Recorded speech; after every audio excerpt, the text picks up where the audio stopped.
Hey, what's up? It's 𝐎𝐩𝐸𝐻𝐸. This side. Today we will be seeing what if Deku had a third nervous system quirk.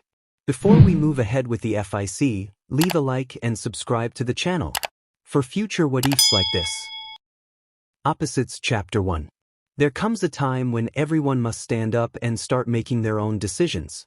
The door opens wide, light beaming through, limitless possibilities at your fingertips. The day has come to choose your place in this world. What a bother! The whole monologue had already been served on a silver platter that morning when 𝐎𝐩𝐸𝐸𝐻𝐸𝐻𝐸 and Shoto and Shoto off on your first day of high school. The speech was more for Shoto's benefit than yours. The boy at your side stared up at the gleaming blue buildings ahead, his fingers tapping along his thigh, in rhythm with his steps. He expressed that the sports festival would be their greatest challenge and suggested they start preparing for it early on. You didn't respond to Shoto's planning strategies. The two of you disappeared below the UA arch, making your way down the brick path. In truth, you hardly noticed he was speaking. The high-pitched ringing reverberating through your skull took precedence. Shoto asked if your quirk was acting up again, noticing your squinting and occasional head taps that concerned him. You shrugged your shoulders and remarked that the more you ignored it, the more it begged for attention. It felt like a troublesome superpower. Headphones usually drowned out the noise, but today, the ringing won the battle, making it impossible to focus until you could persuade the quirk to quiet down. Shoto mentioned that his father would be upset when he learned you hadn't been using it. Speaking of things that could do with shutting up, Shoto's father was right up there. You reminded him that they had gotten into this school, and as long as you trained him to the best of your ability, his father had nothing to complain about. Shoto retorted, questioning if that meant you would just dodge his attacks and make sarcastic comments. You smirked, acknowledging that perhaps that was indeed what you meant. After nearly a decade of sparring with you, Shoto still hadn't evaded your humor. You nudged his shoulder, assuring him that he was strong, and so were you, and though you hadn't beaten him yet, perhaps someday you would. Heroes like him didn't have the luxury of fearing their competition, especially not a hero as formidable as him. Sighing, Shoto ran a hand through his hair, his heart still racing. You had never shown much interest in becoming a hero yourself. Life felt like a set of repetitive orders, day in and day out. Your servitude lay in helping Shoto achieve his goal, leaving him to wonder if that left you with any of your own. You encouraged him, saying he would find the means to his end here, winking at him. He then asked what you would find here, a reminder his father had deftly left out that morning. The sun arched over UA's rooftop, illuminating the scene of fresh-faced students eager for entry. For a while, the hum of their voices and the clacking of shoes against brick filled the air. Sadly for you, your quirk was too enticed by the sight, and the ringing returned with Shoto's question. You muttered that with any luck, you hoped for some quiet. As you entered the classroom, a voice called out, demanding someone to take their feet off the desk. You and Shoto stood at the entryway, double-checking your schedule to ensure this was the right class. You muttered that you had spoken too soon. Most seats were already occupied, a variety of quirks bringing color to the room. In the upper left corner, the source of the noise bickered endlessly with another student. A boy with spiky blonde hair sat with his feet kicked back over his desk, a mean grin on his face. He chuckled, questioning if the other student's old school had put a stick up his back or if he was born with it. The boy standing over him, wearing glasses, seemed to be struggling to regain his composure. He introduced himself as 𝐎𝐸𝐸𝐸𝐸𝐸 from some private academy. The blonde boy smirked, claiming he would have fun tearing 𝐎𝐸𝐸𝐸𝐸 a new one, enjoying the confrontation. Unfortunately, you were stuck in the same class, leaving limited options for sitting somewhere away from obnoxious peers. One chair was open towards the back, beside a girl you had met during the recommendation trials. Her black hair was neatly tied in a ponytail, and her smile was warm. However, Shoto beat you to it, taking the seat with a curt nod that said he understood you wanted to sit there but did not care. You thought about getting back at him for that, plotting harmless ways to confuse him. You imagined asking him if the sky was really blue or if grass was truly green, leading him into a spiral of existential questioning. Just then, someone bumped into your back.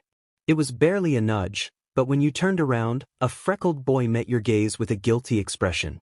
He asked if you were all right, his gentle voice catching your attention. You assured him you were fine, while he seemed shaky and eager to explain how excited he was to be at UA, grateful for the opportunity to meet wonderful new prospective heroes. Amazing, incredible, fantastic, awesome. The fact that he still had breath in his lungs surprised YN more than his arsenal of positive judgments. Midoriya, a polite yet distracted boy, introduced himself with enthusiasm. YN acknowledged him with a nod.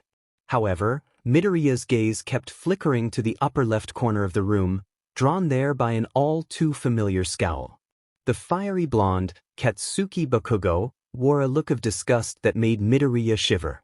It seemed that YN was not the source of Midoriya's nerves. Rather, it was the fact that only 2 seats remained, one in front of a purple-haired child and the other right behind Bakugo.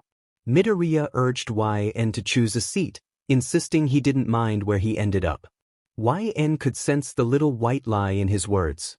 After a moment of consideration, YN decided to take the less favorable chair. Midoriya expressed his gratitude, hugging his books close and bowing repeatedly. Once Midoriya disappeared, YN settled in behind Izuku's nightmare. Bakugo had clear intentions for his first day and for the rest of his life. Playing nice with his competition was not on his agenda, nor was sharing the stage with Midoriya, who had somehow tricked the school into admitting him. Bakugo, skilled at eavesdropping despite his loud demeanor, overheard YN's exchange with Midoriya. The fact that YN had come to Midoriya's aid irritated him. He turned to YN, questioning where they had come from, his superiority evident as he leaned back in his chair. YN feigned concern, responding that it didn't matter how anyone got in, they were all there now. The smile on YN's face only fueled Bakugo's aggression. As YN returned to the textbook, pretending to be engrossed, Bakugo leaned closer, insisting they weren't done. When the teacher entered, YN had to leave behind the headphones that had muffled Bakugo's voice.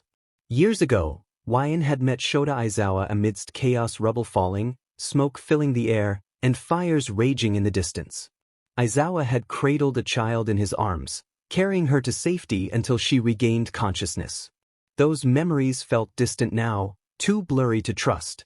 As Aizawa led the class to the athletic field, he commented on the students not meeting UA standards, suggesting they had encountered far worthier competition during the recommendation trials. YN admired the campus scenery, hands in pockets, posture relaxed. Kirishima and Kaminari were whispering and glancing back at YN, but when their eyes met, they quickly snapped forward, colliding and tumbling into the dirt. YN chuckled softly, dust rising around them. A girl from the class shrieked about missing orientation due to a Quirk assessment test. Aizawa, in his usual pose with a scarf hanging loosely, explained that they couldn't waste time on pointless ceremonies. At UA, they were not bound by traditions, and he would run his class as he saw fit. YN found themselves distracted by Aizawa's unkempt appearance, wondering if he needed a shower or a nap. Aizawa called on Bakugo, who stepped forward with pride, muscles evident beneath his uniform. YN squinted, noticing how Bakugo managed to wear his tracksuit oddly. Aizawa acknowledged Bakugo's achievement in the entrance exam and inquired about his softball throw distance in junior high. Bakugo replied with confidence, and Aizawa then pointed at YN, asking for their distance throw. YN admitted they hadn't thrown anything in middle school. Aizawa tossed 2 softballs, one to YN and one to Bakugo, instructing them to use their quirks. Bakugo eyed YN, the air thick with challenge.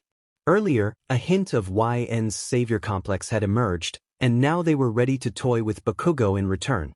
Bakugo prepared himself, tossing the softball back and forth, gauging its weight. Aizawa stepped aside, reminding the class to understand their maximum capabilities as they watched Bakugo with anticipation. It was the most rational way to assess one's limits as a pro hero. As Bakugo glanced back over his shoulder, his eyes met yours, and a smirk spread across his lips. To his surprise, instead of frowning or rolling your eyes, you smirked right back. You understood the game well, perhaps better than he did. He just hadn't realized it yet. Reeling his arm back, Bakugo aimed at the sky. Once his explosions propelled the softball from his hands, it lit up, with rings of smoke rising to the height of skyscrapers. Controlled explosions were impressive, but they paled in comparison to your abilities. However, they were certainly annoying. 𝐻𝐸𝐻𝐸 held up a device linked to the ball, and the entire class gasped at the impressive distance, 705.2 meters. Excitement buzzed among your peers. This was a hero school, after all, and they relished the chance to showcase their skills. 𝐻𝐸𝐻𝐸 called your name, nodding toward the plate. It was your turn. As you prepared to take your place, Bakugo walked back to the class, his shoulder colliding with yours, nearly knocking you off balance. He whispered a challenge, urging you to beat his throw. You stepped onto the clay terrain, your shoes matching Bakugo's footprints, and gazed up at the dissipating smoke rings. 𝐻𝐸𝐻𝐸 quietly reminded you to stay within your comfort zone, suggesting you didn't need to use the full extent of your quirk for this throw. You acknowledged him with a nod. You didn't need to throw it as far as possible, you just needed to surpass Bakugo by a small margin. That would surely irritate him. Flexing your fingers, you inhaled deeply, allowing your quirk to awaken within your mind. You sensed the chemical composition of the air, the soil's salinity, and every minute detail around you. Overwhelmed with information, you focused solely on the elements above you, on the blue of the sky. You rarely used your quirk, but when you did, it came with more force than restraint. After exhaling, you tossed the ball up, caught it in your other hand, and hurled it forward, your quirk aiding your throw. The class gasped, and even Bakugo's eyes widened slightly. The shock lingered as 𝐻𝐸𝐻𝐸 raised the device for everyone to see, 705.1 meters. You looked up at the sky, squinting to assess where you had gone wrong. You felt slightly off. 𝐻𝐸𝐻𝐸's irritation was palpable as he asked if you had something to share. You responded, knowing he wanted you to throw it as far as possible, but you pointed out that Bakugo's rough handling had affected your aim. Bakugo's anger flared, and he stepped forward only to be restrained by two classmates. You feigned innocence, acting as if you had forgotten he was there. 𝐻𝐸𝐻𝐸 warned everyone to settle down. Your classmates were amazed at your prowess, noting how close you had come without even trying your hardest.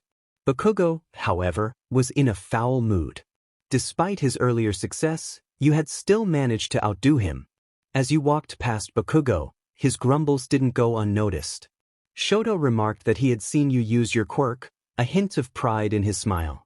You playfully responded, suggesting that you could throw a softball 700 meters without using your quirk. Shoto merely shook his head, having observed your performance in the subsequent tests. You remained close to him in the rankings, but your attention was drawn to Bakugo and Midoriya. You were curious about the tension between them, wondering why one seemed to regard the other with disdain while the other trembled at his presence. You had never experienced bullying firsthand, but you understood that Bakugo was too focused on his own success to care about others. However, he had a tendency to point out those he deemed beneath him. By the end of the tests, 𝐻𝐸𝐻𝐸 brought Midoriya to the baseball field, delivering a lecture about the importance of resilience in the face of competition. Ida stood beside you, expressing concern that Midoriya might not make it if he didn't improve soon. Bakugo grumbled about Midoriya being a quirkless loser. You furrowed your brows, having spent time analyzing your classmates' strengths and weaknesses. You knew Midoriya had potential. You corrected Bakugo, stating that Midoriya did have a quirk. Ida supported your point, reminding Bakugo of what had happened during the entrance exam. Bakugo scoffed, mimicking your posture, but you interjected, explaining that Midoriya had chosen not to use his quirk until now. Something about his quirk frightened him, or so he thought. Bakugo questioned how anyone could know such a thing, his frown deepening as if it might crack his face. As Midoriya looked back, a familiar empathy stirred within. It suggested there was more to him than just nervous words and shy demeanor. This empathy urged a desire to stand up for him in any way possible, believing that those who share burdens should also share rivals. With a playful giggle, you smiled up at Bakugo, pointing to your own face and mentioning your eyes. Shock rooted Bakugo to the spot, his eyes widening at your boldness. He couldn't believe what he had just heard. You teased him further, pouting your lip and playfully questioning if all his explosions had affected his hearing. You were only 4 years old when your quirk first manifested. Summer enveloped the air, creating waves of heat in the suburbs. Sitting on the couch at home, your legs dangled off the edge, mismatched socks adorning your feet. It was a typical day, or it would have been, had the air around you not begun to glow spontaneously. Your mother rushed in from the kitchen, knocking over pots and pans in her panic. She asked why you were glowing, her voice filled with concern. You blinked at her, your gaze drawn to the vibrant colors shimmering above you. Pale blue and green hues flickered like fireflies, and you reached out in wonder, captivated by the spectacle. Your mother pleaded with you not to touch it, her hands trembling as if she feared the glow would harm you. You shrugged, unsure of what all the fuss was about. Why were those beautiful colors off limits? Later that day, your parents took you to the doctor. After a series of tests and x-rays, the physician finally reached a conclusion. Your father expressed surprise that your quirk had developed so early. The doctor explained that the glowing was a result of random chemical reactions, indicating your quirk was attempting to manage the heat. He elaborated that your nervous system was different, with amplified connections, suggesting you might have a third nervous system. Your mother questioned this revelation, and the doctor confirmed that your quirk could sense components in the atmosphere at an atomic level, potentially allowing you to control them near your body. You were puzzled by all this information. Your father wouldn't return the tools you had been playing with, and your mother held you tightly. The doctor knelt to meet your gaze, explaining that your body was trying to protect you from the summer heat by moving the air around you, which caused the glow. Still confused, you looked down at your hands, wondering if the tiny voice you sometimes heard in your head was connected to this quirk. The doctor continued, packing away the x-rays, stating they didn't fully understand how it worked and that it could be dangerous without control. Your mother covered her mouth in concern. The doctor reassured her, explaining that they were unsure of the implications for your body or others, so it would be safer to keep you away from other children for now. Your mother expressed worry about your socialization and the importance of making friends at your young age. You couldn't grasp the concept of friends. All you wanted was to go home and play with the colors again. Whatever this quirk was, you weren't sure you wanted it, especially if it frightened your parents and kept you from school. The doctor assured them this wouldn't be permanent. They wanted to understand how your quirk functioned and suggested you return for further testing. He smiled at you, rubbing your head kindly as your mother set you down. He mentioned that with time, your quirk could turn into something wonderful, even hinting that you might become a remarkable pro-hero one day. Though you didn't fully understand, his words brought you a flicker of joy. That night, your parents, relieved that you were safe, took you out for dinner and shared stories about their own quirks. You laughed and smiled, and when you went to bed, you tried to make the air glow again, hoping to recreate the magic. That day was meant to be one of the best of your life. You could recall everything: the glow, your quirk, the doctor's visit, the dinner, and the laughter. Yet, for some reason, you couldn't remember your parents' faces. Present day. At UA, everyone ate lunch during the same PRD, resulting in a crowded cafeteria. Tables overflowed, lines stretched long, and the noise was overwhelming. With your earbuds in, you scanned the menu, struggling to focus amidst the chaos. Homeschooling had been your norm for so long, training under a strict mentor. Shoto, however, seemed unfazed by the change. He had already ordered and sat down, eating slowly while staring into the distance. The only indication he was aware of his surroundings was the polite way he declined offers from girls seeking to sit with him. The privilege of his company was reserved for you.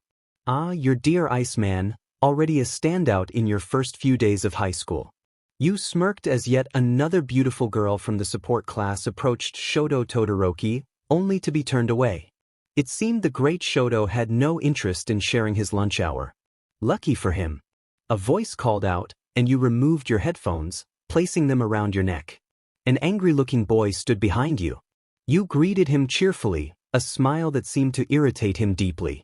Bakugo had reached his limit with your constant tolerance of him. Nothing he did ever seemed to bother you, and if it did, you hid it well. He swore if he had to hear one more smart remark from you during class, he would blow your desk to pieces.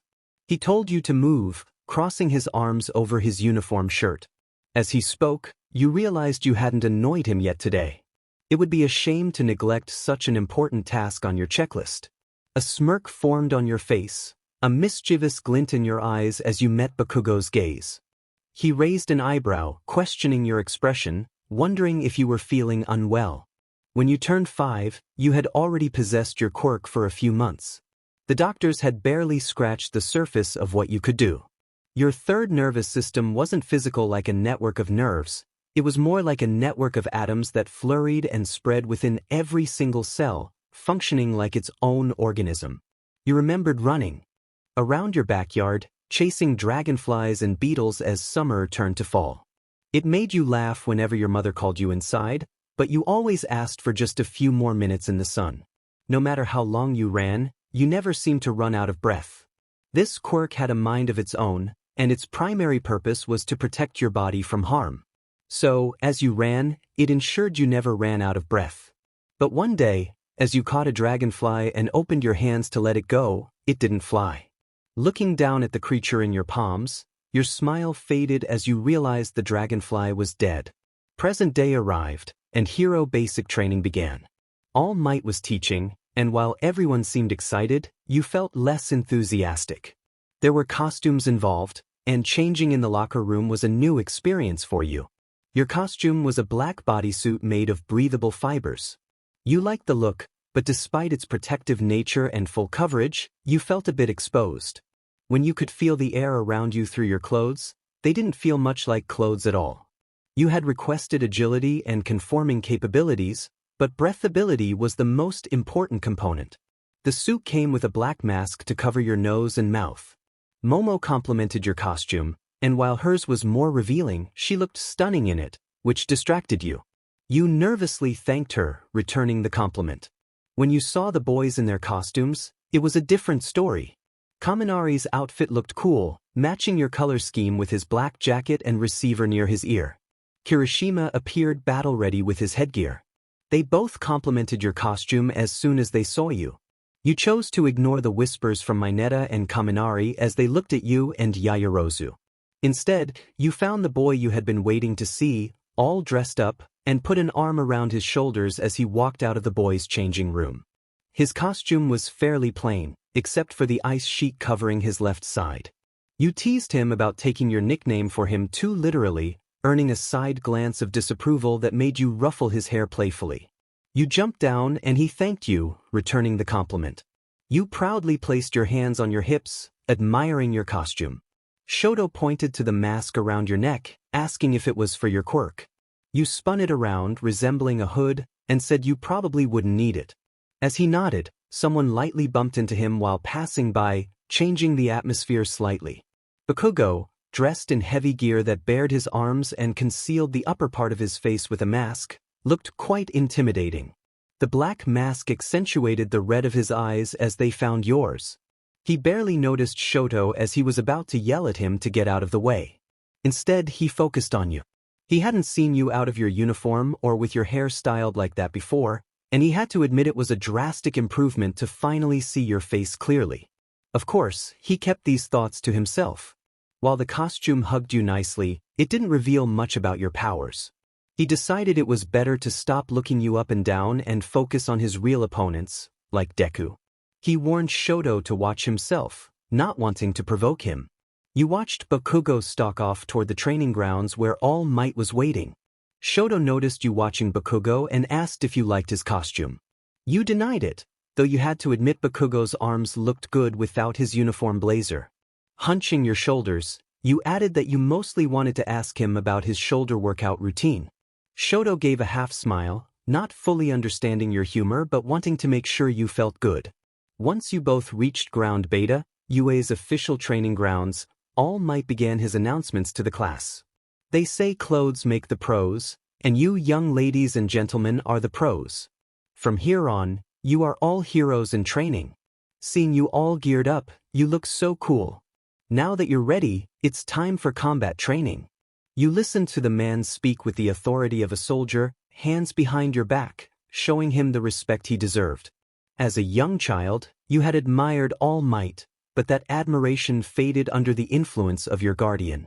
Endeavor made it clear that your purpose was to train alongside Shoto, to improve each other, and to become worthy of defeating the teachers standing before you now.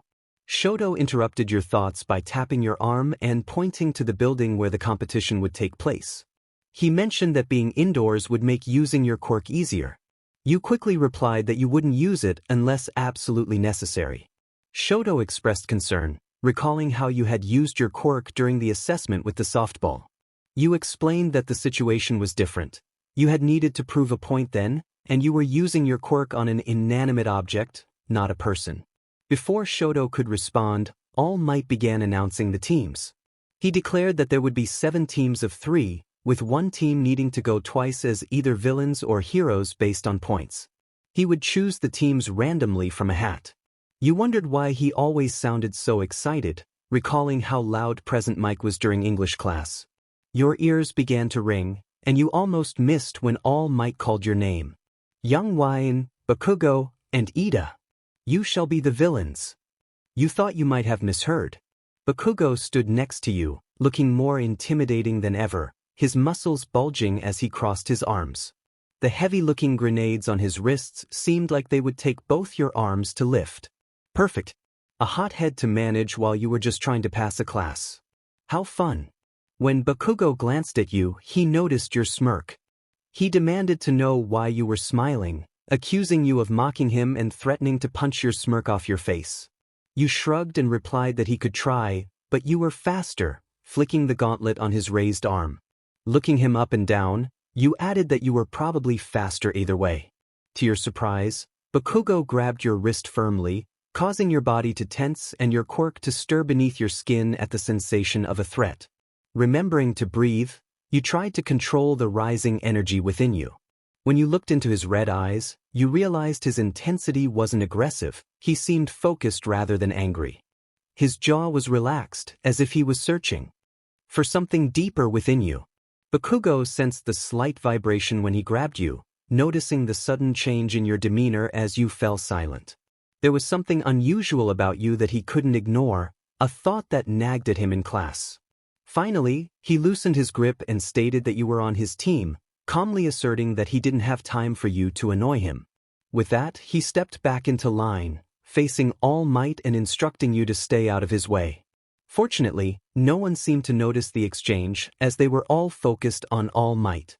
He then announced the heroes who would face you: Todoroki, Midoriya, Uraraka. Bakugo smiled widely at hearing Deku's name, but you turned your attention to Todoroki. You playfully teased him, asking if today would be the day you evened the score. He replied that he wouldn't go easy on you, and you responded that you wouldn't expect anything less, winking at him as you followed Ida and Bakugo in the opposite direction. Ground Beta was designed as a training facility for combat training, essentially a large replica of an abandoned city. In this building, your task was to protect a weapon as a group of fake villains until time ran out for the heroes. Observing the boy dressed like a cyborg, he expressed concern about being associated with criminal behavior, but acknowledged it was just an exercise. You nodded, considering possible strategies to defend against your opponents. Ida, hands on his hips, prepared to take on his role as a villain and asked if you had a plan.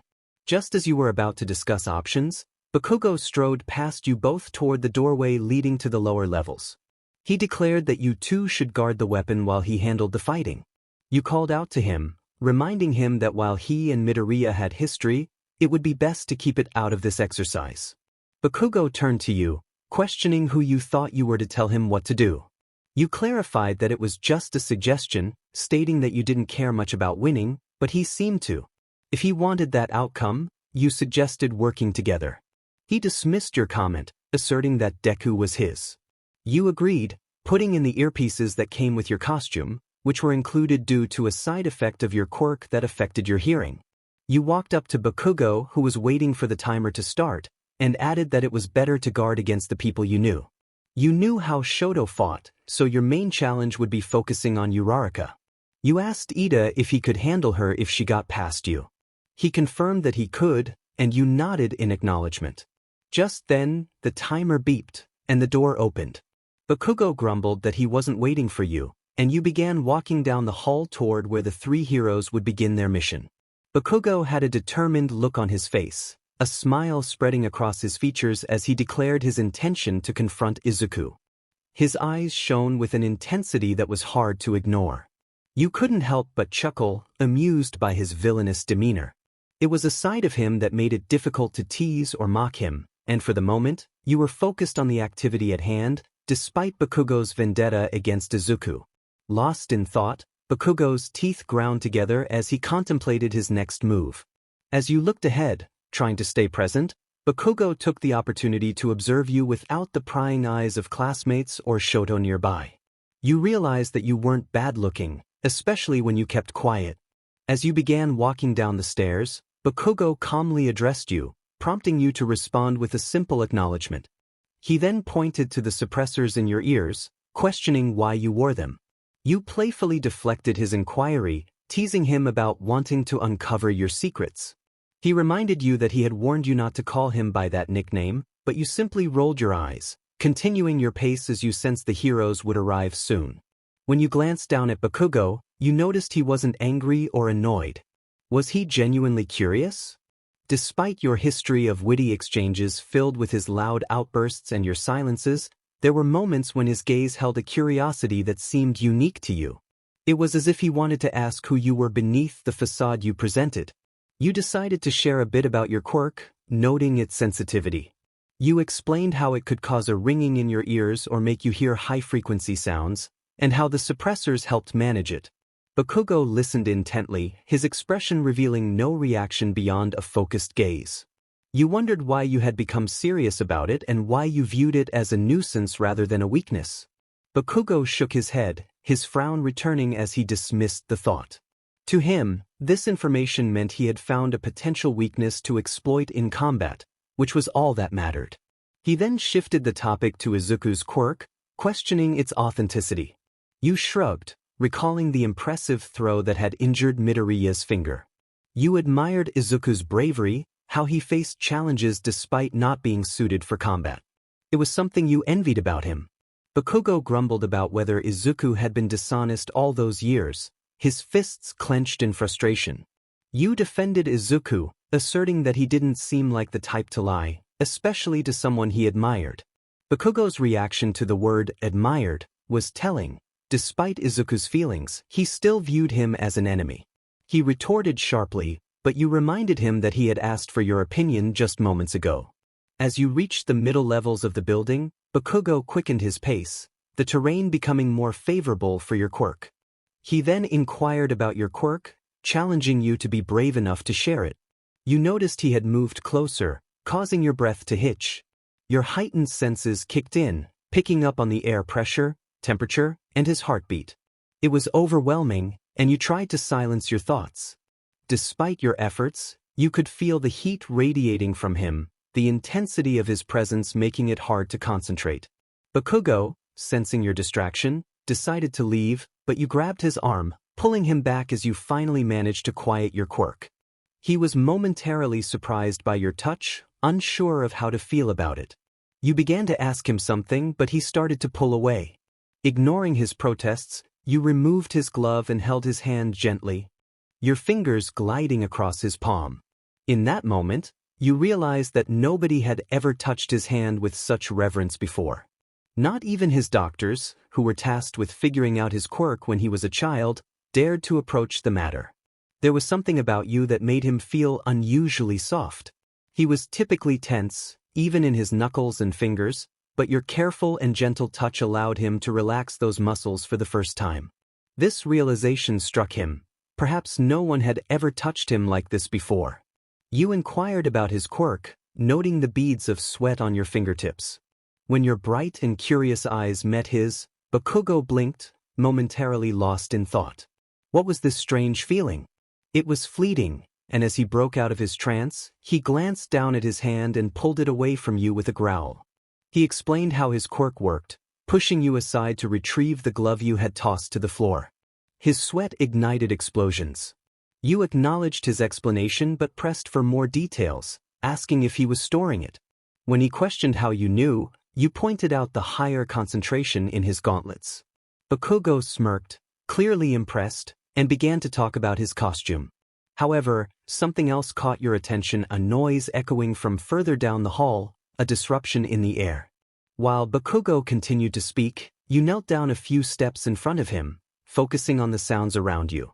When you mentioned your quirk, Bakugo fell silent, Intrigued, you closed your eyes, took a breath, and let your fingertips touch the ground, preparing to unleash your ability. Suddenly, all the sensory information you had been blocking returned, and this time you welcomed it. You understood that while most people relied on sight, your strength lay in feeling and hearing.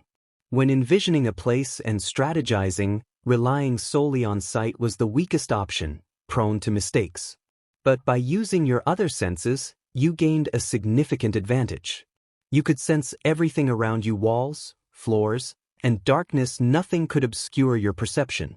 You described the situation to Bakugo, detailing the positions of their opponents. Confused, he raised an eyebrow as you stood up straight, but his attention quickly shifted when he heard the footsteps you had predicted. He instructed you to handle one of the opponents while he took on Midoriya. You tried to warn him not to rush out, but he leaped forward, causing an explosion that was met with a blinding burst of ice. You knew Shoto was just as strategic as you were. He anticipated Bakugo's attack but underestimated his reflexes. Bakugo managed to surprise Midoriya, sending an explosion toward him that damaged part of his costume. Bakugo taunted Midoriya, challenging him to stand and fight. Midoriya, standing defiantly in front of Uraraka, acknowledged that he expected Bakugo to come at him first. Bakugo, with a smug expression, declared that he would hit Midoriya so hard they would have to stop the fight. Midoriya's stance indicated he was ready for a brawl, but you knew that Bakugo's quirk gave him an advantage. However, you had your own opponent to focus on. The ice came much quicker than you anticipated. You planted your feet firmly, waiting for Shoto to encase the area in ice, but he hesitated. You wondered what his plan was. Without a word, Shoto shot a single spurt of ice at your feet, which you easily dodged, having learned to evade his attacks long ago. It became clear to you that he wasn't trying to immobilize you, he wanted you to engage in the fight. Meanwhile, the distant sounds of Bakugo and Midoriya battling stirred your quirk, urging you to unleash your full potential. Just then, Midoriya called out to Bakugo, drawing your attention to their confrontation. Bakugo appeared to have just recovered from being thrown by Midoriya, and the tension between them escalated as Midoriya recounted how he had studied Bakugo's fighting style over the years, revealing his determination to learn from every hero, including Bakugo himself. But I'm not the same helpless, defenseless kid I was. This kid was brave, facing someone so determined to prove himself superior. Bakugo's teeth clenched, his body tense, as he declared that Deku was shaking in fear yet still wanted to fight. That was why he hated him. Another blast erupted from Bakugo, and he and Deku clashed again. You turned to face Shoto, but you were a fraction of a second too late. An ice blast hit you in the face, causing you to stumble backward. It was more surprising than painful, but it still annoyed you. No matter how many times you dodged, he was still holding back. This wasn't just about getting you to fight, it was about making you reveal your quirk. Ida's voice came through the transmission line, asking for a status update.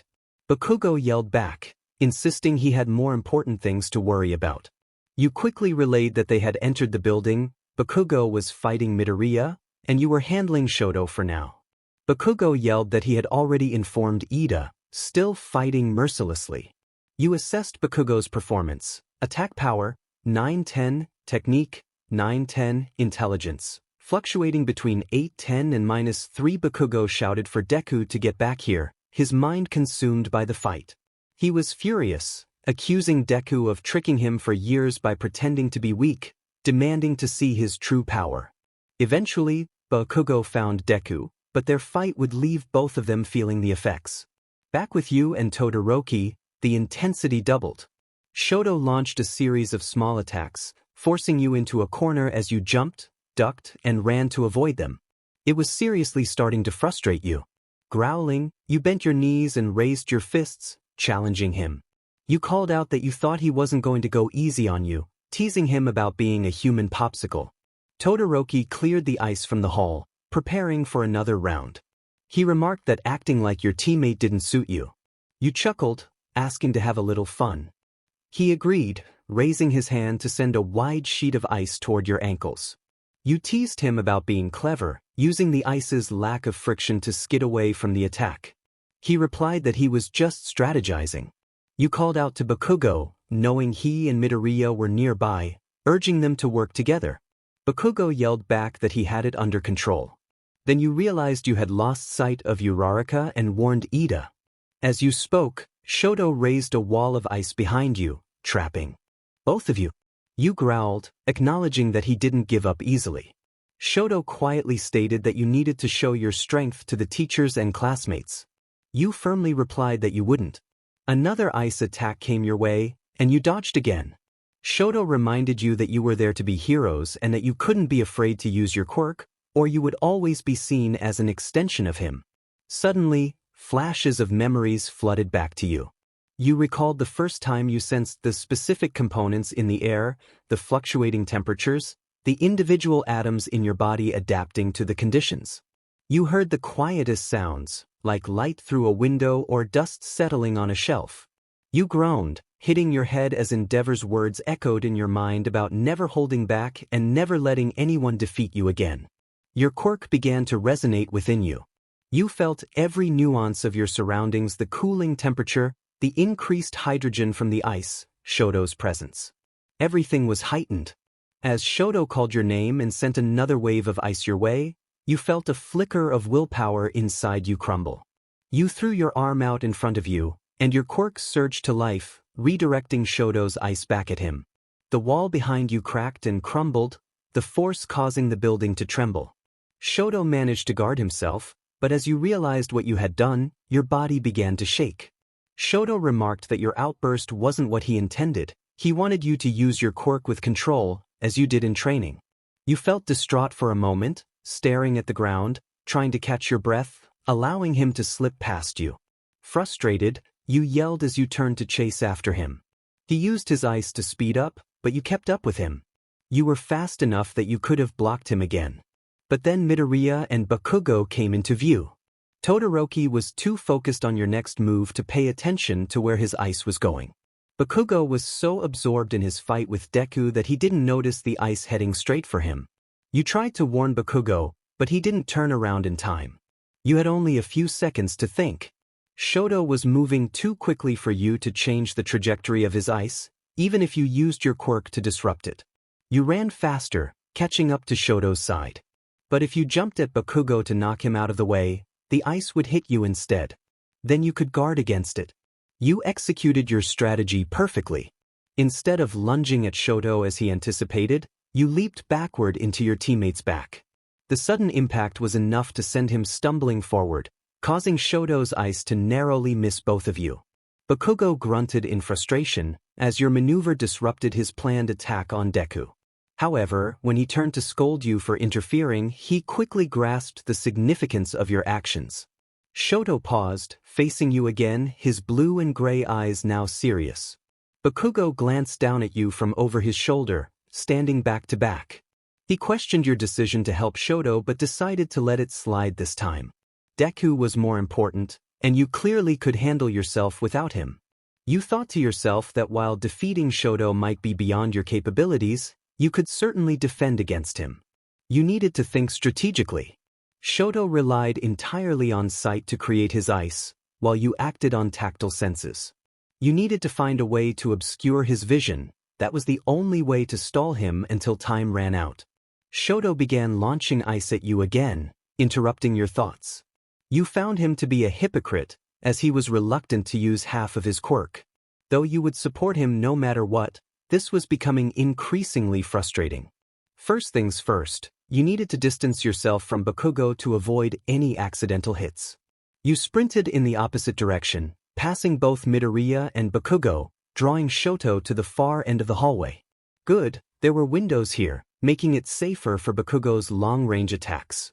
You needed to think. How could you make Shoto unable to see without using your quirk?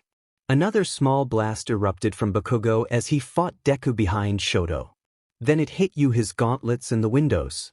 Nitroglycerin could create an explosion large enough to act as a long-lasting smoke screen. If Shoto was too busy trying to breathe, he wouldn't be able to see, and maybe you could pull this off. You knelt closer to the ground, trying to appear as if you were about to use your quirk. This, however, caught Bakugo's attention. Focus on me, you thought, locking eyes with your teammate. You flicked your gaze toward the windows and made a motion with your wrists followed by a fist, mimicking an explosion. Bakugo understood almost instantly what you meant. He chuckled, acknowledging your timing. His gauntlet began to glow at the edges, and he declared he was ready. You hadn't realized how beaten up Izuku looked until he spoke, his voice sounding frail. He questioned Bakugo's intentions, and Bakugo, with a clipped tone, challenged Deku, asking why he wasn't using his quirk. Deku took a fighting stance, asserting he was no longer afraid of Bakugo. Flipping your mask on, you met Bakugo's eyes again and motioned for him to cover his mouth and nose. Bakugo explained how his quirk worked, emphasizing the power of his explosions. But that wasn't what you meant, certainly not aimed at Deku. Suddenly, All Might's voice came through the comms, urging Bakugo to stop, fearing he would harm Deku. Bakugo insisted that Deku would be fine as long as he dodged, but that was not part of your plan. Izuku couldn't evade such a massive explosion at such close range, and even if you and Shoto were down the hall, the blast would surely shake the building. You thought to yourself that Bakugo was reckless, watching him pull the pin from his gauntlet as you started running toward him. The force of the ensuing blast nearly knocked you off your feet.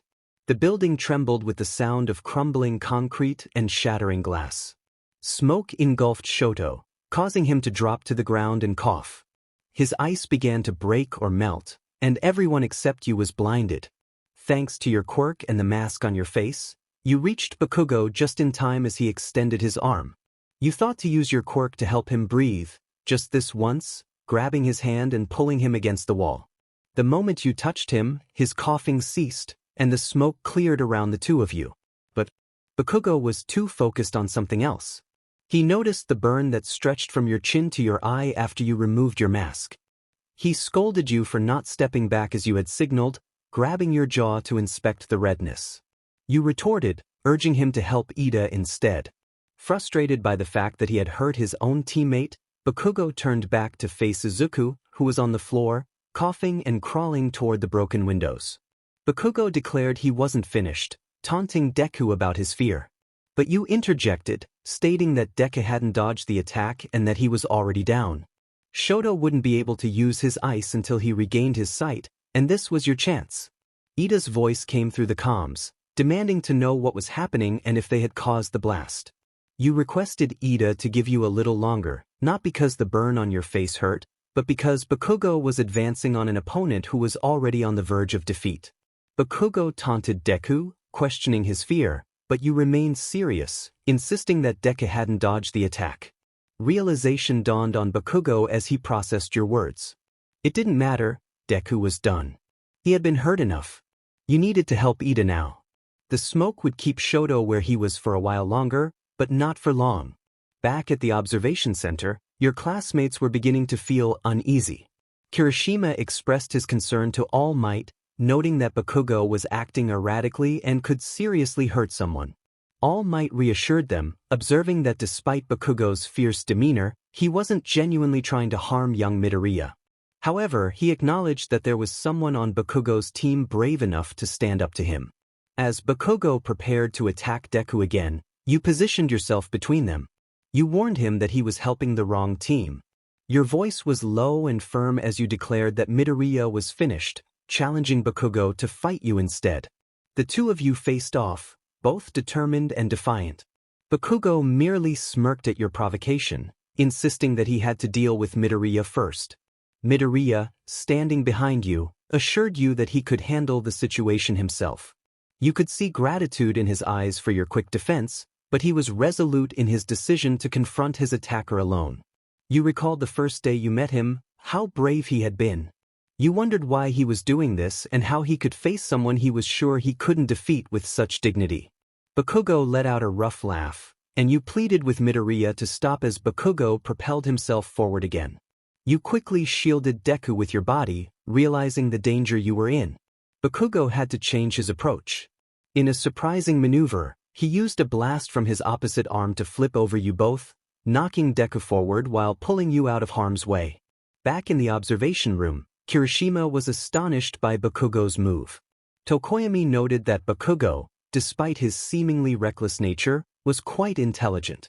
He explained how Bakugo had adjusted his trajectory midair to avoid hitting his teammate, showcasing impressive control over his quirk. Yaoyorozu added that such a maneuver required extreme precision and calculation.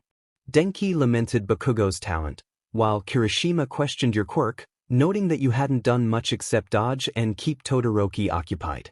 In the building, Deku yelled at Bakugo to stop, fearing for his own team. Bakugo retorted that he was trying to avoid hurting anyone. However, he was only escalating your anger, which was awakening your quirk again. You felt the urge to retaliate against him. Apologizing to Deku, you explained that you had to intervene to protect him.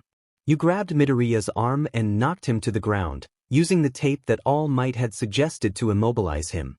Bakugo charged at you both, and you found yourself once again standing between the two rivals, insisting that if he touched Midoriya, they would lose.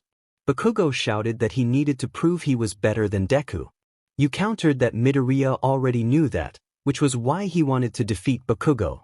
You urged him to let it go, but Bakugo's expression revealed his struggle to hold back. You wondered if he hesitated because he feared losing points or if he appreciated your attempt to help him. Midoriya, despite his injuries, insisted that he had to do this for himself. As he rose to face Bakugo, realization dawned in Bakugo's eyes. Midoriya stood a good distance away, but his stance indicated he was preparing to use his quirk to attack Bakugo. You knew that while you could manipulate many things with your quirk, Midoriya's was pure strength, something you couldn't chemically alter. Your only option was to run, but you couldn't abandon the teammate you wanted to protect. Midoriya called out to Todoroki and Uraraka as he charged at Bakugo. Time seemed to slow as both raised their fists, one ready to unleash an explosion, the other to unleash sheer power. Bakugo realized that Midoriya wasn't aiming for him but for the weapon. In a last-second burst of power, Midoriya's strength shot upwards, causing parts of the ceiling to collapse as the building shook violently. Later, you found yourself in a different place, held tightly by your father, who stroked your hair gently. You were crying, unable to recall why. You apologized repeatedly, clenching his shirt in distress. He reassured you that everything would be okay and that he and your mother would protect you. But his comforting words began to fade as he was suddenly pulled away from you. You cried out, struggling to hold on to him, but the hands that took you away were too strong, and you felt small and powerless against them. Your parents couldn't follow. Present day. You never knew someone could possess such raw strength. Enough to demolish an entire concrete building with a single upward punch, along with the arm that delivered it. You lay on the ground, rubble surrounding you. The sounds of falling debris and dust filled your ears, accompanied by the lingering rush of wind from Midoriya's attack. All that was truly audible, though, was your own breathing. The shock was wearing off, but you stared wide-eyed at the ceiling, wondering what had just happened. Suddenly, something trickled down onto your skin. It felt like cold oil or maybe water, but when it touched your lips, it tasted sweet, almost burning. After blinking a few times, you realized the heavy breaths you were hearing weren't your own. Then wild blonde hair and shining red eyes came into focus right above you. It was Bakugo, holding himself up on his elbows, his sweat mixed with dust falling from his jaw and onto your skin. Your fists clenched the fabric of his costume as if he was the last thing in the world left to hold onto. He had protected you from the blast, pulled you out of the way, and pinned you down when the ceiling crumbled. But he was just as wide-eyed as you were, if not more so. He hadn't expected Deku to unleash such power. Even if he had, he would have never imagined that it would completely demolish the building. So why had he instinctively tried to protect you? He wondered why he had saved you. Was it because you had been foolish enough to try and save him earlier? Once All Might arrived with many support robots to clear the area, Bakugo got up and roamed to the other end of the room. He didn't utter a word to you or even glance your way. On the other hand, Midoriya was practically knocked out. His arm was completely broken and he had to be placed on a stretcher by nurse robots. Coming down from the top floor, Ida, Uraraka, and Shoto followed in to check on everyone. You congratulated them, and Shoto turned around. His eternally monotone face showed surprise when he saw you. He walked up and pushed you close to him for a better look. The burn from Bakugo's explosion had left a scuff mark, but it didn't hurt that badly. He asked if you were okay. You attempted to lighten the mood, joking that you could match for a bit now as you poked his nose playfully. Relaxing seemed to ease Shoto as well, though he still looked a tad worried and guilty. Izuku called your name as the robots carrying him to Recovery Girl passed by. He apologized profusely. Taking his unbroken hand in yours, you smiled down at him, asking why he was sorry when you felt it should be the other way around. But the robots interrupted, insisting he needed to go to the nurse's office. All Might then told you to go as well, patting your back and suggesting you get that burn looked at. You insisted you were fine, raising your fingertips to your face and exhaling to make it more comfortable. It was your fault after all. Shoto sighed and, as gently as he could, rubbed your back up and down. He wasn't usually a touchy person, but when he was, he really tried. Uraraka and Ida, thankfully uninjured, were kind enough to ask if you were okay too. It was interesting that two people who weren't even on your team, along with the one member who hadn't been fighting with you, were the ones checking up on you.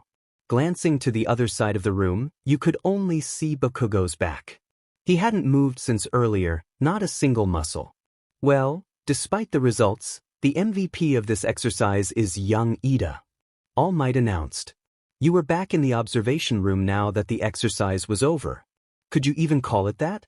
It had been too intense to be labeled something as casual as an exercise. Bakugo, you, Shoto, Ida, and Uraraka stood in line as All Might prepared to analyze your performances. 𝐎𝐩𝐸𝐸, the frog girl, asked why it shouldn't be one of the heroes since they were the winners. All Might acknowledged her question and asked the class for guesses.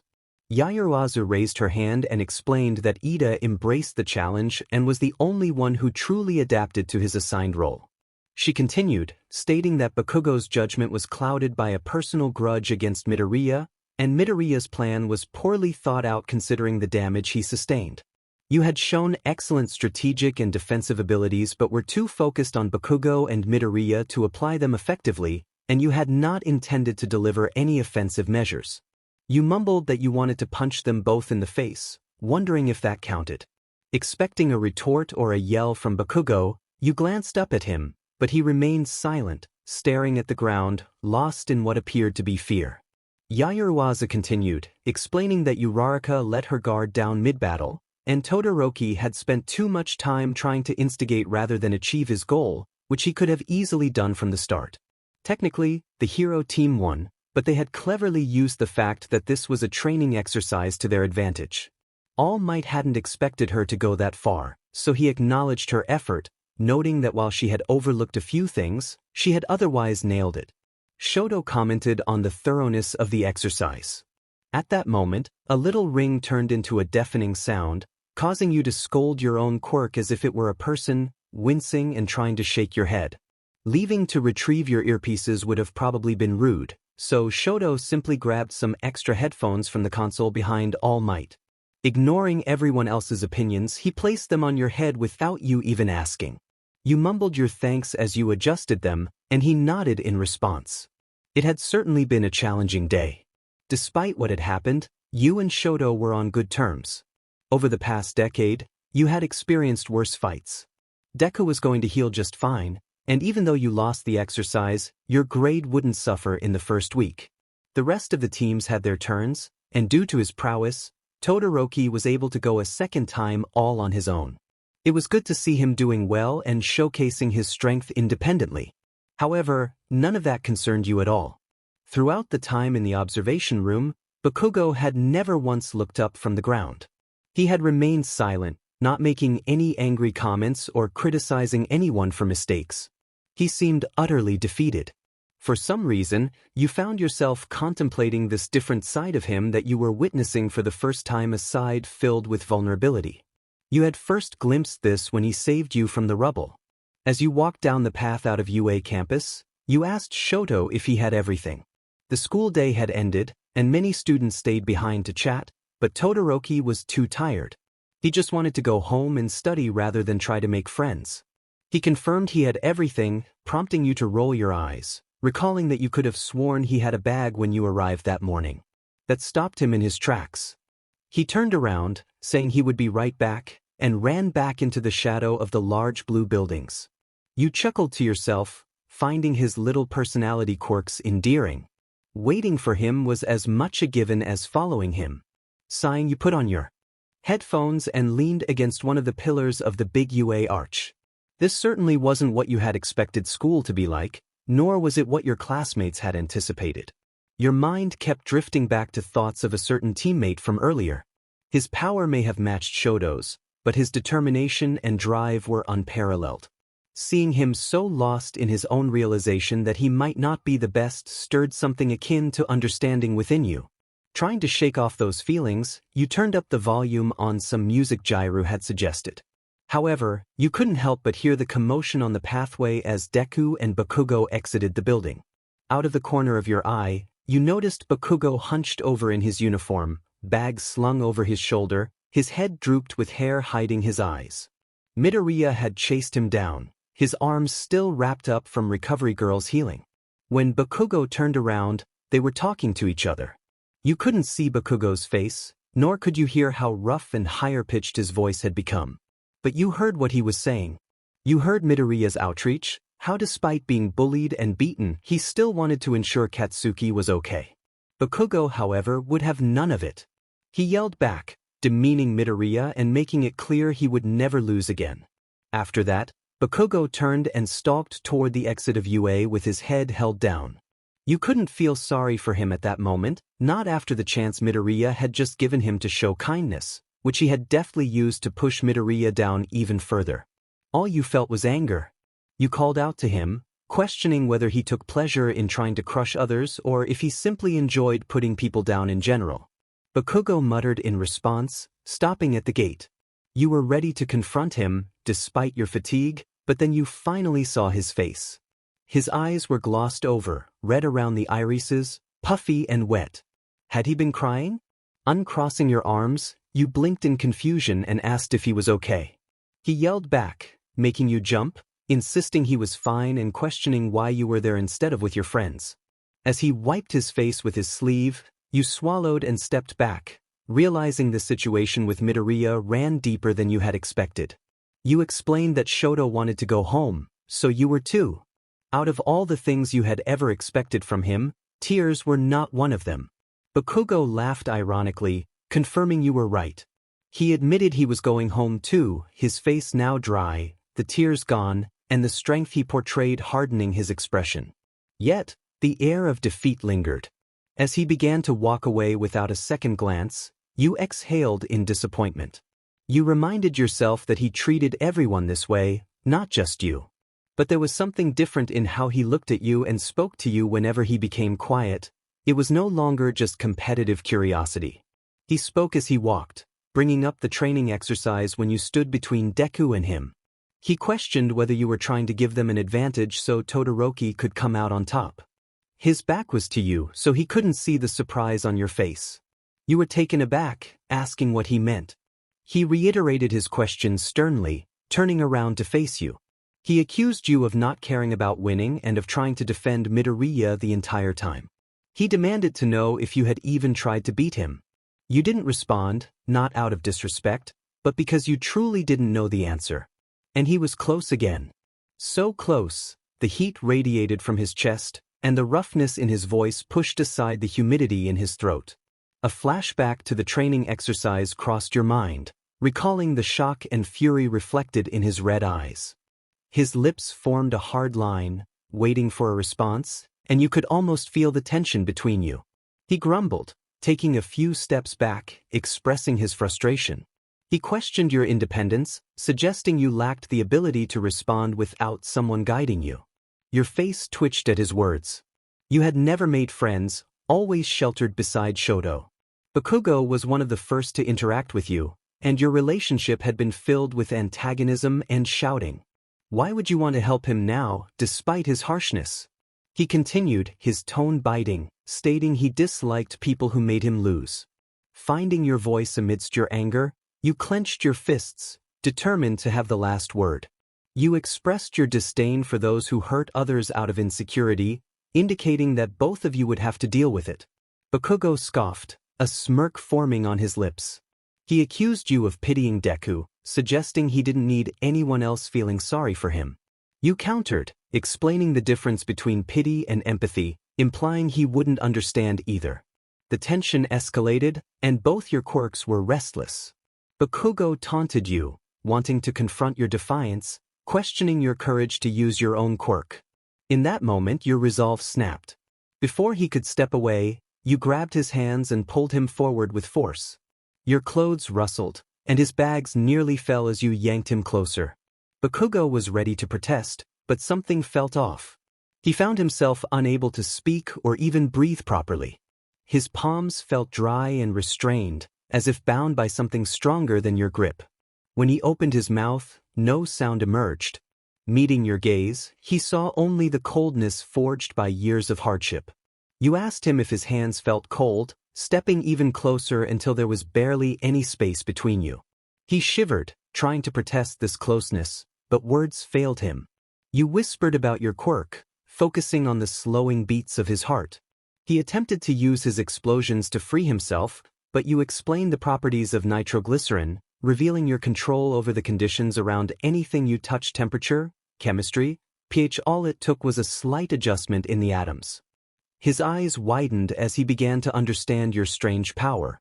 You demonstrated your abilities by creating an updraft that gently moved strands of his hair away from his face, a chuckle escaping your lips at his reaction.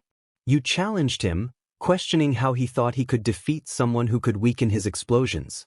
With a dangerous smile, you watched his pupils widen as you leaned in closer. You reminded him that you had faced greater bullies than him, asserting that he would never be number one. Shoto and you had trained your entire lives for this, and he would be the one on the pedestal, not Bakugo. Your voice was kind, yet your words pierced like daggers. Tightening your grip one last time, you made him gasp for breath, then leaned in closer to whisper a promise of your determination. Bakugo shivered, and suddenly, you released him. Your gaze broke, and you stepped back, returning to your place beneath the UA arch without another word. He inhaled deeply the moment you let go, sinking to his knees, bewildered by the encounter. What had just happened? He panted, taking a moment to regain his composure. Once he could breathe normally again, he stood up, his chin downcast. You expected him to leave, to yell, or to be disgusted or frightened by this side of you. But this was Bakugo, and he surprised you once more. He acknowledged that you had protected Deku, realizing that you had been too focused on changing his surroundings to pay attention to your own safety. You were astonished, whispering to yourself in disbelief that he wasn't afraid of you. He yelled in frustration, questioning why you would sacrifice yourself like that. You explained that Deku couldn't have dodged the blast without getting hurt. He reacted with disbelief, demanding to know why you took the risk. You insisted it wasn't his decision to make. Bakugo argued that if you had used your quirk from the beginning, you would have won. You countered that victory was impossible because he was too self-absorbed to let Midoriya go, even after he was defeated.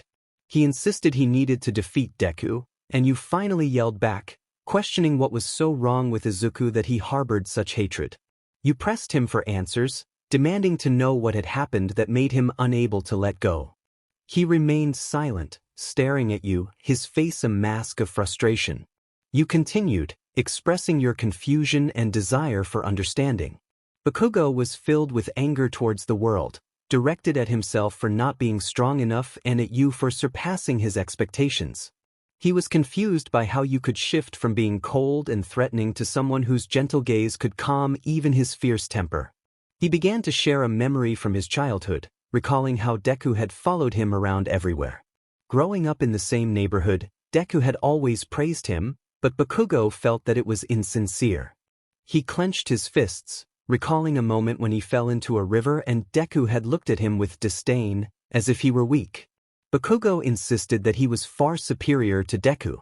You agreed with him, recognizing the familiar dynamic that mirrored your own relationship with Shoto, where you followed and he led, with him embodying strength. You explained that some were born weak, but the drive to grow stronger was what truly mattered. You admitted that you didn't pity Deku. In fact, you envied him. With a smile, you expressed your pity for Bakugo, noting that he must feel incredibly lonely. Moments later, Shoto approached, acknowledging Bakugo with a nod. However, Bakugo was too preoccupied with your words to pay him any mind. As he made his way home, thoughts of you lingered, a stark contrast to his usual experience of being admired or envied by others. He realized that no one had ever shown him pity before, and it struck him deeply. Shoto asked about your interaction with Bakugo as you both neared the train station. You dismissed it as unimportant and expressed doubt about Bakugo's capacity for friendship.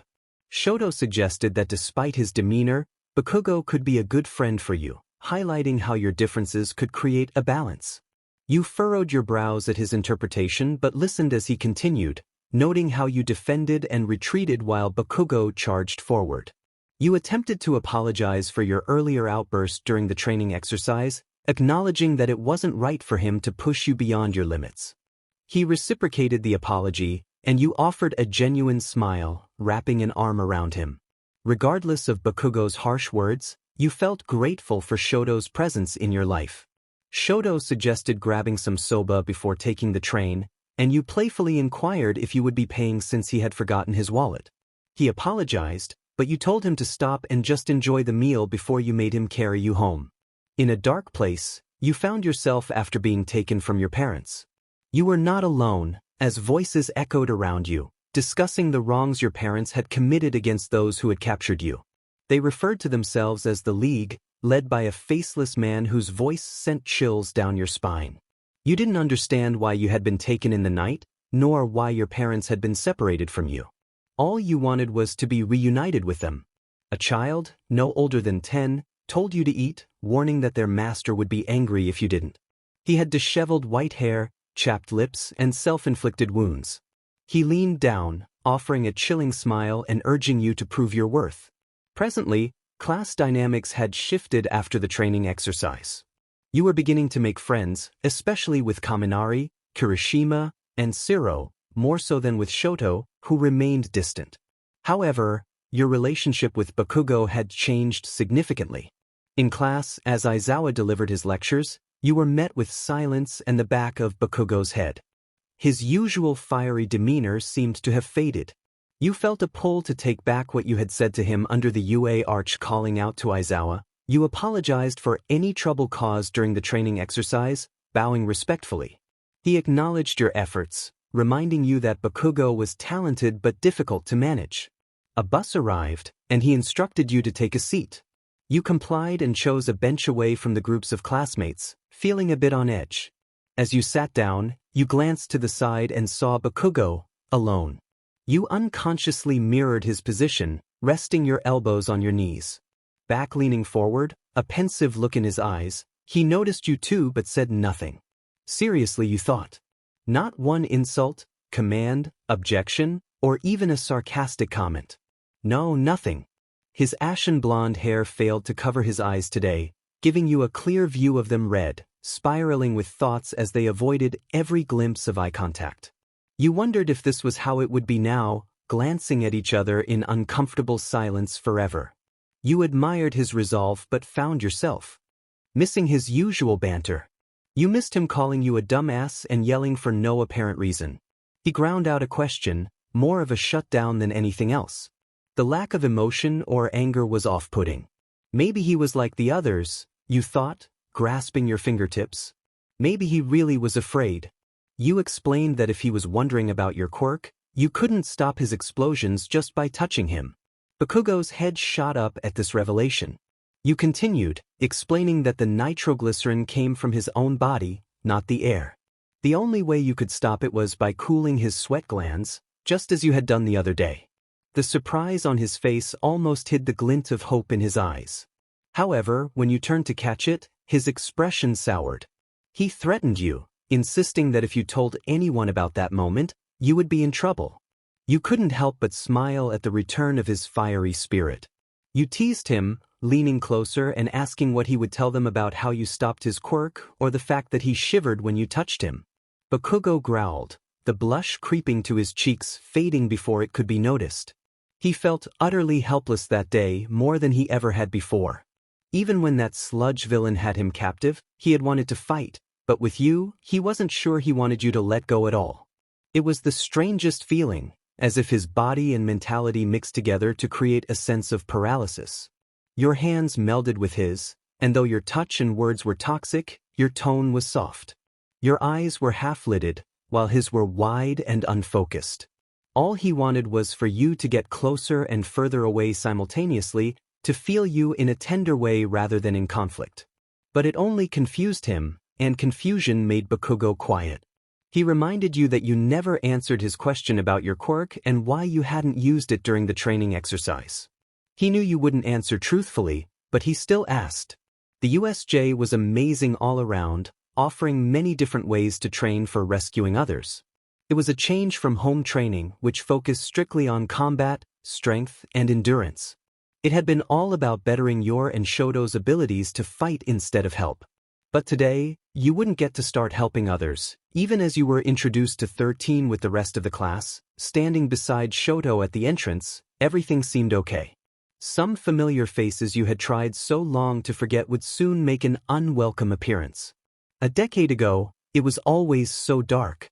A rough voice told you not to be scared, the same voice of the child who had reasoned with you until you ate the night before. He assured you that his master wouldn't hurt you. You insisted you weren't scared, but he chuckled to himself, a sound that seemed learned rather than malicious. The boy explained that his master liked your quirk and that he might take it someday. You whispered that he could have it, feeling the weight of iron restraints on your hands as the boy walked you down a hallway. It seemed excessive for a 5-year-old, but his master was aware of what you could do. He continued to talk, saying that his master couldn't take your quirk right now because they didn't know enough about it. You felt uncomfortably close to him, his breath near enough to feel its warmth. He added that his master wouldn't hurt you and promised to help you, just as he had helped him. The boy's soft smile almost made him seem human, as if he truly believed what he was saying. You blinked up at him as he stopped in front of a door in the hallway. You wanted to thank him for giving you a hint of warmth in this cold place, but instead, you reached for the sleeve of his shirt, which was shredded at the hems, and told him you just wanted your parents to be okay. Your big eyes pleaded for mercy. The boy took your hand and gently brought it back to your side, smiling as he assured you they would be okay. But he didn't know how much his unknowingly given lie would break you. Present day, your heart stopped the moment you laid eyes on the purple outlined black hole forming at the center of the facility. Your entire class seemed confused. Was this part of the training? What about rescuing people? But you already knew. You didn't even have to see the boy who was now a man walk out of that warp gate to know exactly who it was. You felt him in the air. Your breath hitched and your entire body tensed. If your fists clenched any tighter, your palms would begin to bleed. It was him, the same white-blue hair, the same black clothes, the same aura of hate and evil. Shigaraki. Shoto was in the same bind as his classmates, having never seen the League of Villains, not like you. But when he saw your arms shaking and your eyes widen, he knew. So did Aizawa. He ordered everyone to stay together and instructed 13 to protect the students. These are real villains. As the teacher grasped his weapon and activated his quirk, he looked straight at you. Shoto was already by your side, trying to reach you, but you seemed unresponsive. When the teacher called Shoto's name, a nod exchanged between them was all Shoto needed to understand what he had to do to protect you. He positioned himself in front of you, blocking your view of the mass of villains emerging from the distant gate. He reassured you that he and Aizawa were there, and that they wouldn't let anyone take you again. A small noise of frustration and repressed pain escaped your throat as you shut your eyes, the ringing in your ears so intense it felt like your head might explode. Shoto placed his hands on your shoulders, trying to ground you as you clutched your hair at the roots. You whimpered, expressing your distress, your stomach twisting painfully, your skin slick with sweat, and your lungs feeling constricted. You were hitting your head in frustration, and Shoto had to grab your wrists to prevent you from hurting yourself. He insisted that he wasn't lying, that you were safe, and that he was there for you. He wanted to pull you back from the dark place your mind often retreated to during moments like this. Those nights from childhood when he woke to find you thrashing in bed haunted him, and seeing you like this hurt him deeply. He didn't even realize that the entire class was watching you both, captivated by the enigma you had become. Kaminari, Deku, Shiro, Momo, Jairu, and Kirishima all wondered what was happening to you and if you were okay. But the one who couldn't stop thinking about it the most was Bakugo. Though he often felt annoyed by the lack of knowledge about you at that moment, he was simply concerned about who had hurt you so badly that you could barely stand at the sight of them. 13 ordered the students to run for the exit, and they quickly realized the urgency of the situation. Bakugo glanced back over his shoulder, noticing that you still weren't moving. Even as Shoto knelt beside you, desperately trying to bring you back to reality instead of your nightmares, he urged you silently to move. But you seemed oblivious to his thoughts. Shoto pleaded with you to look at him, assuring you that you would escape together, just like always. When you finally met his gaze, he saw the terror in your eyes, and it made his heart sink. Bakugo's voice cut through the tension as he reached down, grabbing your elbow and pulling you back to your feet. He didn't let go, even as you stumbled forward. Grumbling under his breath, he began to run after his classmates, dragging you along. A deep, resonating voice interrupted the chaos, announcing the arrival of the villains. The figure cloaked in purple mist moved through the mass of students, introducing themselves as the League of Villains. They expressed their pleasure in meeting you and remarked on the absence of All Might, the symbol of peace, suggesting it was a fitting place for him to meet his end. Your classmates murmured among themselves, preparing to either flee or fight. The villain continued, noting the absence of All Might and hinting at unforeseen changes in plans. His voice trailed off as he fixed his gaze on you, causing your lip to tremble. The ominous presence felt as if it were crawling up your neck, and you could only think one word: liar. Before you could react, both Shoto and Bakugo growled protectively, with Bakugo pulling you behind him as Shoto took a defensive stance. The villain, 𝐎𝐩𝐸𝐤𝐸, shifted slightly, preparing to attack just as your protectors did. He mentioned that while All Might may not be present, your return would certainly bring joy to Tamura. Your thoughts screamed louder than his words, and the panic surged within you as 𝐎𝐸𝐸𝐸 moved faster than you anticipated. The confusion among your classmates heightened your anxiety, and you felt the cold tickle of his warp gate approaching. Time seemed to slow as your quirk surged within you, desperate to be unleashed. But you knew it would be futile. Warp gates weren't made of any elements you could control. The only option to save yourself would have been to self-combust, risking destruction to everything around you. In moments of reflection, you had theorized how you might fight someone like him when trapped in that dark place, where his and Shigaraki's voices became hauntingly familiar. But now, faced with the reality of the situation, you felt the weight of your choices pressing down on you. You didn't have friends back then.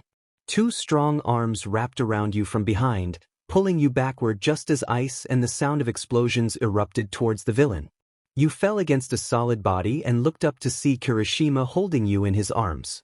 Bakugo and Todoroki landed back on the ground, making way for a flustered 𝐎𝐸𝐸𝐸𝐸, who was trying to catch his breath and regroup after the assault. Kirishima yelled that they wouldn't just stand by and let him take their classmate. 𝐎𝐸𝐸𝐸𝐸 acknowledged their efforts, remarking on their school's reputation, but warned them to be careful or someone might get hurt. You found your voice and shouted that he couldn't touch them. You realized you weren't alone, and there was no reason to be afraid. Bakugo yelled for you to stand back as you shakily approached 𝐎𝐸𝐸𝐸𝐸. You couldn't let anyone get hurt. You regretted letting them defend you. Bakugo's voice grew more aggressive as he repeated his command. 𝐎𝐸𝐸𝐸𝐸 noticed the determination returning to your eyes, sensing the power awakening within you. He knew it was time to act. 13 shouted for everyone to get out of the way, and 𝐎𝐸𝐸𝐸𝐸 seized the opportunity, threatening to scatter them throughout the facility. With incredible speed, his warp gate enveloped your entire class, and the darkness closed in, accompanied by a deafening ringing in your ears. The last thing you heard before being separated was Shoto calling your name. It felt like falling through the warp gate. When it closed, you landed on concrete. Your eyes were half-lidded, but you sensed the presence of others around you. Their bodies distorted the air, and you could feel the oxygen entering their lungs. Right now, the chaos was overwhelming, and the high-pitched ringing was accompanied by the unsettling realization that some around you weren't breathing at all. Suddenly, a voice urged you to get up. Your eyes snapped open, and a gasp escaped as the ringing ceased. You pushed yourself upright, realizing you had been teleported to one of the city districts in the USJ, high up inside a building. Villains were everywhere, and they were all targeting you. You sat up quickly and saw Kirishima and Bakugo standing on either side of you, fighting fiercely. Through a tangled mess of hair, you glanced at Bakugo over your shoulder. Despite his usual explosive demeanor, he looked like the person he aspired to be, using his power to blast away attackers effortlessly. Dust fell from the ceilings with each impact, causing you to flinch. Eventually, the noise subsided. Bakugo announced that they had taken care of the last of the villains, calling them weaklings as he checked to ensure they were down for good. You couldn't take your eyes off him. Kirishima rushed over, kneeling beside you and carefully touching your shoulders. You nodded, wincing slightly as he noticed the blood trickling from your ears. Bakugo, however, was more focused on his anger toward you. He pushed Kirishima aside and grabbed your costume's collar, his red eyes piercing into yours. He demanded to know who the villains were and how they knew you. Kirishima jumped in to defend you, but Bakugo shrugged him off, looking back into your eyes, which were glossed over with confusion and vulnerability. He was taken aback by your state, and after a moment, he released your collar, allowing you to return to your knees. As your head drooped, Bakugo crouched down, lifting your chin to meet his gaze. He insisted that they knew your name and pressed for answers. You whispered that they were after All Might, not you. Bakugo growled, recalling how 𝐎𝐩𝐸𝐲𝐸 had tried to take you, questioning why you were so important to them. You swallowed hard, your lips twitching as memories flooded back. You admitted that you didn't know. Bakugo accused you of lying, and in frustration, you pushed his hand away, raising your voice to explain that you had been taken when you were little, saved by Endeavor and Aizawa. You recalled Shigaraki, who had been a child like you, and how 𝐎𝐸𝐸𝐲𝐸 had been there too, which was why he remembered you. You looked away, telling Bakugo that was all you knew. Kirishima's comforting voice reassured you that it was enough to go on, urging you to hurry and find the rest of the class. He could see the pain in your eyes and didn't want you to suffer again. But Bakugo was still focused on you, wanting to understand what had caused the sadness in your expression. Kirishima began to strategize, noting that if the three of you were still in the USJ, the others likely were too. He expressed concern for their safety, regretting the chaos caused by their earlier actions. Bakugo's anger flared again at the mention of your safety with Todoroki, insisting that you were just as safe with them. He declared his intention to confront 𝐎𝐸𝐸𝐲𝐸 and the villain with the hands, determined to take action. Their physical attacks seemed ineffective against the opponent. One of them expressed frustration, insisting that they needed to take him down to protect someone important. The other, surprised by the unexpected concern, blinked in disbelief. This was a side of Bakugo he had never seen before, as he usually treated others as if they were a burden. Bakugo, realizing his slip-up, stammered about the need for revenge against their adversaries. They needed a plan, and quickly. You remained still, your hands clenching your pants into tight fists. Bakugo noticed your downcast gaze and the steady rise and fall of your chest. He called out to you, urging you not to let fear consume you. You had to hold on until he could face you in battle. If only you could have felt the same way Deku did when he looked up at Bakugo as a child, you would have understood the weight of his words. Confused by Bakugo's unexpected support, you nodded and stood up, wiping your face with your sleeve. Your strength began to return, and you remembered your training. You had to ensure that Shoto and the rest of your class were safe. You needed to be the person the number 2 hero had prepared you to be. You explained to Bakugo and Kirishima how to defeat 𝐎𝐸𝐸𝐲𝐸𝐸.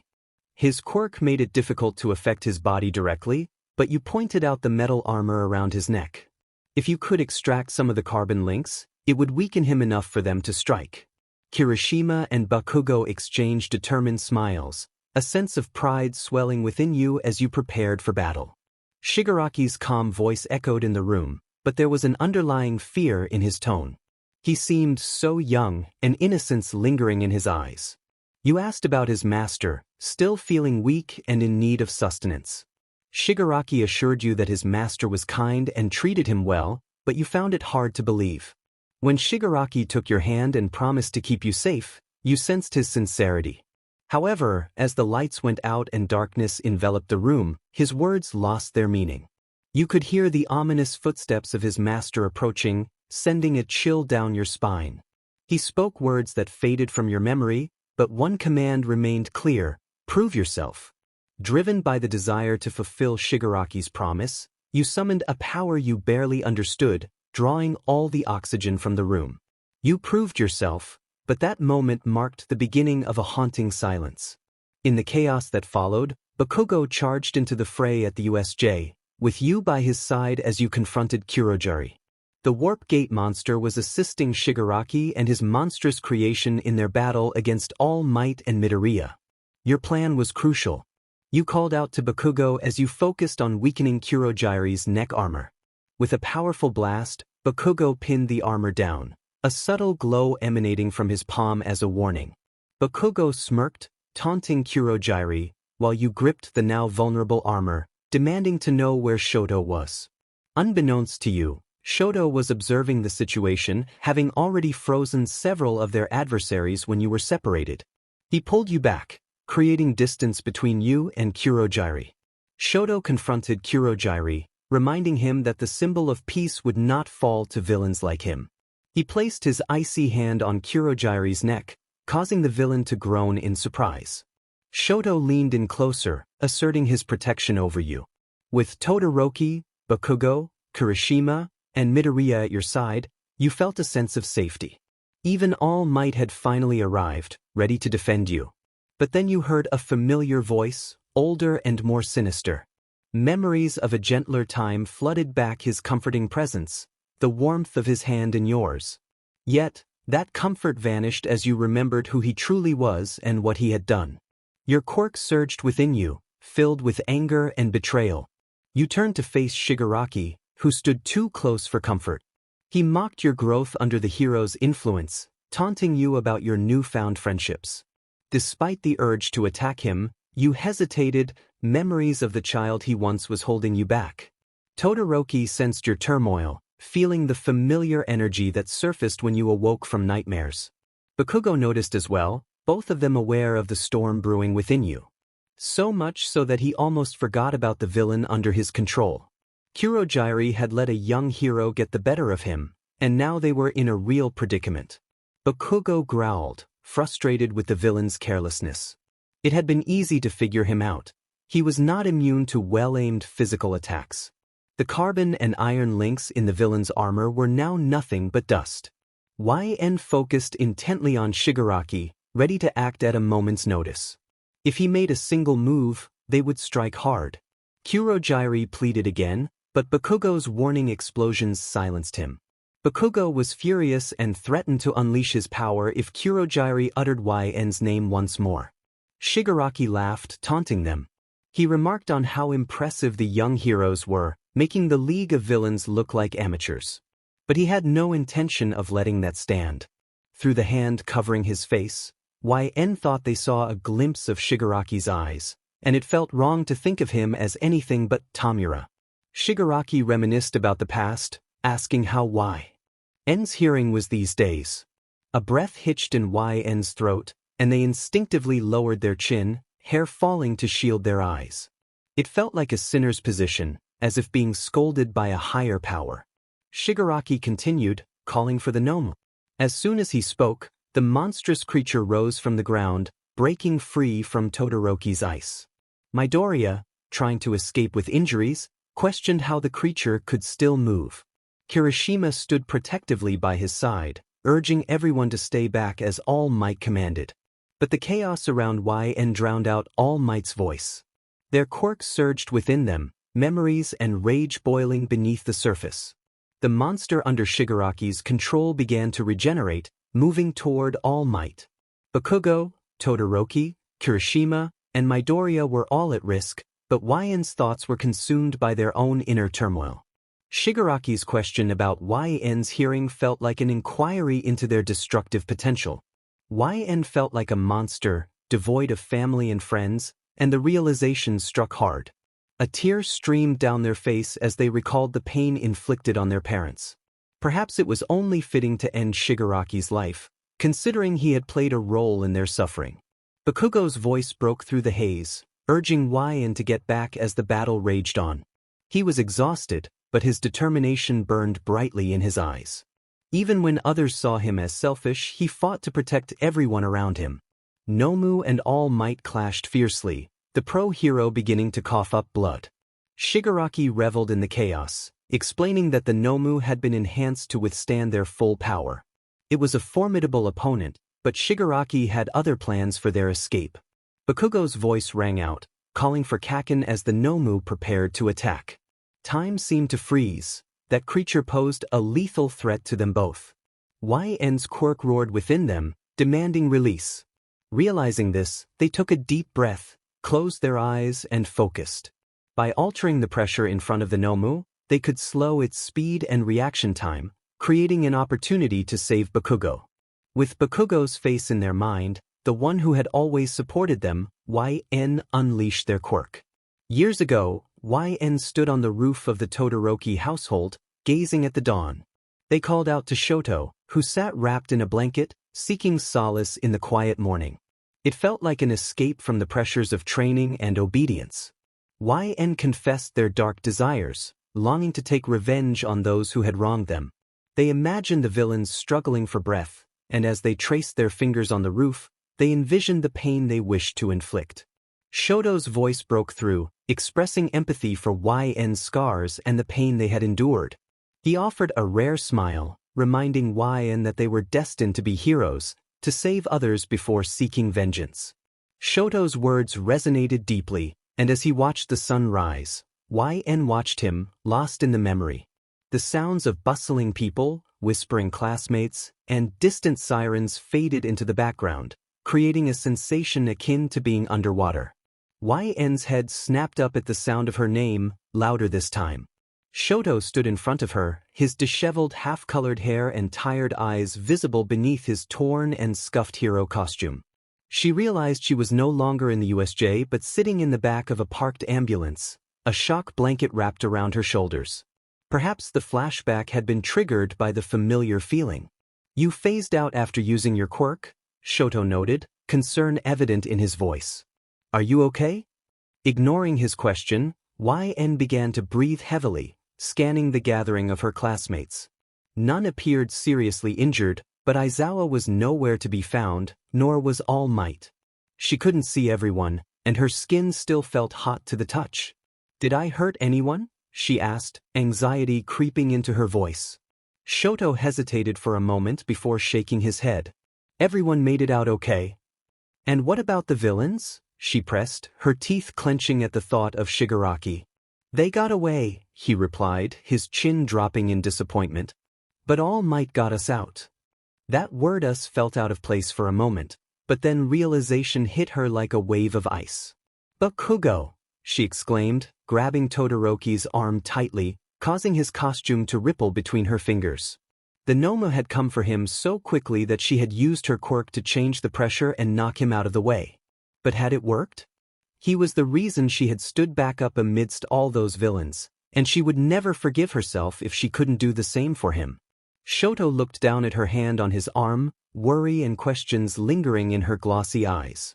He blinked, puzzled by why she was so concerned about Bakugo. "You idiot!"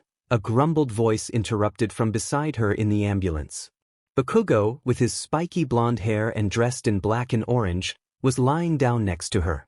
"What are you yelling for?" he groaned, lazily dropping his arm from his face as he sat up. A sigh of relief escaped 𝐻𝐻 as Bakugo grabbed the water bottle meant for both of them and started drinking. Shoto frowned at the scene. "May I remind you that she just saved your life?" he said, irritation creeping into his tone. "You think I don't know that?"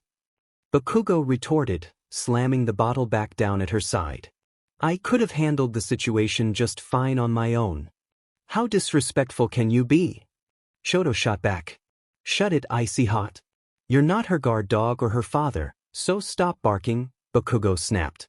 "Listen, you brat. You're hurt," 𝐻𝐻 interjected softly. Both Bakugo and Shoto paused their bickering at her words. It was a quiet observation, but it surprised both boys. She was staring at Bakugo's forearms, where bruises marred his skin, wrapping around his wrists and elbows in dark splotches. He had overused his gauntlets, not realizing how damaging they could be in a fight. Perhaps what shocked them was not just that she noticed his bruises, but that despite having saved him from a creature that nearly defeated All Might, she still cared. Bakugo blinked, momentarily taken aback, but quickly masked his surprise. He muttered, adjusting his position and looking out at the chaotic scene outside. Not as much as you. He was right. 𝐎𝐸𝐻𝐸 had been so busy phasing back in that she hadn't noticed the dried blood from her ears or the bruises on her body from the pressure change. It was a wonder she hadn't broken any bones. She felt no pain, perhaps due to some medication the paramedics had given her, but Shoto placed the back of his hand to her forehead. Whether it was to check her temperature or simply to remind her of his presence, it was a comforting gesture. 𝐎𝐸𝐻𝐸, she whispered, closing her eyes and relishing the coolness of his touch. 𝐸𝐸𝐻𝐸𝐿. 𝐎𝐸𝐻𝐸. They're all fine, he whispered back. 𝐎𝐸𝐻𝐸 and Deku were taken to the hospital, but they told us they are going to recover. Bakugo watched them from the corner of his eye, feeling a mix of emotions. He didn't like Todoroki and was against liking 𝐸𝐸𝐻𝐸 too, yet a part of him felt more at ease. She wasn't alone, breaking down in fear. She had someone by her side. More than that, a genuine smile graced her face, and it was enough to keep Bakugo from looking away. An endeavor? 𝐸𝐸𝐻𝐸 asked Shoto. Is he coming? With a gentle slide of his thumb on her eyebrow, Todoroki pulled his hand away. We don't need him here. He would just be rude to everyone anyway. I'll use his name to pay for the medical bills, okay? Bakugo shrugged, perhaps more loudly than intended. Before Todoroki could respond, an officer poked his head around the door of the vehicle. Mr. Todoroki, would you mind if we asked you a few questions? Shoto shook his head. I need to stay with my sister. Don't worry, it'll only take a moment. Go, 𝐸𝐸𝐻𝐸 reassured him, nudging his shoulder gently. Hesitantly, he nodded and followed the officer back to his car. Bakugo growled, louder than he intended. He can't be serious, he muttered. Leaving you right now of all times. 𝐸𝐸𝐻𝐸's hearing wasn't usually great, but it was worse when he mumbled. Bakugo clenched and unclenched his fists, testing the pain in his hands and arms. Are you okay? She asked softly, her voice still tired. Shut up, he replied, holding his wrist and gritting his teeth. If he really thinks of you as his sister, he should have taken better care of you. And that father of his should be here for you both. Maybe, she agreed, craning her neck and wincing as her ears rang again. But he's not a bad person. Suddenly, she winced in pain, realizing everything was over, but she had lost her earpieces in the chaos. As you rubbed your temples and arched your back to your legs, you tried not to focus on the discomfort. The sound of fabric tearing caught your attention. When you looked over at Bakugo, he was ripping part of his costume from his chest. He yelled, demanding silence, finally tearing off a large enough piece to fashion into a makeshift headband. He grumbled for you to come closer, using his hand to turn your head toward him. His breath was shallow and hot from overexertion, feeling scorching so close to you. Wrapping the cloth around your head, he folded it over your ears, his calloused fingers surprisingly gentle, making it hard to believe it was really him. Once he finished, he pulled away and remarked that while it wouldn't help much, at least you wouldn't complain about losing your earpieces. He was mistaken. It may not have physically helped, as your ears still rang and throbbed painfully, and the black and orange headband looked ridiculous, but you felt a sense of gratitude. You stared at him and expressed your thanks, acknowledging his words from earlier. He hesitated, surprised that you remembered, and then thanked you for not leaving him behind.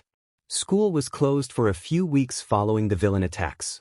During that time, Endeavor had been lecturing you about your actions at the USJ, criticizing you for jeopardizing yourself, letting your emotions take over, and putting yourself in harm's way.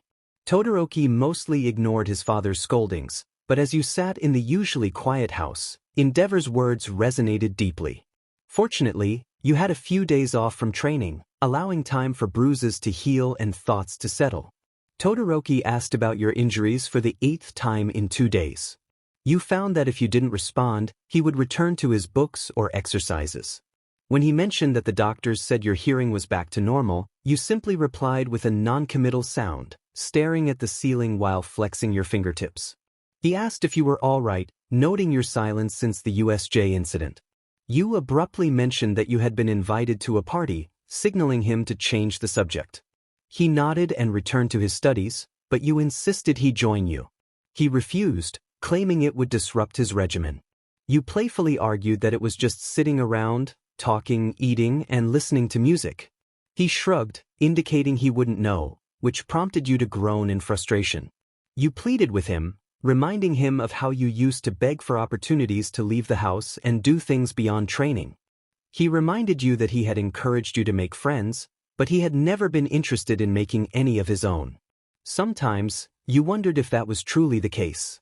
Did Todoroki genuinely sacrifice the joys of childhood just to become a hero? No, it seemed more about proving his father wrong. You conceded, acknowledging that his father would not approve of your plans. Todoroki's pencil hit the desk with a force that drew your attention. He questioned why it mattered to you, his tone deep and serious. That side of him, as he glanced over his shoulder, frightened you. His expression was intense, and his muscles were taut, revealing a depth of anger. Whenever his father was mentioned, he reacted with aggression, and that look in his eyes silently asked where your loyalties lay. Perhaps sensing your unease, Todoroki moved closer, towering over you in a way that felt imposing. He took your hand and squeezed it, releasing a long breath that shut his eyes momentarily. You hesitated, torn between wanting to give him space and reaching out to him. He insisted that his father didn't care about you, that he only sought to make Todoroki stronger. He tightened his grip, recalling the harsh treatment you both endured, emphasizing that his father was not a true father. The weight of his words stung, as you were aware of the truth behind them. You understood why it angered him that you still relied on the man he despised. But it didn't matter. When you were pulled from the rubble at 5 years old, anyone who made you feel less alone was significant. They could be forgiven for anything as long as they didn't let you back into that world. Seeing the conflict within you, Shoto released your hand and pulled you into his chest. Your eyes widened. Physical contact was rare with him. Even as children, he would sometimes carry you on his back, pat your head, or share a blanket, but he had never held you like this, with such pleading in his demeanor. He whispered softly, the sound muffled by your sweater, urging you not to put yourself in danger again, not for anyone. Parties were interesting experiences. This one turned out to be less nerve-wracking than you had expected. As you walked home, hands in your pockets and a gentle smile on your face, you reflected on the evening. Denki, Kiri, and Siro were there, as friendly as ever, still excited about their recent appearance on the news due to the USJ attacks. All the girls from Class 1A were present too. 𝐎𝐩𝐸𝐢 was too shy to play her music, Momo too polite to not show around her house, Tsu too quiet to be heard over the music, and Midoriya too shy to speak to Uraraka. Despite the good food and friends surrounding you that night, your mind lingered on Shoto. You wondered what he would be like at one of these gatherings. Would he learn to socialize and branch out, or would he stay by your side the entire night? You spaced out for a while, lost in thought. At one point, even Kaminari and Kirishima noticed your distraction and asked what was on your mind. You smiled and mentioned that you should have brought him along. Kiri, surprised, asked if you meant Bakugo, catching you off guard. You quickly clarified that wasn't the case. Kirishima chuckled, nearly falling over with laughter at your embarrassment, assuring you that everyone knew you and Bakugo were friends. You thought about how talking in class often turned into sarcastic exchanges. Kirishima mentioned that Bakugo had considered coming when he heard you would be there, which piqued your curiosity. You didn't like that you were curious, but you couldn't help it. When you asked what Bakugo had said, Kirishima rolled his eyes and revealed that Bakugo thought it was silly for you to attend, especially given your injuries. This surprised you even more. Kirishima smiled warmly, recounting how Bakugo had yelled when asked if he was worried about you. You laughed at the image, finding it amusing. As Denki and Kirishima continued their conversation, you glanced down at your arms, realizing it was probably for the best that Bakugo hadn't come. His arms would take time to heal, as would his mind. You kept thinking about that as you strolled down the street. It had been a while since you had been outside, and even in the suburbs, the air felt fresh, the dusk cool and inviting. You reveled in the sounds of crickets, passing cars, and the low hum of unburdening thoughts. Todoroki was peacefully asleep, calmed by your earlier conversation, while your classmates made their way home, full and happy. Even though life was tough and villains still lurked out there, the smiles of new friends were enough to lift your spirits. Suddenly, a loud yell broke the tranquility of the evening. You jumped slightly at the sound of a woman shouting. The streets were dark and empty, and fearing someone had been hurt, you ran toward the voice. Turning the corner, your heart raced as you found a woman crouched on the ground, her hair a mess and her face filled with frustration. She was picking up groceries. She yelled in exasperation, expressing her frustration with men as she shoved items back into bags. You approached her, out of breath, and asked if she needed help. She noticed you and apologized, surprised that someone had come to her aid. She explained that her car had broken down, and her husband and son were unresponsive. Despite her irritation, you could sense her gratitude. You offered to help carry the groceries home, knowing she had too many to manage alone. She hesitated, not wanting to impose, but you insisted, reminding her it was only a few blocks. As you walked, she mentioned that her son was also in high school. You sympathized, recalling your own experiences with classmates. She laughed, revealing that her son could be a handful. You offered to help her carry the groceries, and she seemed to appreciate the gesture. She insisted you join her family for dinner, boasting about her delicious chili that even her picky son enjoyed. You felt a wave of nostalgia wash over you, remembering your own family dynamics. You accepted her invitation, feeling a mix of gratitude and warmth. She seemed genuinely happy about it, suggesting that you and her son could become friends, if you could handle him. She asked for your name, and you introduced yourself, feeling a sense of connection. Mitsuki insisted that you call her by her first name. You placed the bags on the counter, feeling the strain in your arms from carrying them a few blocks. You had never been to another house besides your own and Momo's, so you admired the beauty of her home. Mitsuki thanked you and called for her husband, asking him to help set the table. You offered to help, feeling a bit awkward just standing there with the bags. Mitsuki insisted you relax since you had already carried everything home. She suggested that Katsuki could show you around the house before dinner. Upon hearing his name, you dropped half the contents of the bag onto the floor. Mitsuki called for Katsuki, demanding he come downstairs. His voice echoed back, filled with irritation as he made his way down the stairs. When you locked eyes with Bakugo, both of you were taken aback by the surprise of seeing each other. He looked fine, healthy even, wearing a long-sleeved shirt that concealed his arms. This sight lifted a weight off your shoulders, and you felt inexplicably happier. Bakugo, hanging off the last step, exclaimed in disbelief at your presence, pointing at you as if you were an intruder. You blinked at him, momentarily speechless, before managing to explain about the bags and the chili you had brought. Your attempts at explanation seemed to confuse him further. Mitsuki quickly intervened, throwing something at Bakugo's head to get him to behave. She then turned to you, asking if you and Katsuki knew each other. Bakugo grumbled in response, admitting you sat behind him in class, but his expression suggested he was not pleased with the situation. Mitsuki, oblivious to the tension, expressed her delight that you were friends and encouraged Bakugo to show you around while she prepared dinner. Bakugo was incredulous, questioning why you were staying. Mitsuki assured him you were ruffling your hair affectionately, which felt surprisingly nice. She asked for your name again, and Bakugo quickly interrupted, stating that your last name wasn't Todoroki. His tone suggested he was uncomfortable with the association. You brushed it off, feeling a bit flattered by Mitsuki's motherly gesture. After putting the cans down, you approached Bakugo, trying to gauge his condition. You sensed nothing wrong physically, but his frown indicated he was not pleased with your proximity.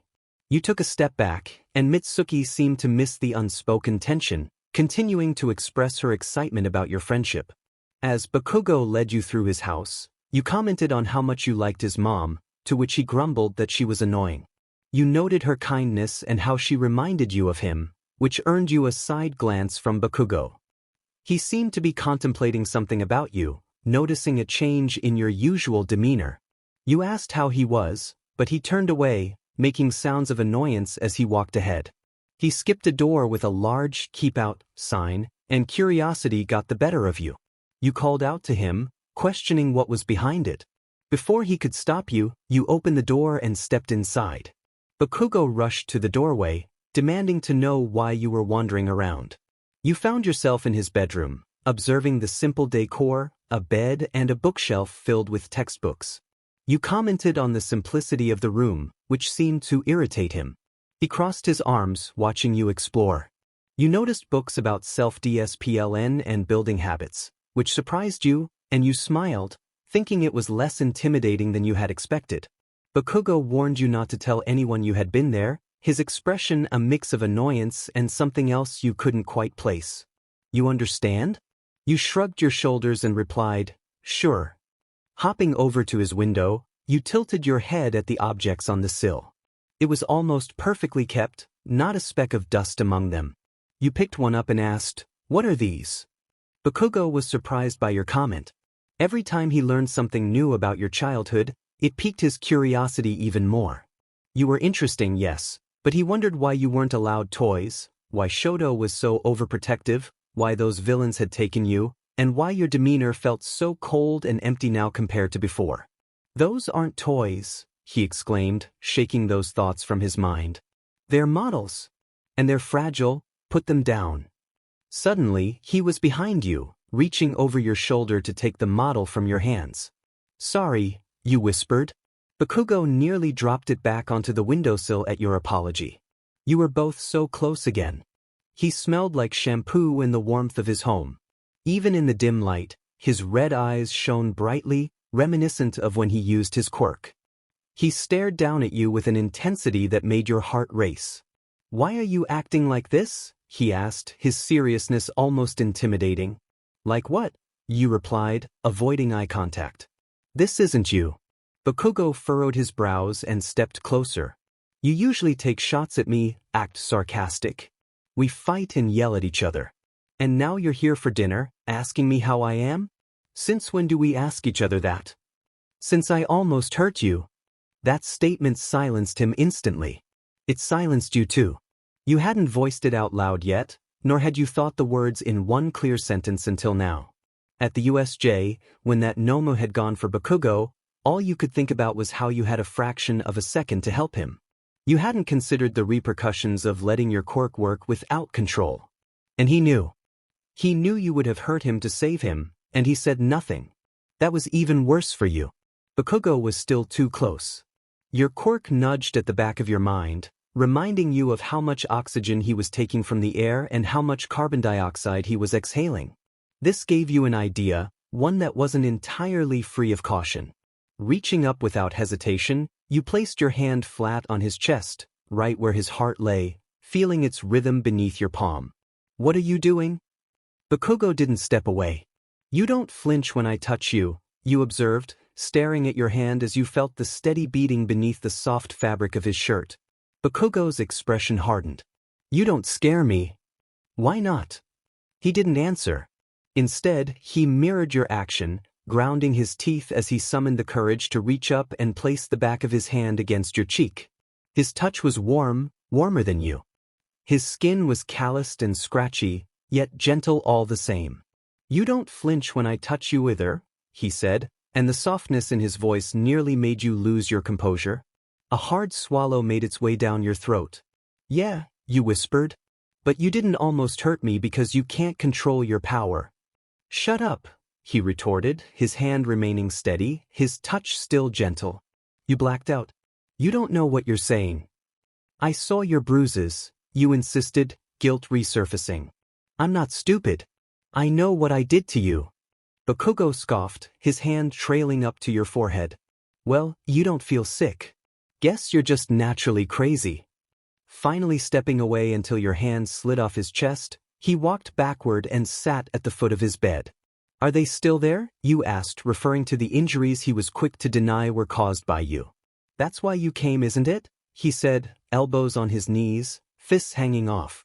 To check on me like everyone else? You shook your head. I was just walking home and saw a woman in the street, Katsuki. A better question is, why did you lie to everyone? Why did you say it was your gauntlets that caused those bruises? Why didn't you tell the truth that it was me? You didn't, he insisted. I used my power too much. That's the end of it, understand? Your lower lip trembled, A mix of anger at his denial and guilt at the thought that he was probably in even more pain than you were that day. "Let me see," you whispered. He would have said no, but that was the first time he saw you so close to tears. When you added a soft please, he felt the spot where you had touched his chest almost cave in. Sighing, Bakugo ruffled his hair, reached around to the back of his neck, and pulled his shirt over his head in one swift motion. "Oh my God," you whispered as he stood.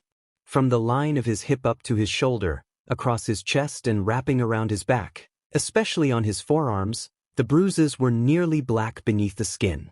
He looked like a soldier, his muscles bearing the marks of battles fought. Only instead of an enemy, it was your quirk you wished you could erase.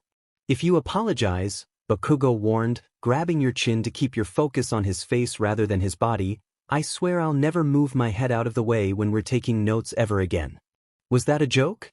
You blinked up at him. "You're not angry?" "Heh." Bakugo chuckled lightly. "You don't actually think you could beat me in a fight just because you put some scratches on me, do you?" Shaking his head as if the notion was absurd, he reached back for his shirt and threw it on. "He really is okay." That voice in your head reiterated. You weren't sure if he was denying everything just to salvage his pride.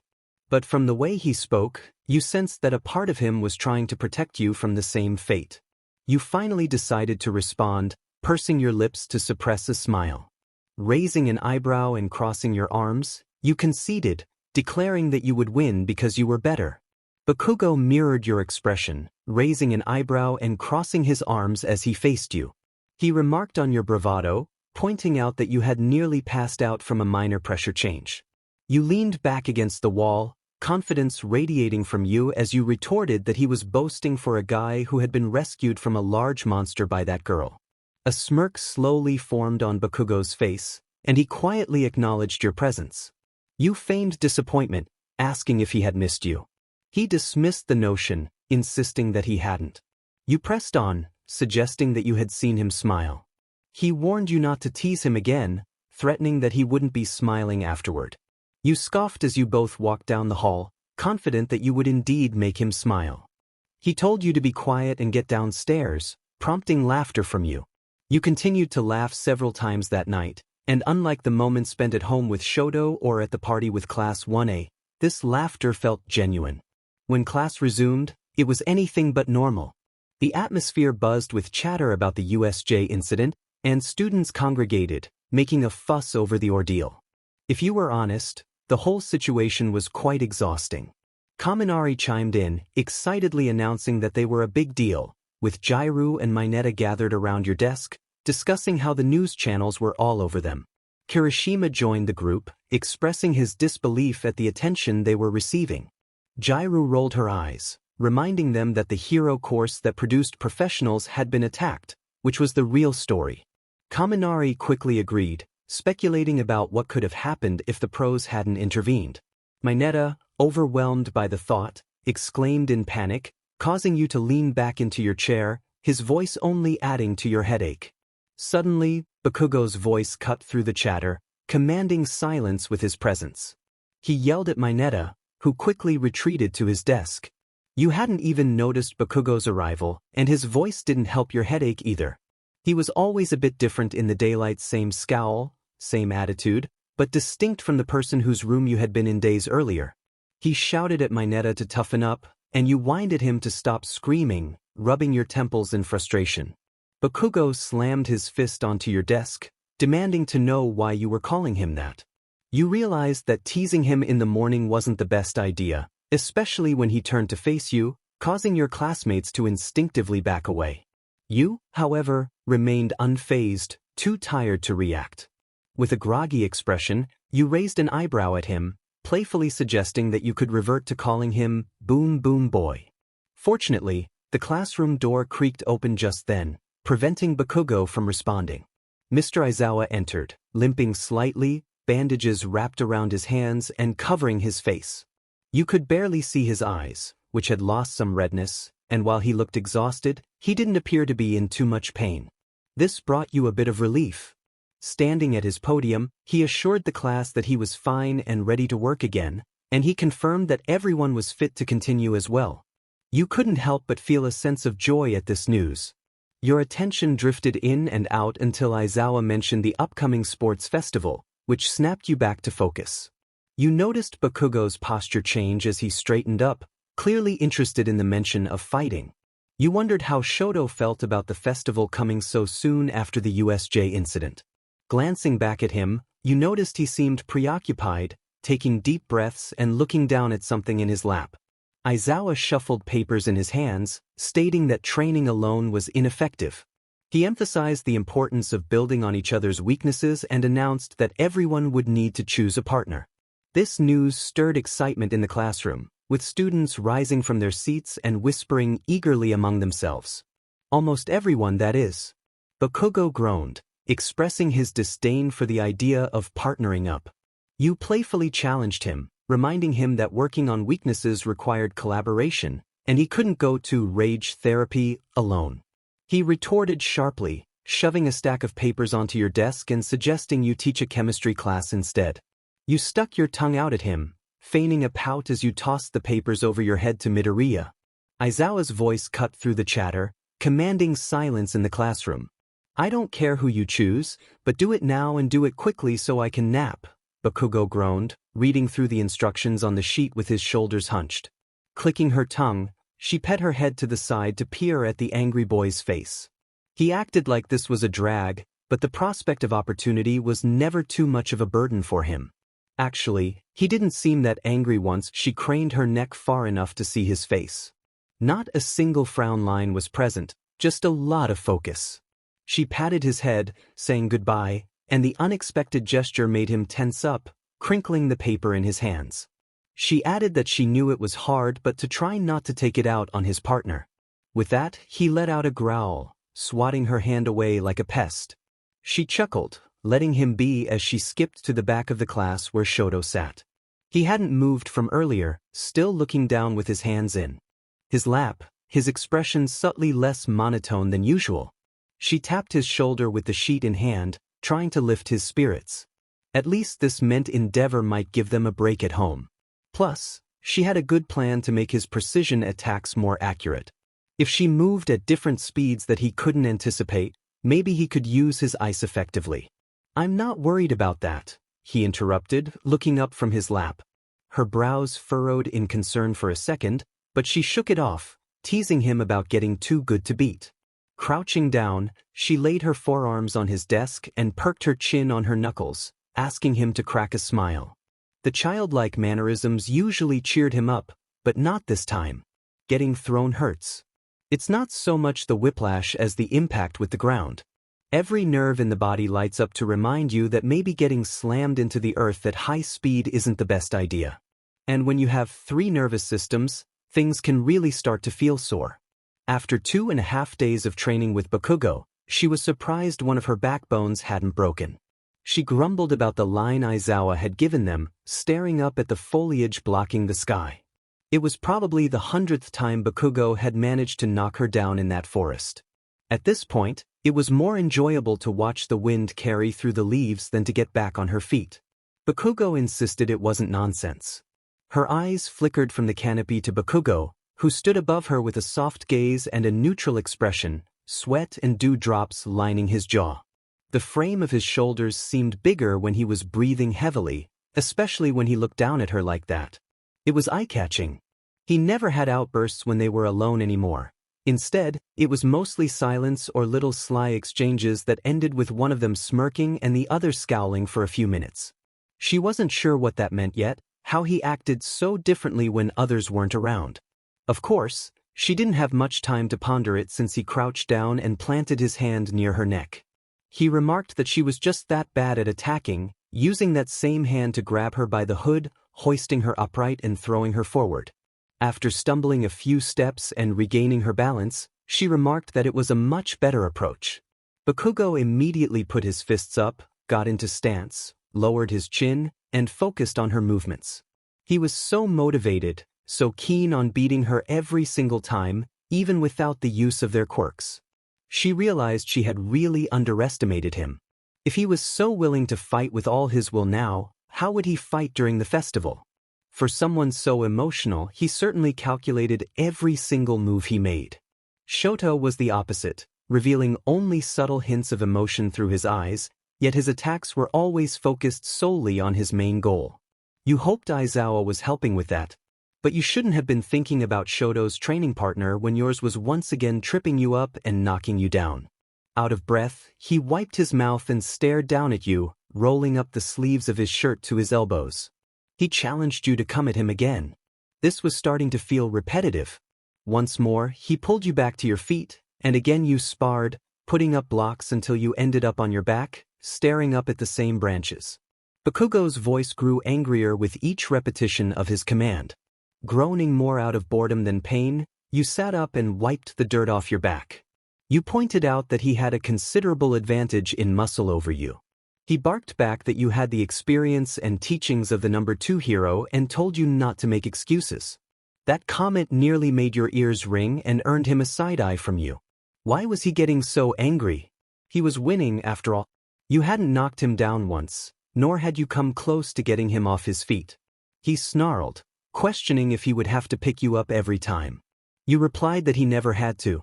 With that, you leaned against the nearest tree, observing the clearing now marked with every spot you'd fallen. You weren't fazed by any of this. In fact, you were more bored than tired. It all felt pointless. Bakugo wasn't going to improve by tossing you around, and you weren't learning anything you could take back to Shoto. Tightening your ponytail, you let your head fall back against the tree and closed your eyes, feeling the individual atoms of the bark scratching your scalp, the leaves rustling above, and the wind dancing with them. From a distance, Bakugo waited for you to stand. He watched your eyes flutter beneath their lids as if you were dreaming. He noticed a scratch on your chin, likely from their sparring, and the dirt on your hands, yet you seemed indifferent to it all. Though from that distance, you appeared beautiful, it only fueled his anger. He asked how long Endeavor usually made you train for, and your eyes slowly opened. When you questioned why he wanted to know, he insisted you answer. Rolling your shoulders back, you explained that it depended. Before school started, you trained for 12 to 15 hours a day, but now it was a little less. As you spoke, your fingers fumbled together, recalling all the little things you and Shoto had taught each other about combat. It felt useless now against Bakugo, and you wondered if Shoto could beat him in a straight hand-to-hand fight. Bakugo was uncharacteristically quiet, and when you looked back up, he was frowning heavily. You smiled in question, asking what that look was for. He made a TSK sound and repeated your training hours, demanding to know why, after only 3 hours, you seemed to be giving up. You chuckled in disbelief, insisting you weren't giving up. He bit back, saying he could see it in your eyes. Stepping closer, he placed his hand against the tree above you and, with contempt, accused you of worrying about Shoto instead of focusing on the training. Removing his arm and stepping away, he walked back to the center of the clearing, expecting you to follow, but you remained seated. Even if you enjoyed fun and games, teasing him and making fun of each other, he had never involved Todoroki in that way.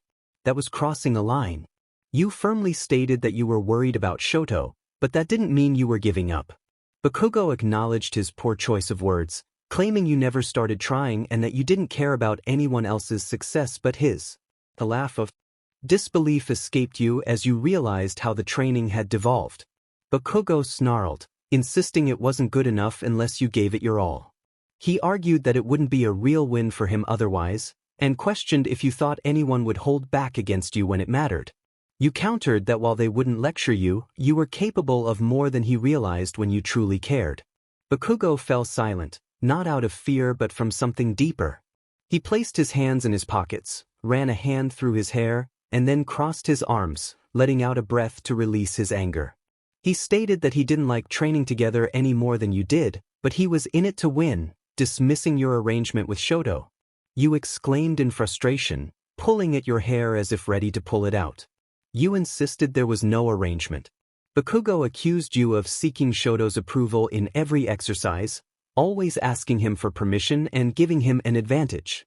He compared you to a dog, and that last sentence made your breath hitch. He wanted to provoke you, and he succeeded, but unlike him, you wouldn't give him the satisfaction of reacting.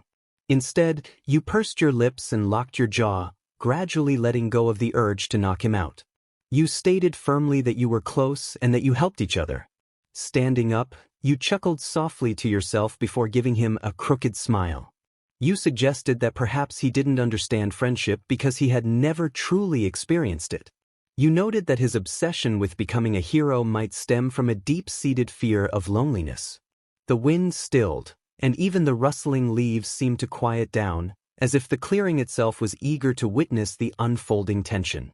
Bakugo's gaze remained fixed on yours as you spoke, and though he said nothing, his fists slowly unclenched. His shoulders, usually tense and ready for a fight, appeared relaxed from a distance. Despite his efforts to mask his emotions, his body revealed the truth. Realizing the weight of your words, you snapped out of the moment he had drawn you into. You began shaking your head, rubbing the back of your neck, wishing you could take it all back. Apologizing, you avoided his gaze, feeling regret for what you had said. He interrupted, reminding you of his feelings about apologies, and insisted it didn't matter. You questioned whether it truly didn't matter, puzzled by the sudden disappearance of the hurt you had just seen in him. Bakugo approached you slowly, his movements deliberate and intimidating, and he backed you against a tree with more than just words. You found yourself at a loss for a response. With a smirk, he taunted you, asking how you would assist your little master when he unleashed his power. Before you could think, your fist flew toward him, but it met his palm instead. He caught your fist, holding it steady while staring into your eyes, challenging you to defy him. You bit back a retort, your anger boiling over, but then his lips curved into a smile. The sight of his grin only fueled your frustration. You questioned why he was smiling, trying to pull away unsuccessfully. He laughed, pushing your fist against the tree, revealing that he had figured out how to motivate you. Your eyes widened as realization dawned on you. He wasn't angry about your words. He was trying to provoke you into a real fight. You sighed, slumping against the tree as he released your fist, calling him in but while rubbing your face in exasperation. He acknowledged his behavior with a scoff, but pointed out that you had thrown the first punch. After a few brawls and exchanges of hits, you found yourself saying the word that had become a part of your dynamic. Even though you hadn't landed a single punch, there was something exhilarating about it.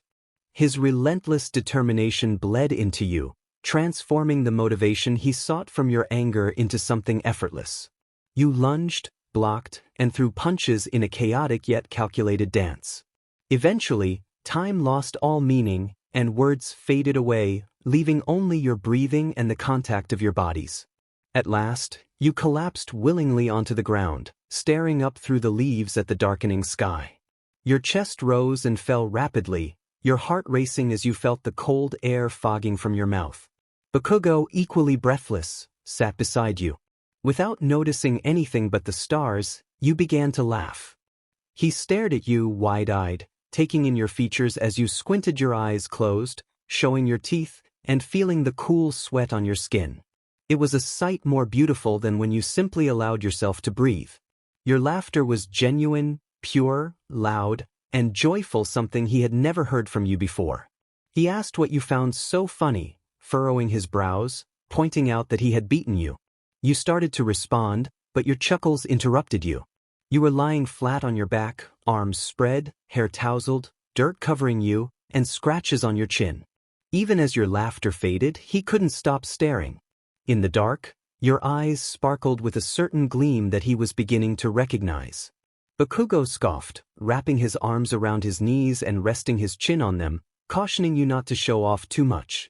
You shot back with a playful retort, reminding him of his own bravado.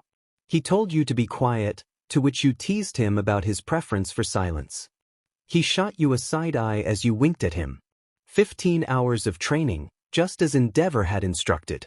Yet somehow, you wore the most joyful smile he had ever seen. When you tilted your chin up, that smile transformed into a smug, demanding expression he knew all too well. You ordered him to lie down next to you, and the expectation in your voice irked him. He grumbled in response, refusing your request. You mocked him, calling him a loser, which caught him off guard, flustering him. In a swift motion, you grabbed his arm and tugged him down to the ground. He yelled in surprise, finding himself exactly where you wanted him. Frustrated, he pulled his arm away and crossed his arms like a pouting child, reluctantly agreeing to stay, citing exhaustion as his reason. You noted that he should be exhausted, your tone serious but still breathless. If he pushed himself that hard every day, you could only imagine how he felt. Bakugo didn't know how to respond, so he turned to look at you. You were gazing upward, seemingly searching for something beyond the branches. You continued, reaching out your arm to trace the sky through your fingers, drawing a comparison between him and the stars. Bakugo shook his head, warning you against feeding him a cheesy line about how both of you were amazing and shined. You smiled, ready to joke, but he quickly reached to pinch your side, earning a squeal and a fit of laughter from you. He remarked that you found everything amusing today. You clarified that people often took stars for granted, which caused his expression to fall. He blinked, trying to understand your words. You explained that many stars were thought to last forever, but in reality, most were already dead, their light merely remnants of the past. You offered a sad smile, likening them to heroes. The wind picked up, rustling the leaves above, momentarily obscuring the stars. As the night deepened and your voice softened, Bakugo realized something profound. The way you spoke revealed a trinity in your existence. One part of you was a mask, sarcastic, awkward, witty, yet intelligent and caring. Another part was raw and brutal, filled with rage, quiet, and dangerous, bearing years of pain. But then there was this version of you, carefree, joyful, and smiling, someone who would save him without reason, seeing him as just another kid rather than a star in the sky. The only problem was that he wasn't sure which version of you was real. He softly mentioned that stars were better seen from a plane, knowing you had never been on one. Your hopeful response made him look at you again. He explained that being above the clouds offered a clearer view. Curiosity brightened your eyes as you asked what it was like to be in the sky. He began to list the downsides but stopped when he saw your smile. It was as if sharing something as simple as a flight was giving you the world. Grinding his teeth in frustration, he sighed and continued, admitting it was peaceful and that you would find a way to enjoy it. You whispered a question, eager to hear more. He mentioned your quirk, suggesting that you could feel the experience as if you were flying, even in the stratosphere. The thought lingered in your mind for a while. You both had fought for so long that it felt less like training and more like something you wanted to share without conflict. It made you wonder how long people had imposed their expectations on him, making him believe he had to be something extraordinary rather than just a boy. You turned your gaze to his hair, which frizzed at the ends and crowded his face, and proposed a bet for the upcoming festival. He shook his head, insisting he didn't make bets. You playfully challenged him, suggesting he might make an exception for you. Rolling his eyes, Bakugo conceded, agreeing if it would get you to stop talking. You declared that if you won, he would have to hang out with you. His surprised reaction made you giggle, and you mentioned how you sometimes hung out with friends like Kirishima, Kaminari, Mina, and Jiraiya. Bakugo frowned at the suggestion. It sounded unpleasant to him. When he attempted to swat away the idea, he found himself blocking the movement, holding the fist in midair as he shook his head. The determination in your voice was clear as you stated that if he won, he would get what he wanted. You promised to stop being a nuisance, to leave him alone in class. You added that if he and Todoroki ended up facing each other, whatever happened would not be held against him. Bakugo wanted to respond, to voice his own requests, but after spending countless hours helping you navigate your own conflicts, he was beginning to see a different side of you. It was a side that intrigued him, yet the fear of uncertainty loomed larger than the courage to be vulnerable.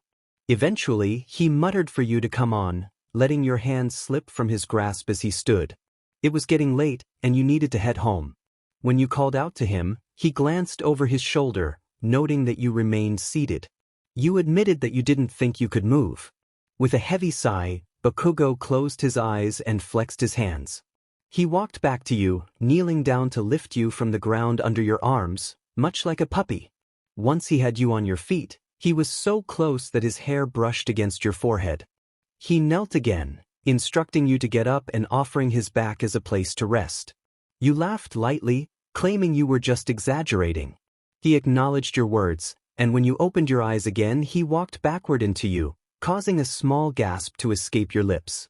He held you securely, reminiscent of how Shoto used to carry you when you were children, a memory that brought a wave of nostalgia. You agreed to let him carry you, the weight of exhaustion outweighing any embarrassment. You mentioned that you could walk home after reaching his house. When he asked where you lived, you gestured in the direction, stifling a yawn. Bakugo muttered something under his breath as the crunch of leaves beneath his feet intensified with your added weight. Wrapping your arms around his neck for balance, you felt comfortable enough to share your thoughts. You noticed his pulse and casually remarked that his blood pressure seemed low. He found your observation fascinating, and your giggle sent a slight shiver through him. You laid your chin on his shoulder, taking in his scent and playfully commenting that he smelled funny. He warned you about the headset, but you simply smiled and rested your head against his back, humming along to the rhythm of his footsteps. The stars above cast shadows through the leaves, matching the beat of Bakugo's heart. You thought about how others might describe him as an angry boy, but in that moment, all you could see was him amidst the scenery. And to think he almost fooled them into believing they were right. YN felt the warmth radiating from Bakugo as they clutched his shirt tightly. Though they couldn't see his face, they sensed every part of his body relax at their words. Once more, Katsuki let out a soft sigh, his voice tender and weary as he urged YN to rest. The festival was as grand as YN had imagined from Aizawa's descriptions. He had claimed it was more important than the Olympics, and with the massive crowds gathering, it certainly felt that way. The sheer size of the stadium alone sent a wave of anxiety crawling up YN's spine. They shivered at the sight, even before the sounds of thousands cheering filled the air. Once YN and their class were led to the waiting room beneath the stands, they took a seat in a folding chair, allowing their thoughts to drown out the muffled noise of the spectators above. Shoto and YN were the first to arrive, a fact ensured by Endeavor. On the morning of this grand occasion, Endeavor had spared no effort in lecturing them about the importance of making him proud, emphasizing that their family was not filled with weaklings and that they needed to surpass all might at their age. His words carried a weight that felt more threatening than usual. Of course, Shoto had taken YN's earpieces and stuffed them into his own ears while maintaining a steady gaze at his father, a small act of rebellion. Yet, YN could see the tension radiating from him. He hadn't spoken to YN for days, which was concerning, but it wasn't unusual for him to retreat into his own anxieties. YN decided not to dwell on Shoto's state. They needed to focus on getting him in the right mindset once the games began. For now, he could lean against the wall and stare into space. As for Endeavor's lectures, YN was trying not to let his commands weigh too heavily on them. Instead, they focused on the mask that accompanied their costume. Although the class was not permitted to wear their hero costumes for the festival, YN had received special accommodations. Aside from the earpieces, they didn't think they would need anything else. However, their bandage teacher had insisted on placing the mask in their hands when they entered that morning. YN had expressed their gratitude but mentioned that the mask didn't seem particularly helpful. When they attempted to return it, he simply pushed their hand away. He explained that while it might not enhance their powers, he wanted them to use their quirk that day. The mask would help them feel their own breaths, reminding them to breathe when anxiety struck. That was thoughtful of him. YN blinked up at him, curling their fingers around the mask and bringing it down to their side. Aizawa had one last piece of advice before leaving to join Present Mike, but YN wasn't sure if they could truly follow it. He had told them not to be afraid of themselves. That's when bad things happen. That was about an hour ago now. Though the comfort of the mask was still present in your hand, the fear your teacher warned you about simmered without a moment of peace. You thought to yourself that adults could be frustrating. Letting your thoughts wander sometimes made you oblivious to your surroundings, until you heard the sound of a chair being pulled back at your table. You turned to see Bakugo taking his seat. He looked intense, as if he were preparing for battle, his expression serious and focused. He nodded at you and propped his feet up on the table. You asked him if he was ready for the upcoming challenge. He replied with enthusiasm, questioning if that was even a question. You smiled, knowing how to get him riled up, and assured him that you were ready too. He mumbled that he expected you to be, crossing his arms and pouting, emphasizing that he didn't carry the training for you to take the fight lightly. You made a playful face that annoyed him. You teased him about being scared of losing the bet, but before he could respond, some friends entered the room, playfully punching each other and making a ruckus. This reminded Bakugo of the stakes involved in the bet. He grumbled that he was now feeling nervous, and you playfully smacked his arm in response. You greeted Kirishima and Kaminari as they took their seats across from you, noting their excitement. Kaminari expressed his enthusiasm, throwing his arms behind his head and relaxing into his seat. Kirishima joined in with a big smile, mentioning how hard they had trained together and how eager he was to show off. You laughed, complimenting Kirishima's muscles and joking that he could rival All Might. Bakugo made a dismissive sound, shaking his head at your praise. You teased him in a playful, babying tone, assuring him that his muscles looked good too. While you smiled, pleased with your playful banter, Bakugo growled under his breath, issuing his usual threats. It was nice to know you could make him relax a bit while keeping your usual dynamic alive. Suddenly, Kirishima asked if Todoroki was okay, noting that he seemed a little upset. You glanced at Shoto, who stood in the corner, and explained that he was fine but might just need some space to think. You weren't wrong. Shoto was indeed nervous, but not for the reasons you expected. He called out to Midoriya, who stood with Ida and Uraraka, looking quite anxious. Midoriya stuttered as he greeted Todoroki, trying not to retreat into himself as Shoto approached him. Todoroki stated, from an objective standpoint, that he was stronger than Midoriya. You felt a wave of concern wash over you. He added that it was also clear Midoriya had All Might in his corner. You silently begged Shoto to stop, but he continued, asserting that he would still defeat Midoriya. In just 3 sentences, the entire class was now focused on Todoroki. Midoriya stood before him, visibly trembling, his eyes wide with fear.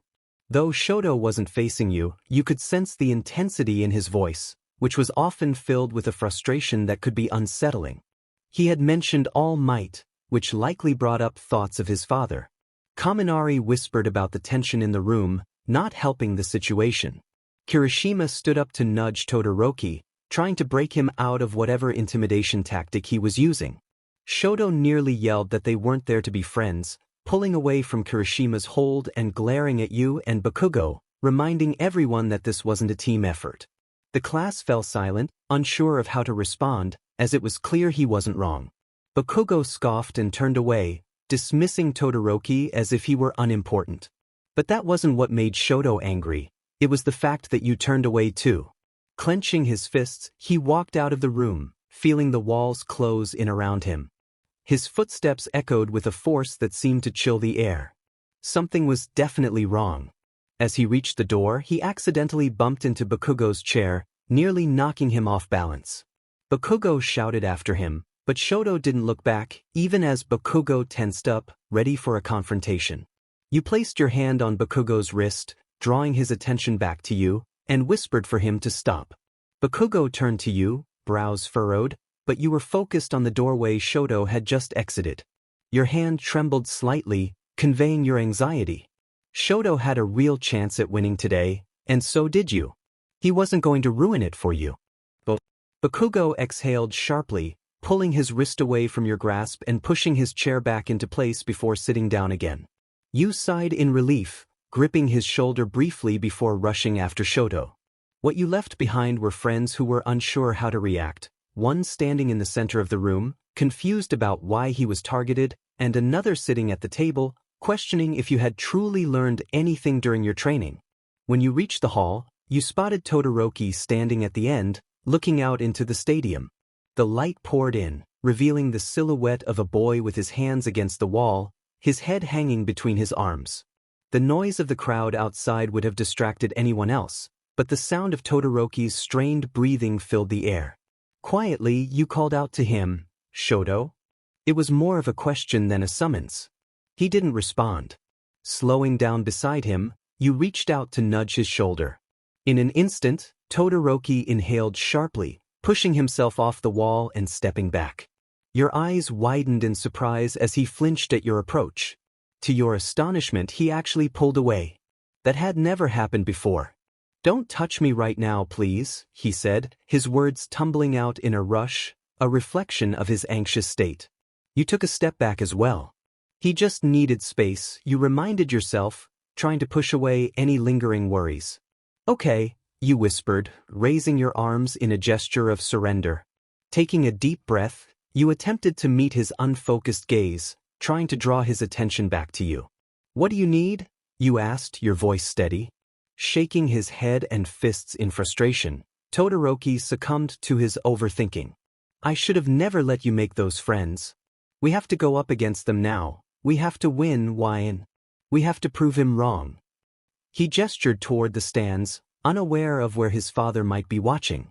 You struggled to find a response to his words, but he stepped closer, his eyes pleading for something that existed before you both arrived at UA, before the USJ attacks, before you met your classmates, before you met Bakugo. He was nearly in your face now. You can't be distracted, you can't care about them or anyone right now. We have to. Shoto, you're just scared. Stop it. You waited for his breathing to steady. I'm here for you. Are you listening to me? You gripped his shoulder, guiding his focus from the ground to your face. I'm here. For you. No one else. I want to believe you, but, as he spoke, looking at you, he didn't truly see the girl standing before him. Instead, he saw the girl sitting in the back of an ambulance, blood trickling down her ears, lost in something darker than her past. He remembered the person who had remained silent for days, the one who came home late more often, the one who sat apart from him, the one who bowed her head whenever his father entered a room, the one who felt like she was drifting further away every day. He couldn't see the same girl who had sat on the rooftop under a blanket with him as a child. No matter how hard he tried, he hadn't been able to see her since the night she learned to fall asleep beside someone else. After a moment, you said his name, reaching out to take his hands. They were cold and slightly shaky, but not as much as yours. He didn't stop you, but he didn't hold your hands back either. The silence hung heavily between you both, and for the first time since you met as children, neither of you knew how to fill it. Suddenly, Present Mick's voice boomed, calling for excitement from the crowd. The festival was about to begin, and cheers erupted from the stands as fans rose to their feet, waving signs for their favorites. We'll deal with this later, you said, releasing his hands. Todoroki looked back at you, trying to understand why your touch had suddenly vanished. You were looking past him, over his shoulder, into the stands, your eyes filled with a fear that surpassed his own moments ago. The distance you were about to close felt greater than ever. Let's go win this, you declared, finally tearing your gaze away from whatever had captured your attention. With your fists clenched and your expression resolute, you walked away. Once you were far enough, Todoroki turned around, searching for the source of your distraction. After a few moments, he spotted a man with crossed arms, staring down into the stadium with a stern expression, his father, a fire igniting within him. The first event was the obstacle race. Although most students didn't expect much difficulty for a first trial, you and Shoto were prepared for anything. Those long hours of training had not gone to waste. Despite the tension between you, it was easy to set it aside for the sake of winning. When you wanted something badly enough, slipping back into the dynamic of training partners instead of family worked better than anything. It had been a while since you had to analyze every possible scenario and competitor around you, but it was thrilling to see Shoto freeze the mechanical beasts while you melted the ice to trap your competitors. From that moment on, the two of you ran side by side, ensuring there were no openings for loss. Wearing your masks and earpieces, you observed everything, relying on your senses rather than your eyesight.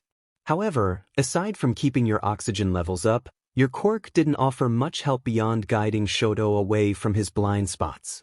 You both managed to stay ahead for most of the race, but in your focus on your own paths and victory, you forgot that the tension between you wasn't the only one in play. Eventually, Bakugo caught up, and when he did, it was with fierce determination. He yelled as he soared through the air, explosions propelling him between you and Todoroki. Your declaration of war was directed at the wrong person, he said, gripping Shoto's arm. With that, the two of them launched into a fierce competition, battling each other while racing forward. You were somewhat taken aback by the intensity of it all. So, this was how Bakugo felt, huh? Since his bold proclamation at the festival that he would be the winner, Many had grown frustrated with him for making Class 1A a target. But you figured someone so determined to come out on top, even in simple exercises and mock training in the woods, wouldn't give up easily now. In fact, you were surprised it took him this long to get warmed up. Of course, his focus on defeating Todoroki came at a cost. The last person you expected to win the race soon sped past all of you. Though you would never admit it, you felt an overwhelming sense of pride as you watched Midoriya cross the finish line. Now that the race was over, most of you stood back in the stadium, out of breath, hands on your knees, trying to conserve what energy you had left. Removing your mask, you attempted to take out your earpieces, but the crowd was so loud that you winced when you removed just one. You kept your eyes on the scoreboard, eagerly awaiting the official rankings. It was clear that Izuku had come in first, but with you, Bakugo, and Todoroki all in a jumble, it was hard to tell who had secured second place. At that moment, you didn't care. All you wanted was for the noise from the stands to quiet down and for you and Todoroki to make it to the next round. Shoto noticed the tension in your face when you put the earpiece back in and asked if you were all right. You nodded, standing up straight and rolling your shoulders. Instead of asking him the same, you scanned Todoroki for any signs of injury or distress. He was surprisingly clear of blood and scratches from Bakugo, and although he hadn't used his left side, you had managed to keep his right side from overcooling earlier, so he seemed fine. There were a few scuff marks on his neck, and his leg looked stiff as he walked. Perhaps he would need your help in the next round to ensure he could keep up with Midoriya. "Are you sure you're all right?" he asked again. You shook your head, refocusing on reality, and brought up the next event, but he interrupted, saying he would come up with a plan. His dismissive tone was unusual, as he typically discussed strategies with you. But today, he crossed his arms and turned to face the scoreboard, waiting anxiously for the rankings to appear. You thought to yourself that at least the first round was over. You flicked your gaze to the side and noticed Bakugo, who was in his usual state of grumbling. But now, instead of being focused and ready like he had been that morning, he appeared angry and even fearful. He wore a similar expression to the one he had during the training exercise when he faced off against Izuku in that building. "I should have made sure I left him behind from the start," he muttered to himself. You approached him with a skip in your step, interrupting his panicked thoughts. "Nice work, Boom Boy," you said cheerfully. He looked at you with sheer disappointment. "Hi there, sore loser," you smiled, leaning forward and placing your hands behind your back in a playful manner. Bakugo frowned and asked if you wanted him to hit you. You teased back, saying only if it made him feel better about himself. His anger escalated, and he threatened you, but you maintained your grin, enjoying the distraction you were providing. A loud noise from above, resembling an announcer's bell, rang out, drawing both your and Bakugo's attention. The scores on the board lit up in bright blue, revealing the winners and losers of the first round. All the students who had returned from the race were quiet, necks craned to witness the results. As expected, Midoriya was in first place, with Todoroki just barely in second. Right behind him were your and Bakugo's names, tied with the same score. After a moment of confusion, you nearly broke down laughing. Bakugo screamed in disbelief, too close to your ear for comfort, realizing they had tied again. You were too busy laughing to be bothered by his frustration. Struggling to catch your breath, you managed to say that you were dying from laughter. He threatened you again, but you continued to laugh, partly just to annoy him. Midnight stood on her stage, whip in hand, as all of Class 1A gathered around. It seemed your entire class had managed to place in the top 40 and advance to the next round. You found yourself next to Shoto again, waiting for the next event to be announced. You scanned the competition around you, feeling Kaminari's presence behind you, the familiar charge of energy that surrounded him. Kirishima was nearby too, his body always slightly denser than everyone else's. You focused on the others around you, knowing that one-on-one fights would be the third round. It was time to figure out how to help Shoto beat everyone. Finally, Midnight spun her wheel, announcing the cavalry battle, with each of the winners assigned a point value based on their rankings. You knew you would need a team.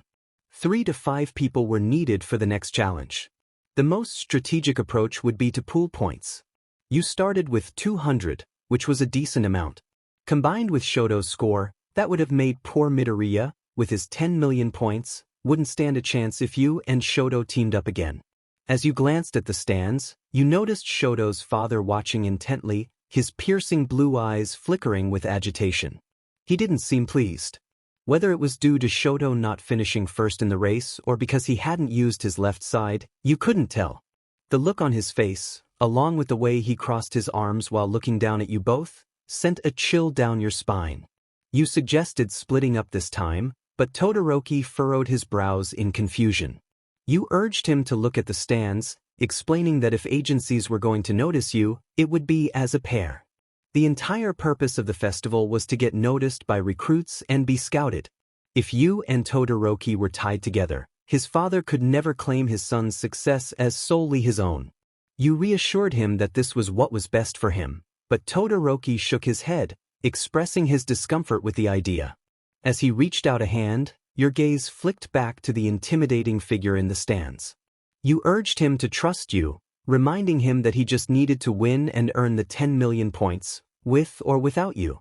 Todoroki couldn't understand the sudden reluctance in your demeanor. You had seemed so relaxed just moments ago. Swallowing hard, you offered him one last piece of advice, suggesting that Momo and Denki would make good teammates for his Quirk. He reluctantly agreed, but with a serious tone he insisted that you better stay in the running. With a nod, you both set off in opposite directions, ready to form your own teams for the next challenge. You approached Kirishima, loosening your stride to get back into a relaxed mindset. You asked if he wanted to be on your team. A bit surprised, the redhead blinked a few times as he stood alone near the center of the stadium. He wondered about Todoroki, but you explained that it was best for you both to show you could work separately. You reassured him of his strength, noting that his quirk made him nearly invincible to any conditions you could manipulate, except for pressure. Kirishima chuckled awkwardly, acknowledging your thoughtfulness. You admitted you had no clue where to go from there.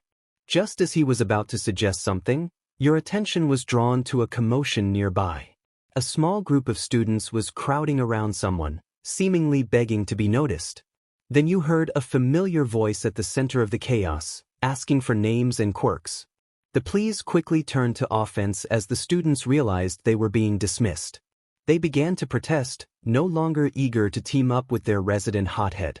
Kirishima questioned why more people weren't asking to pair up with you, noting that you and Bakugo had the same point value since you had tied. You shrugged, explaining that your quirk might not seem impressive since you mostly manipulated invisible elements. You suspected that many thought you had relied entirely on Shoto. Kirishima smirked, confident that they didn't know what was coming. As you stood back up, you caught Bakugo's gaze, both of you holding back the questions you wanted to ask each other.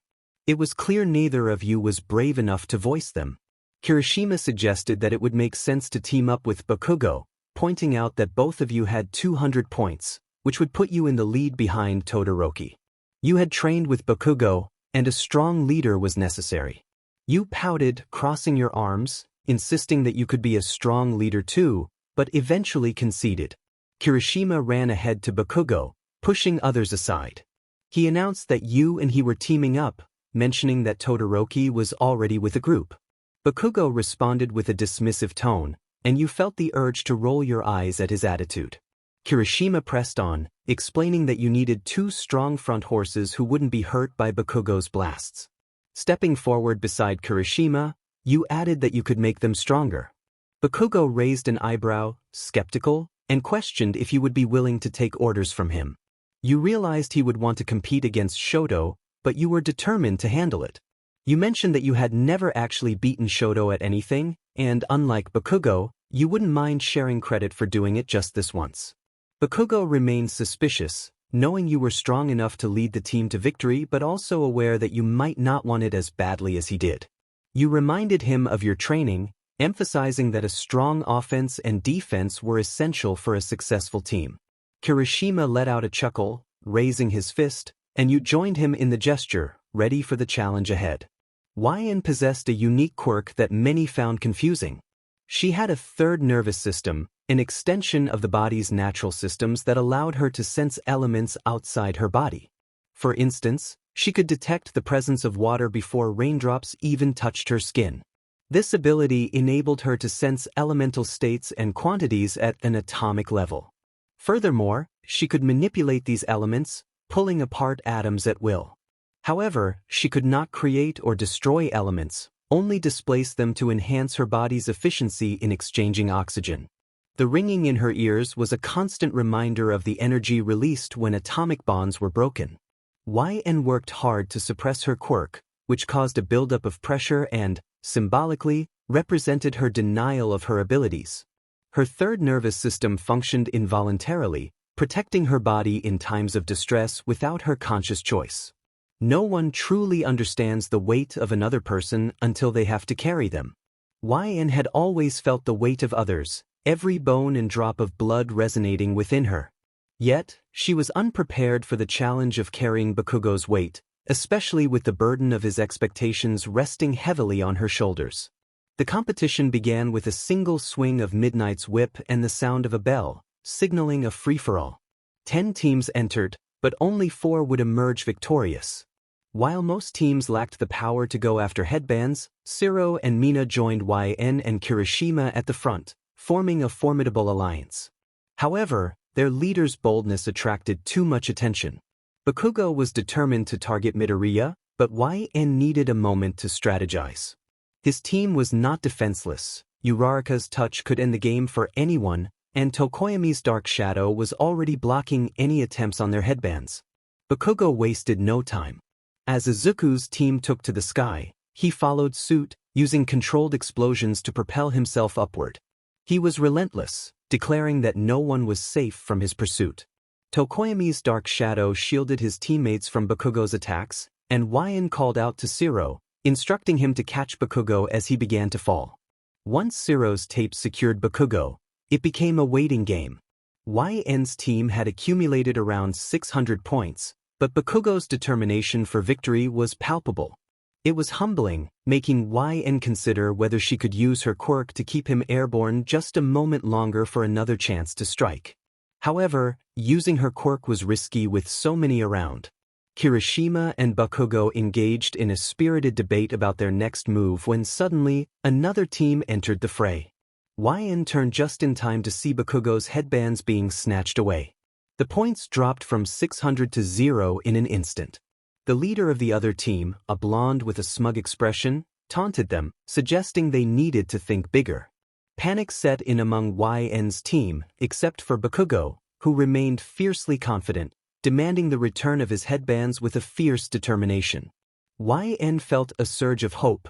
Bakugo's confidence was enough to rally the team back into focus. She redirected her attention to the new threat. Monoma, she recalled from the lineup, was the leader of the opposing team. His quirk was unknown, which made him a wild card, but his arrogance was evident. 𝐻𝐸𝐻 understood the stakes. They didn't have to win, but losing those points was not an option. To support Shoto and remain in the top 4, they needed to act decisively. Monoma's tendency to talk could be exploited, and 𝐻𝐸𝐻 was determined to turn the tide in their favor. If only he would get a little closer and be quiet, it would be perfect for him to knock his opponent to the ground with it. Burst of wind pressure. Assuming they would keep at least 40 contestants for the next event, all they had to do was ensure they stayed within that group as they ran. He wasn't close enough yet, but his words made her pause for a moment. Realization hit her. They had observed his quirks during the race. Only a fool would obsess over winning the preliminary rounds, he mused. Kirishima stepped forward, surprised that they had planned this as a class.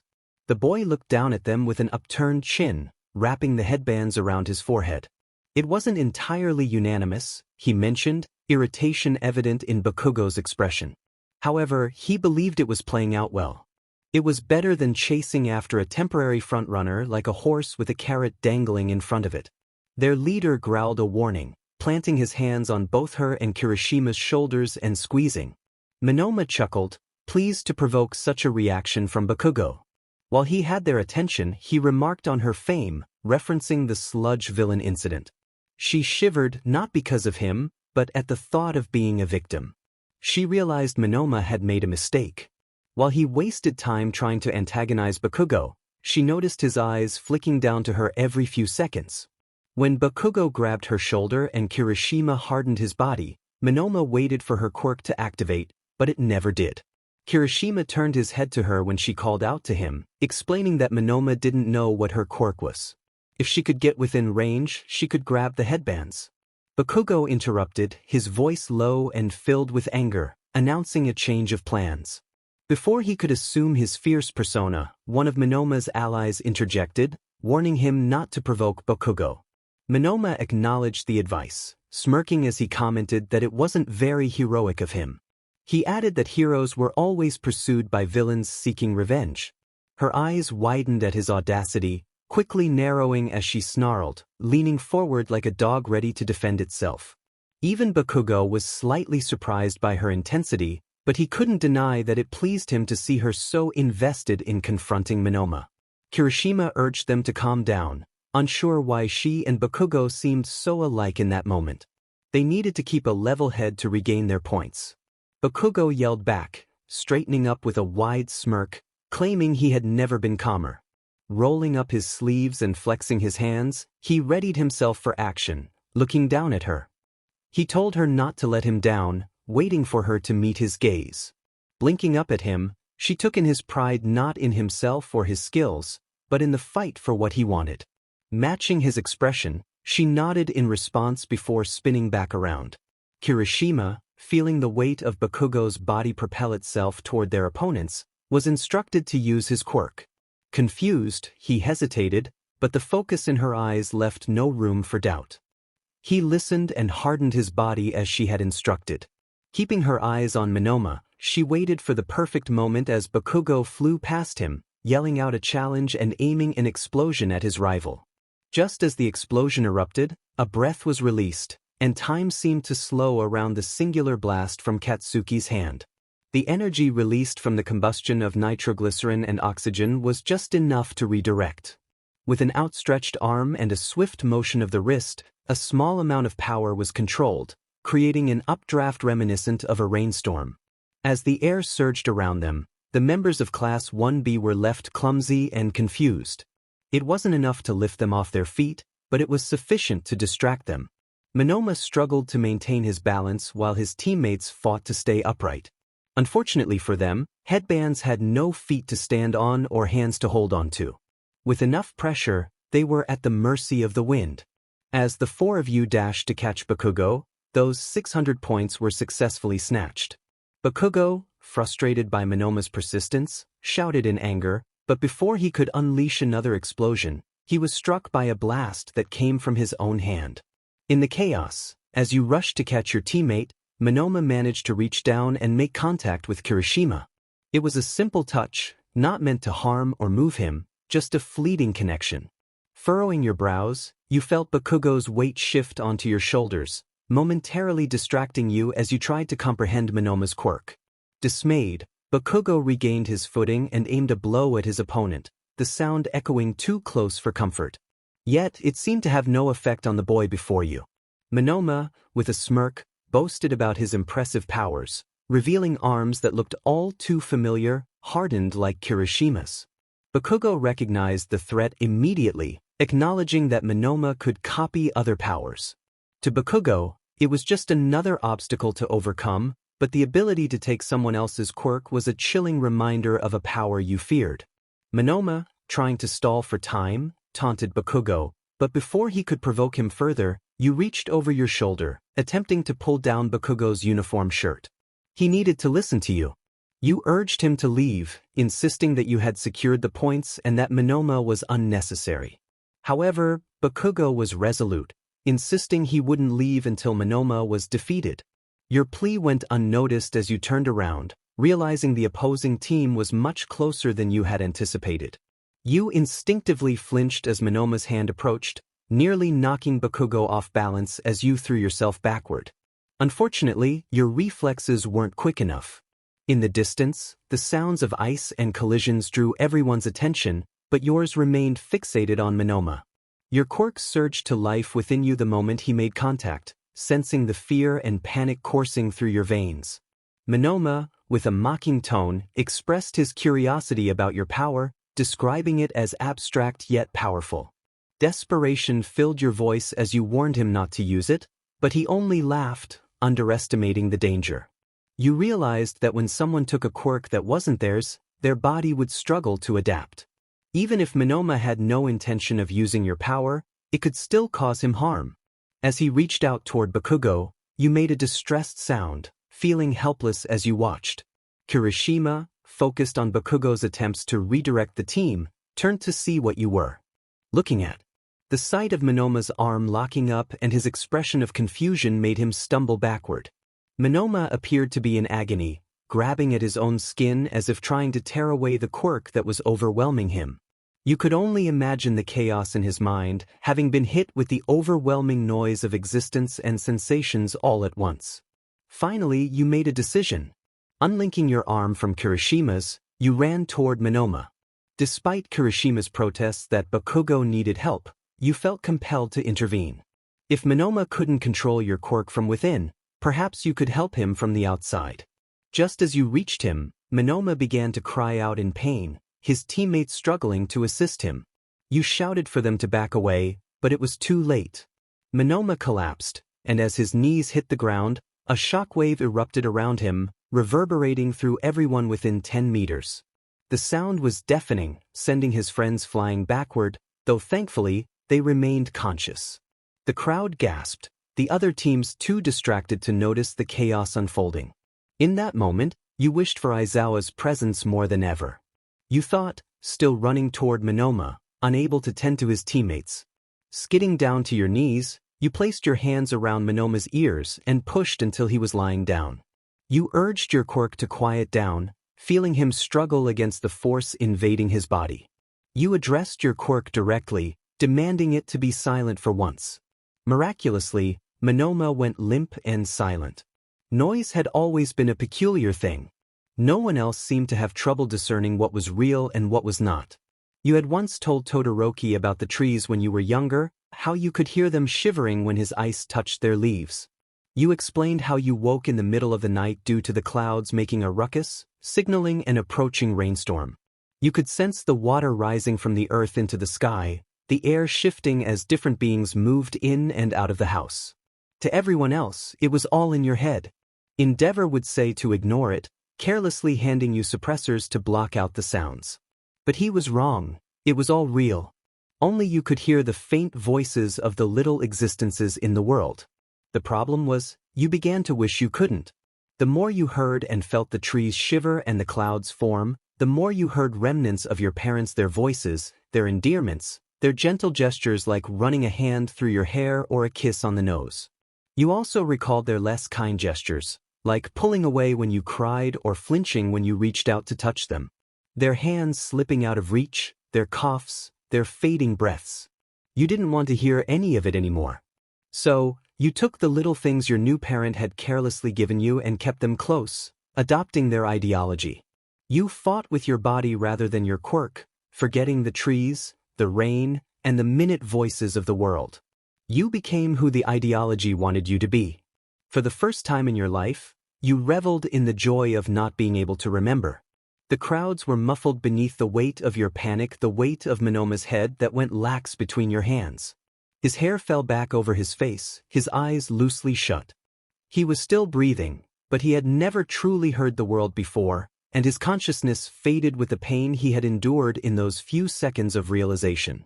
Wide-eyed and barely breathing yourself, you tried to feel for signs of life: his heart rate, blood pressure, oxygen levels, electrical signals in his brain.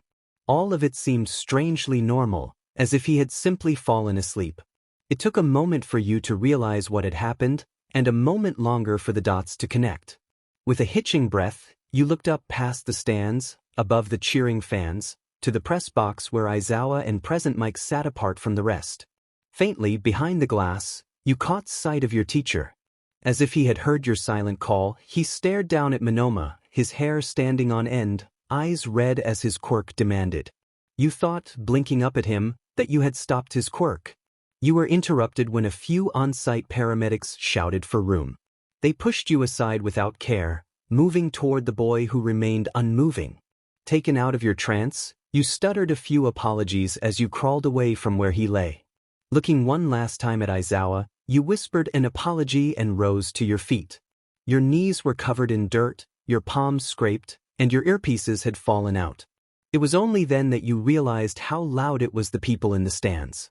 5,000 voices, breathing, moving, existing. Your quirk awakened, restless in a body that wasn't its own. Now that it was back, it surged through your nerves, shaking your muscles with a desire for attention. Grunting and shutting your eyes, you grabbed at your hair, trying to silence the chaos in your mind. But it didn't listen. It sensed your fear that Monoma wouldn't heal from his pain. It felt the scrapes on your palms and the blood dripping from your ears. As you looked around for a place to hide, you saw Monoma's friends, his teammates who had been cast aside by your quirk. Their hearts raced, almost as fast as yours, their uniforms torn from the blast. One was bleeding from the forehead, another needed help from a paramedic to stand, all of them keeping their distance. Your quirk sensed their fear, the way they looked at you like a dangerous animal let loose from its cage. You apologized again, but none of them heard you. Only your quirk acknowledged your words, and it was not there for apologies. In the distance, sounds of explosions caught your attention, not just explosions, but ice, shadows, and fire. You were a good 30 meters away, but you couldn't mistake it. Bakugo hadn't even noticed your absence. Or if he had, it didn't faze him.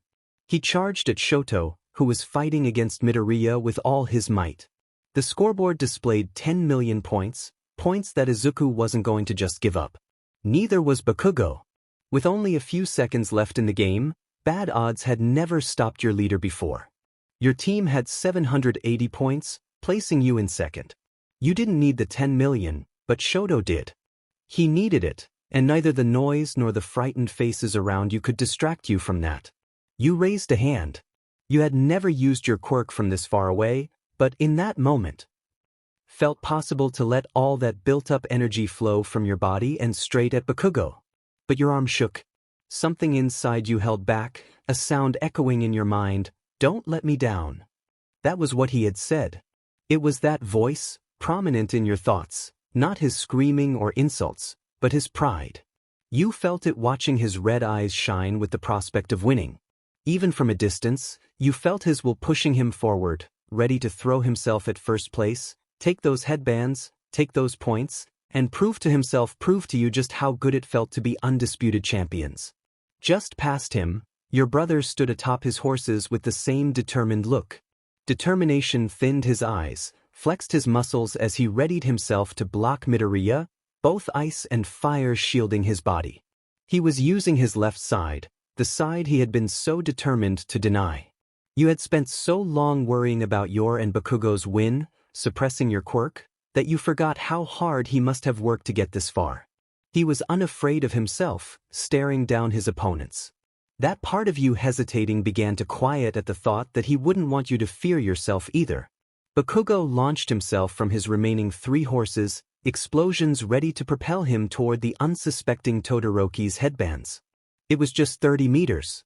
The last time you set your quirk free, it had saved Bakugo but nearly destroyed his body. That wouldn't happen this time. This time, you wouldn't set it free. Exhaling, you shut your eyes, feeling the quirk raging through your body. You closed your shaking hand into a fist, grinding your teeth together, letting the pain of ringing ears fade away. You took hold of the power demanding to be used.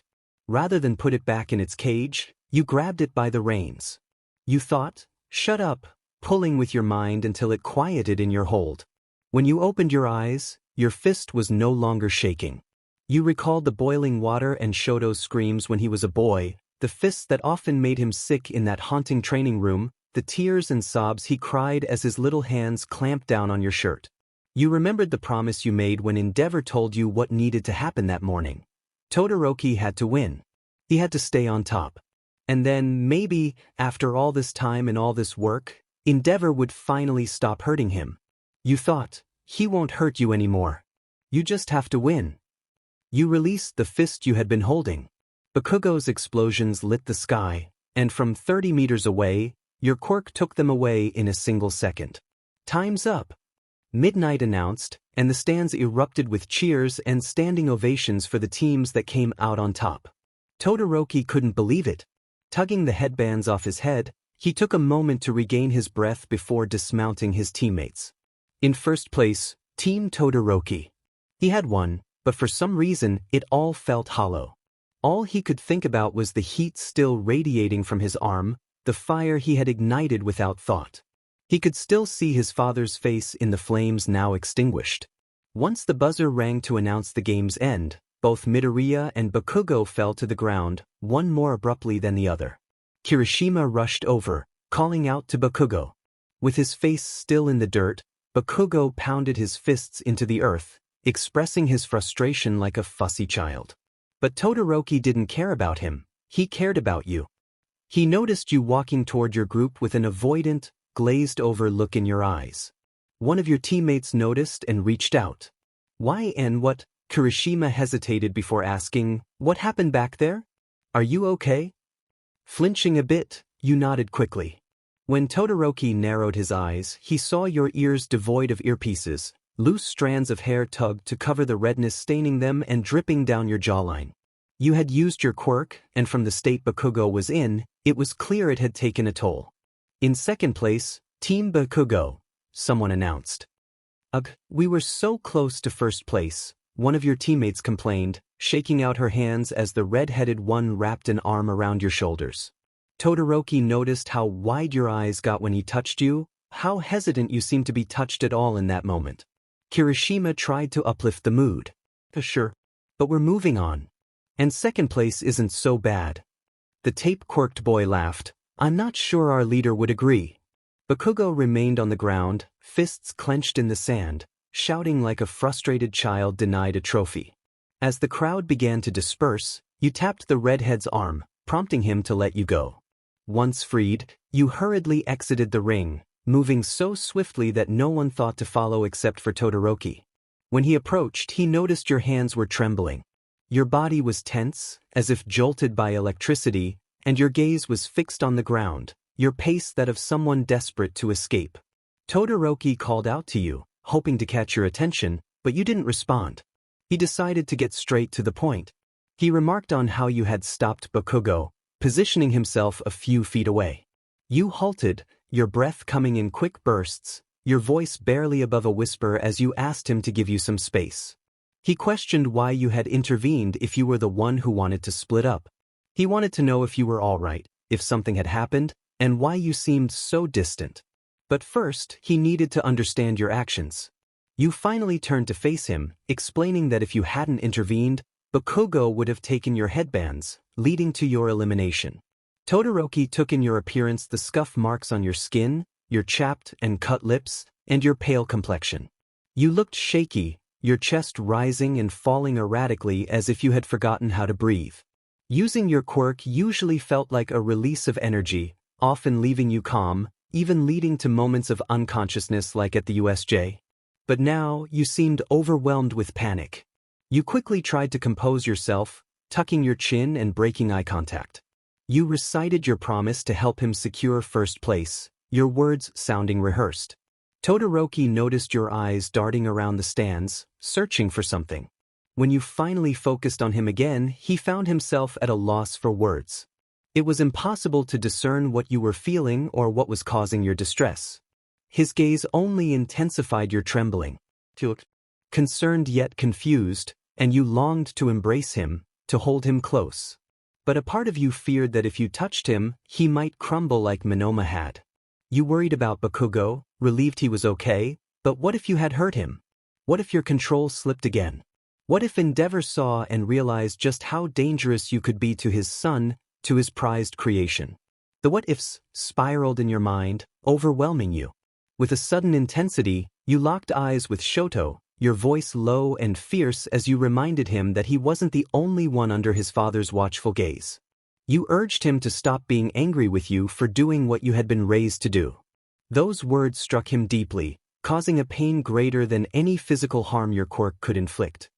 He swallowed hard as the weight of your statement settled in. He was no longer afraid of losing the girl he once shared a blanket with on a rooftop. He was terrified because she was all he could see. He recognized the absence of life in you when you expressed a desire for vengeance against those who had hurt you and your family. The innocence that had once defined you felt like it was fading away, and he couldn't shake the image of your suffering.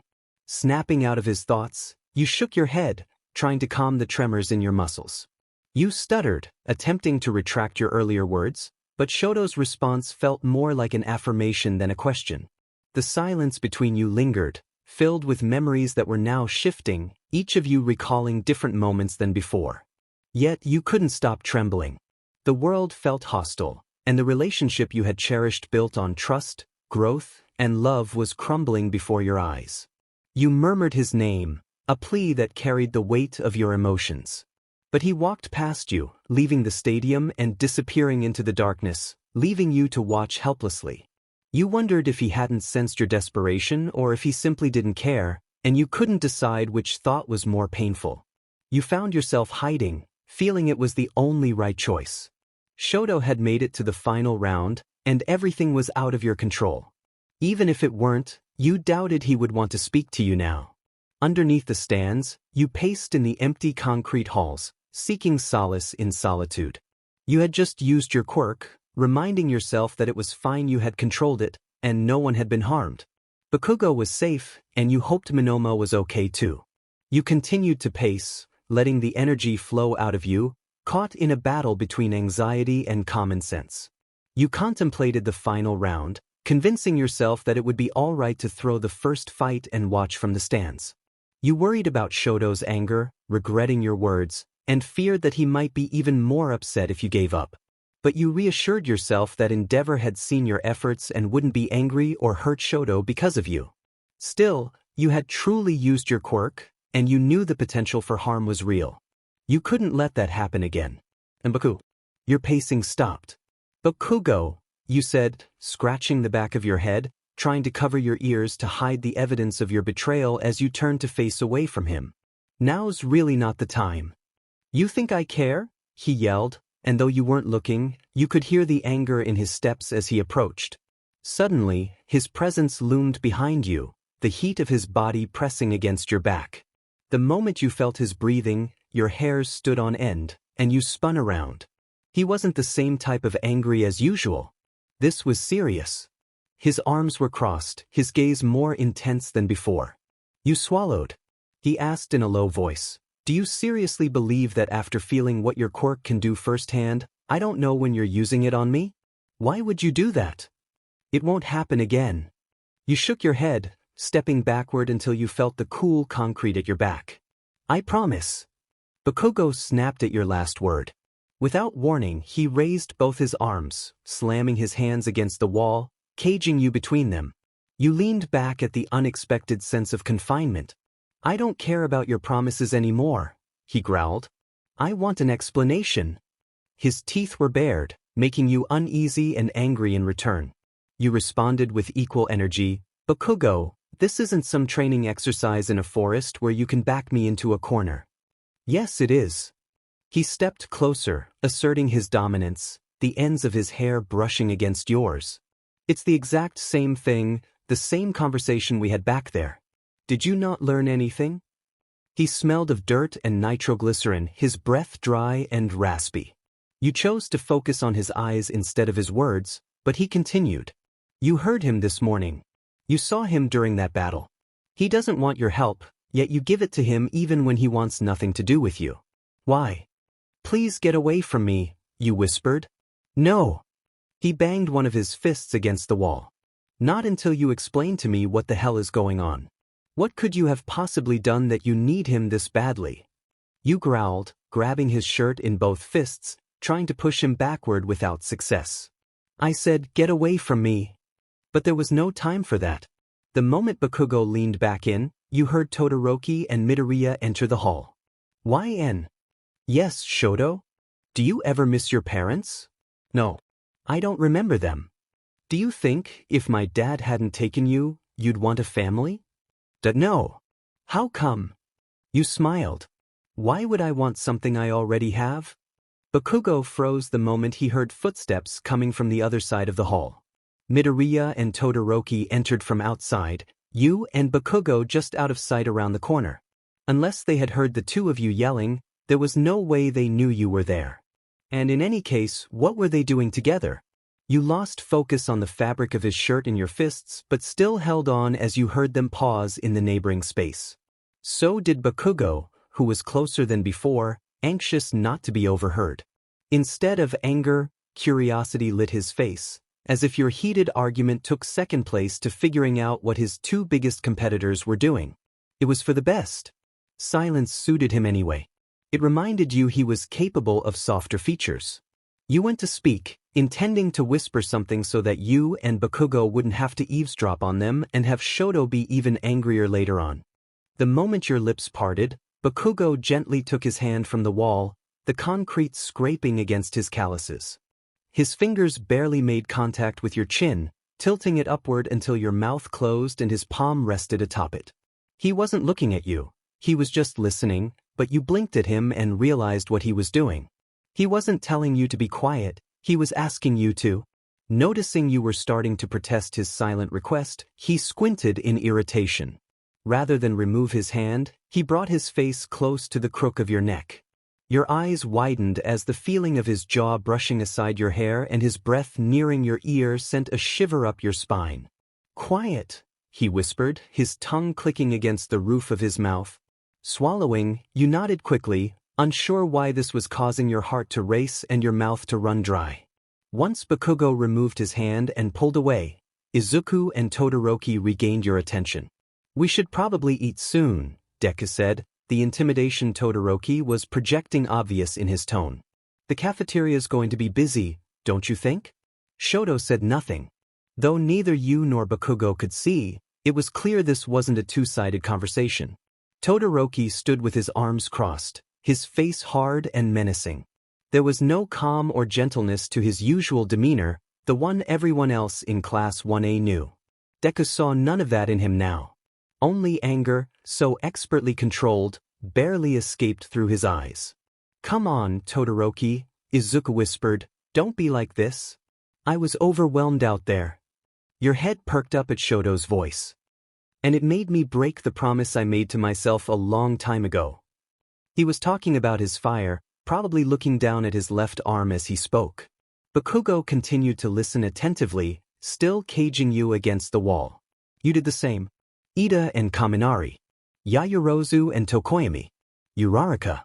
None of them felt it." Todoroki continued. "In that moment, I was the only one who could sense your true power. It reminded me of All Might's quirk." "Oh yeah." Izuku's voice rang higher, hiding something. "Is that all?" "I'm saying," Todoroki's tone deepened, "the power that came from you felt the same as All Might's." There was an audible swallow from Midoriya's side of the hall, a shuffle in his step too. Discomfort never made for good liars, it seemed. "Midoriya," Todoroki addressed, "tell me, are you really All Might's secret love child or something?" The second-hand embarrassment from that comment was palpable, making you cringe audibly. Bakugo shot you a warning glance as you sighed. Deku began to panic, speaking so quickly it was hard to keep up. He insisted that it wasn't true, but his words only seemed to raise more questions. Todoroki interjected, suggesting that the phrasing indicated there was something between you and All Might that was not meant to be discussed. He then revealed his own lineage, stating that his father was Endeavor, the number 2 hero. The mention of Endeavor's name made you tense, as Shoto often spoke of him with a mix of mockery and spite, yet there was an underlying respect that compelled you to listen. Todoroki continued, explaining that if you were somehow connected to All Might, it gave him even more motivation to surpass you. This was the reason for your earlier challenge against him. It was all tied to your father. Deku wanted to respond, but he was at a loss for words, and unfortunately for him, this was only the beginning of the revelation.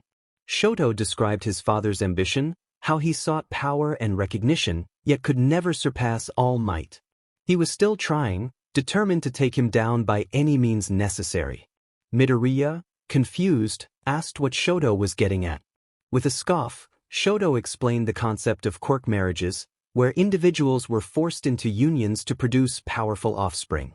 He revealed that his father had essentially bought his mother's relatives to obtain her quirk and was now raising Shoto to surpass All Might.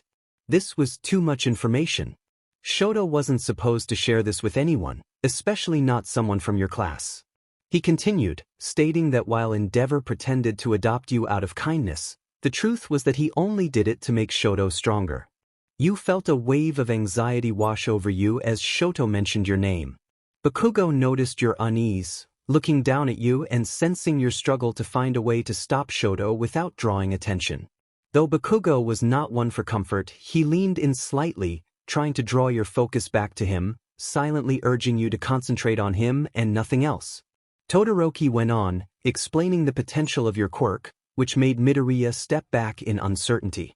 Bakugo, however, remained unfazed, perhaps already aware of the implications or simply unafraid. Shoto expressed his frustration, revealing that Endeavor had forced you both to fight since childhood, controlling and manipulating you. His voice escalated, fists clenched, as he lamented how Endeavor had ruined you. The weight of his words struck you deeply, like a knife piercing your chest. Your grip on Bakugo's uniform tightened, and your lips trembled. Shoto continued, stating that to Endeavor, you were not a sister or even a child, you were merely a tool for him to use. You struggled to process his words, your instinct to listen overpowering your desire to speak. Tears began to well in your eyes as Shoto shared his efforts to help you believe in your own identity, to live freely rather than under Endeavor's control. Yet every time he thought he was making progress, Endeavor would pull you back. Midoriya sighed, unsure of what to say but beginning to grasp the situation. He had always wondered why you and Shoto were inseparable, why Shoto's gaze lingered on you as you walked away. He saw the affection in your bond but also sensed the underlying suspicion, silent questions that remained unasked. When love and doubt intertwined, nothing ever unfolded as intended. Then Shoto dropped a bombshell, stating that you had killed your parents. Your breath hitched, eyes widening in shock as tears streamed down your face, though you felt numb. You were lost in a haze, unable to focus on anything around you, not even Bakugo, who had been your anchor. All that mattered were Shoto's words. He explained that you had been forced to commit that act by the League of Villains, which explained your breakdown at the USJ. He speculated that this trauma played a role in your attachment to Endeavor and your connection to his mother. Shoto had no right to speak about Rei, the woman you longed to love as a mother, taken from you too soon. He had avoided discussing her for so long. In that moment, she felt as distant to him as your own parents were to you. Shoto recalled how his mother had cared for you, treating you as her own, but in his memories, all he could see was her sorrow. You wished he would stop, but he continued, recounting how she had once called his left side unbearable before pouring boiling water on him. She wanted to love YN too, but something about what she represented made her resentful all the same. You thought to yourself to stop, your fists gripping Bakugo so tightly that it was a wonder you hadn't torn his shirt. Todoroki met Izuku's frightened gaze.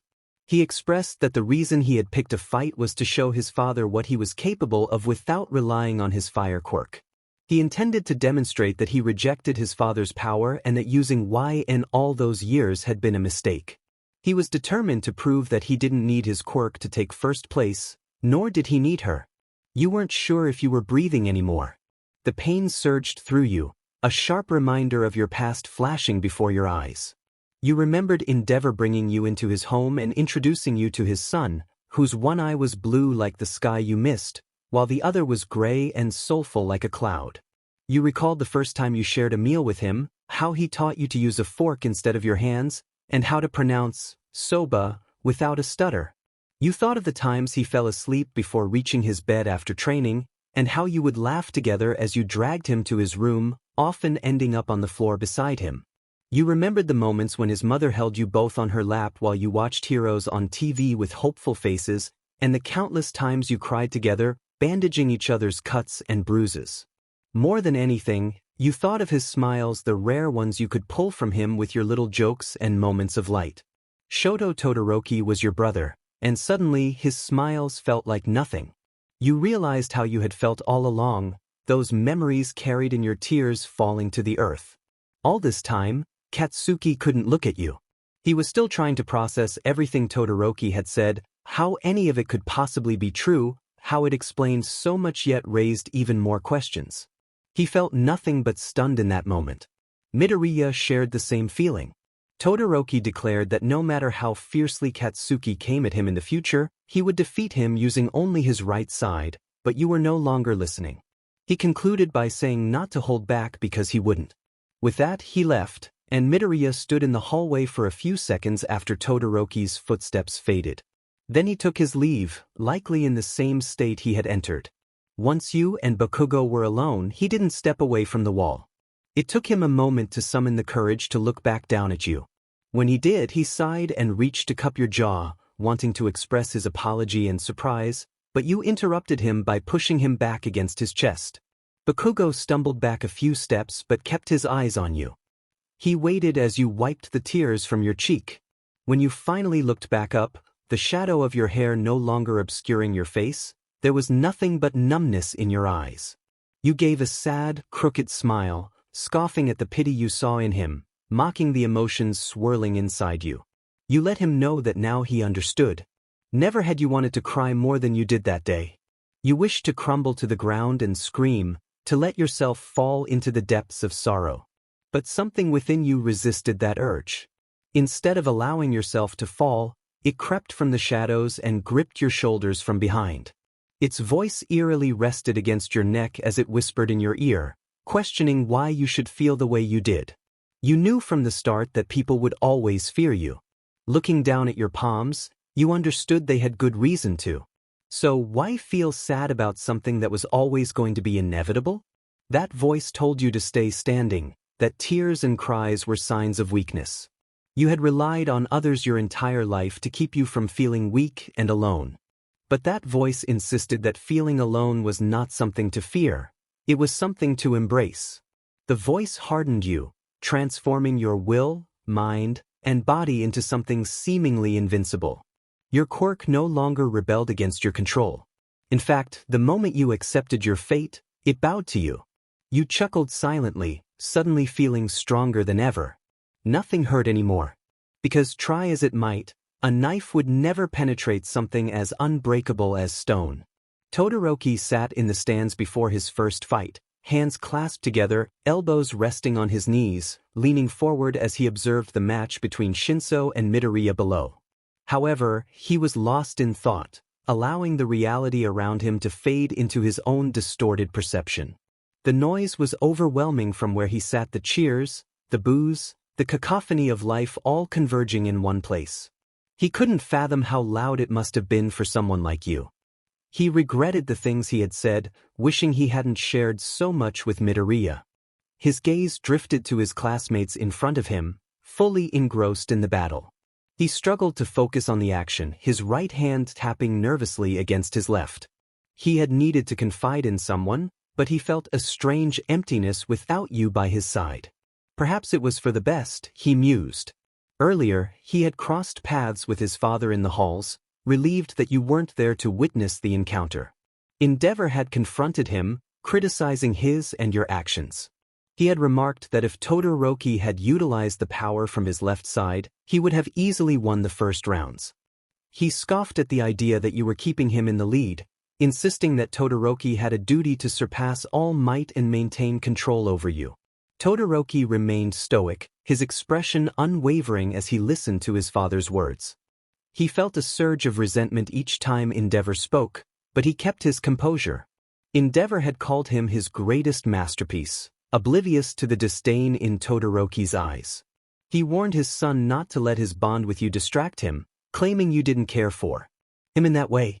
Todoroki stepped forward, asserting that you deserved better and that neither of you existed to serve Endeavor. He vowed to win all his matches, including the one against you, using only his mother's quirk, refusing to give his father the satisfaction of seeing him use his own. Endeavor shook his head, suggesting that Todoroki would soon discover the limits of his power. As he walked past, he reminded Todoroki of your childhood abilities, leaving him with a chilling warning that he might not be fortunate enough to avoid defeat. As the crowd's cheers grew louder, Todoroki returned to the present, realizing that Midoriya and Shinso were engaged in a fierce battle. Yet he found himself indifferent to it all. Kirishima's voice broke through his thoughts, and he turned to see Bakugo making his way down the stairs. When Bakugo reached his seat, he slumped down with a heavy sigh, his focus shifting to the match below. Todoroki noticed a certain sadness in him, a distraction that mirrored his own. Regardless, it was time for his fight against 𝐎𝐸𝐲, which he anticipated would be straightforward. Still, he wanted to see you before it began, perhaps to apologize for his earlier coldness.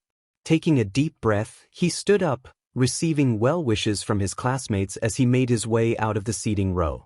As he took his first step up the stairs, he accidentally bumped into someone, causing him to stumble slightly. Regaining his balance, he looked up to see a girl standing before him, dressed in the same uniform. For a moment, he barely recognized you, but as his gaze met yours, he noticed the redness around your eyes, hinting at unspoken emotions. They revealed the emotions that had been buried just moments before. Shoto remembered when you would shut down as a child, overwhelmed by nightmares and painful memories. In those moments, you would turn to stone, but your eyes always revealed your true feelings. There was so much depth in their color, so much light, even when you simply smiled or laughed. But now, there was just emptiness. Shoto called out to you, breathless, wondering where this coldness had come from. He reached up, trying to touch your cheek, but as his hand came close, he flinched back, wincing. It felt as if his hand was burning, and even without contact, a sharp pain lingered until he pulled away. When he looked back up, confusion clouded his mind. You stood there, indifferent, tilting your head with a curious blink. You asked about his hand, your voice light and airy, perfectly paired with the smile on your lips. Yet Shoto could see how forced it was. A loud bell rang, interrupting the confusion swirling in Shoto's mind, but he couldn't look away from you. Without a care, you scanned the arena below, the smile gone, your eyes now hooded. You told him he was next, your voice still light but now strained, making Shoto's brows furrow. You wished him good luck and walked past him, taking a seat in the front row without another word. As Todoroki left, the last thought in his mind was how much you reminded him of his mother, cold, distant, unreadable, someone who once loved him deeply but now felt so empty.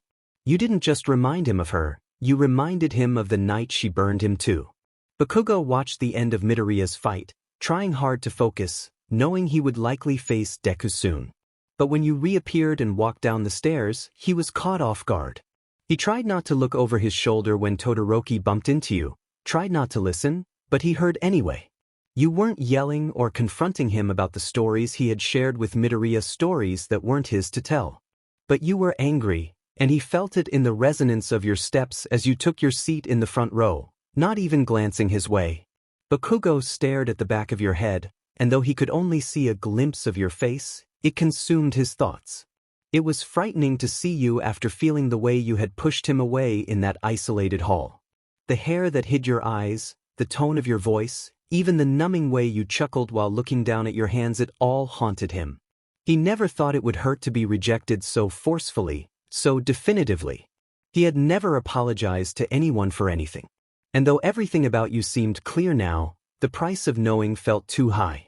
When Todoroki entered the ring below, you still looked down at the arena, remaining still as if you didn't care. But the focus in you was chilling, nearly distracting Bakugo from the fight he needed to analyze. Todoroki walked onto the platform, facing his classmate as the crowd clapped and cheered in anticipation. He couldn't remember how he had made it from the stands to the arena. His thoughts were consumed by images of his father and you or whoever that person was he had bumped into. As President Mike and Aizawa introduced the fighters, and Midnight laid out the rules, Todoroki glanced sideways up at the stands. There you were, arms crossed, sitting back in your chair, your face blank. You had wished him good luck, but he knew you would never say that. You would have made a joke, tried to calm him, let him know you were there if he needed you.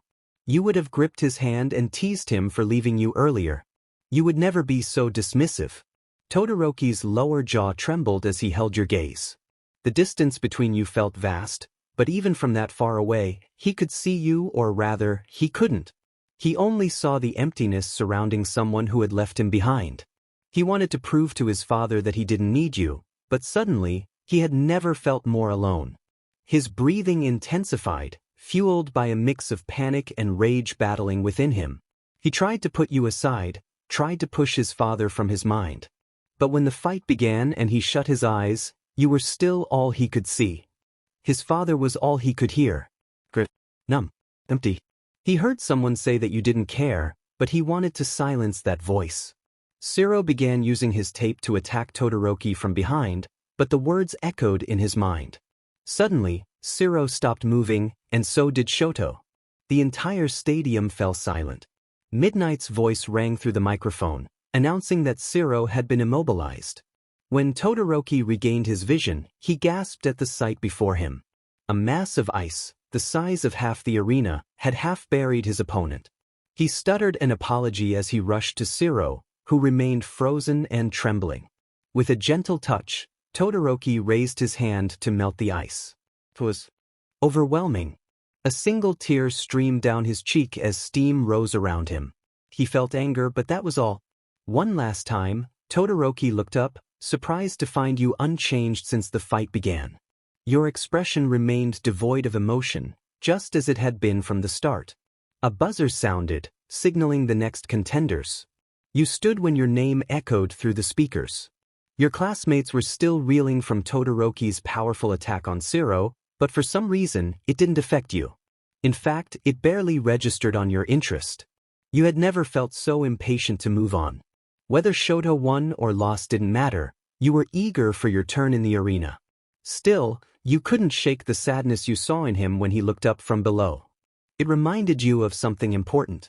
As you climbed the stairs, you paused beside Bakugo's seat. Though you were staring straight ahead, it took him a moment to gather the courage to meet your gaze. You recalled your first meeting with him, reminding him that you had said never to underestimate people, although you hadn't expressed it well. You tilted your head to catch his eyes, which you had been avoiding because you couldn't bear to see the guilt reflected in them. What you meant to convey was that one should never underestimate the power of someone's pain. At times, you didn't feel entirely human. Your body felt more like a vessel for your mind than anything else. If it was so intent on protecting itself without your input, why should you claim it at all? You had been pondering this for the last hour, ever since Shoto uttered the words you had always dreaded. He didn't need her. You recalled the look on Endeavor's face when he rescued you so many years ago, telling you that you could be useful and make his son stronger. But you also remembered Shoto's expression, the one who never wanted to use you, the one who was supposed to love you just as you loved him. Despite all the smiles you remembered, the first look haunted you. You tried to forget it, but all you could see was the fear in his eyes. That was the challenge of introspection, focusing on who you were. The more you reflected on yourself, the more you began to define yourself, and you refused to see yourself as the monster you glimpsed in his eyes. But now, he wasn't there. He didn't need you. No one did. That reflection was all that remained. You smiled at the thought. Monster. Monster. Monster. It echoed like a lullaby from your parents' past. You smiled again. It didn't sound so bad in solitude. You felt a strange gratitude for Shoto's fear, as it proved you no longer had to fear yourself. You opened your eyes to the sound of the stands coming alive with cheers and anticipation. The noise would have bothered you before, making you wince and yearn for your headset and Gyro's playlists, but not now. Usually, your quirk would surge, amplifying the noise to unbearable levels, but now, the blood was dry, and your quirk was thriving. You sensed the presence of 5,689 people, each emitting their elemental energies so clearly that it felt like a display in your mind. Nothing hurt. Nothing felt too loud. Instead of a chaotic sea of confusion, it was just information useful, attainable, and clear. It was as if you had broken down a wall you had built for 10 years, denying your quirk's existence. Now it felt tamed. You chuckled softly, cracking your neck before ascending the steps to the platform where the legendary UA festival matches took place. The crowd wanted a show, all 5,689 of them. You might as well give them one. As soon as you were in sight of the cameras, you smiled, a grin so convincing it could have been mistaken for genuine by anyone except for the boy watching you closely from above. Present Mike began his announcements, introducing your first opponent, Denki Kaminari, the boy with the electric personality. His power was electricity, capable of discharging currents with incredible force. He stood casually, cracking his knuckles with a smile that was genuine, unlike yours. You liked Denki. He was a bit of a clown, humorous and kind, more gentle than brutish, yet there was something about him that suggested his quirk should have been more powerful than his personality. Then Present Mike announced you, stating that you were a frontrunner in the festival. Your quirk, Atomic, allowed you to feel and control the attractions between atoms of any element. It wasn't flashy, but it was undeniably useful. Aizawa's voice echoed in your mind, emphasizing that with the right control, your quirk could render even the most showy abilities ineffective. You gazed up at him, stone-faced, focusing on the concept of control. Little did he know, control was all you had in that moment. After all, who has greater control over a situation than one who doesn't care about the outcome? You didn't care about winning. You didn't care who they put in front of you, whether it was a friend or someone you despised. You didn't care about anything then. You just wanted to fight. An usher's voice broke through the tension, calling out to you. You turned to face them as they held up a small clear box containing the earpieces you had set aside before taking your place for the fight. Your quirk seemed to chuckle at the sight.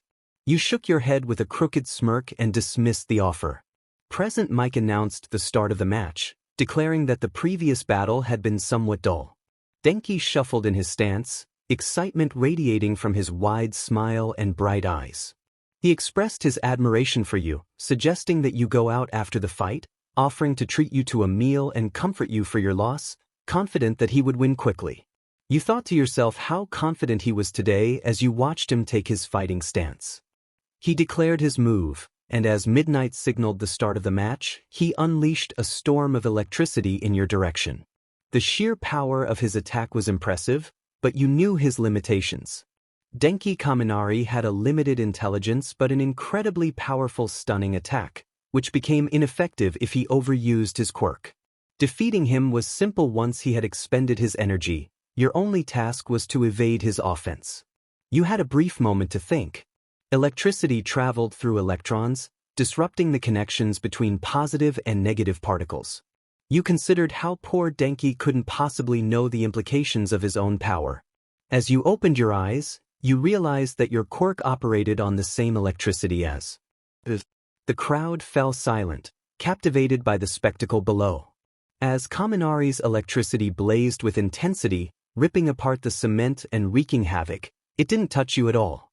Aizawa took the microphone, explaining that you were insulating the air around you, redirecting the flow of electricity and keeping it from making contact with your body. It required immense concentration, and the focus in your eyes was evident as you stared down your opponent. Kaminari was nearing the end of his energy, and you could see the struggle in his eyes as he fought to maintain control. It felt as if your quirk was dancing, moving through the atoms around you as you commanded it. You had never used it like this before, and the thrill of discovery ignited a desire within you. Taking a deep breath, you slowly raised a single arm, measuring each movement to avoid the bursts of energy still being released from Denki. You extended your hand, pointing at him, waiting for just the right moment. Soon he would be immobilized, and with a slight push he would be out of bounds, allowing you to advance to the next round. But what was the fun in that? With a decisive motion, you closed your fist, feeling a slight sting from Denki's electricity. In that moment, you harnessed the energy from his quirk, collecting it and charging the air around you until it began to glow. You had claimed that you didn't care about winning or losing, and in that moment, you felt nothing. So why be anything other than a monster? All the noise faded away, and even your quirk quieted, allowing you to bask in the energy. With a final exhale, you released your fist, whispering the word, monster. A powerful blast erupted from the arena, sending the glowing energy back at Kaminari. His eyes widened in shock as his body seized from the overwhelming force of his own creation. You had sent the current right back at him, but this time, it was nearly twice the amount his body could handle. As his body realized the truth, it propelled him out of bounds. Midnight announced the end of the match, declaring you the winner. The crowd erupted in cheers as Kaminari stood up, dazed but unharmed, his head spinning and eyes still bright. You held your arm extended for a moment after the match ended, shaking slightly until you saw Denki standing. He was your friend, and you realized you could have seriously hurt him had you not been careful. Though you pondered this for a moment, the numbness that had protected you earlier returned, soothing your worries and bringing your hand back down to your side. It crept from that arm and slithered up your spine until it rested on your shoulders, whispering the promise of peace.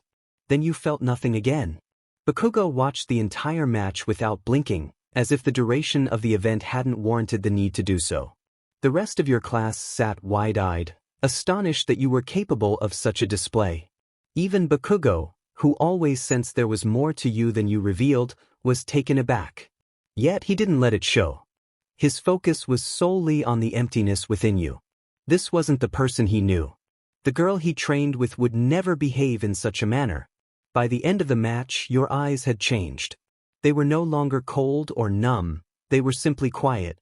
Ruthless even, with an unsettling edge that hinted at the potential for violence. Rei sat on the couch, lost in her thoughts when you approached her. She greeted you warmly, as if she had known you forever. You asked her why Shoto seemed afraid of you. Rei blinked, surprised that someone so young would ponder such a question. She set her book aside and smiled gently, explaining that Shoto cared about you deeply. You acknowledged her words but expressed your confusion. Shoto often moved away when you tried to hug him, reminiscent of how your parents had acted. Rei's smile turned a bit sadder as she reached out to slide your hair, noticing the streaks of gray. You looked up at her, bewildered by the warmth spreading in your chest. No one had ever been so kind as to touch you so freely, even in such a simple gesture. That day, she took you into her lap, read you stories, and rested your head on her shoulder when you grew tired. Yet, she never answered your question. Perhaps she didn't know how, just as no one else did. After a few minutes, Kaminari seemed fine, but the memory of his body seizing replayed in your mind like a broken record. You had to look down at your hands, remembering they were the cause of his distress.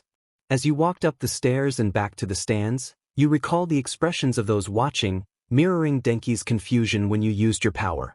The thought of being a monster crossed your mind, a fitting name for such a move.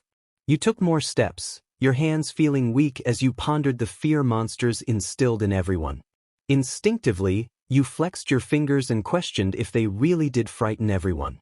Running your hand through your hair, you closed your eyes to focus on the sensation. It didn't feel the same as it once had, and you missed Rei, wishing for her comforting presence to distract you from the numbness. On the last step of the second-to-last flight, your footsteps echoed, only to be mimicked by another.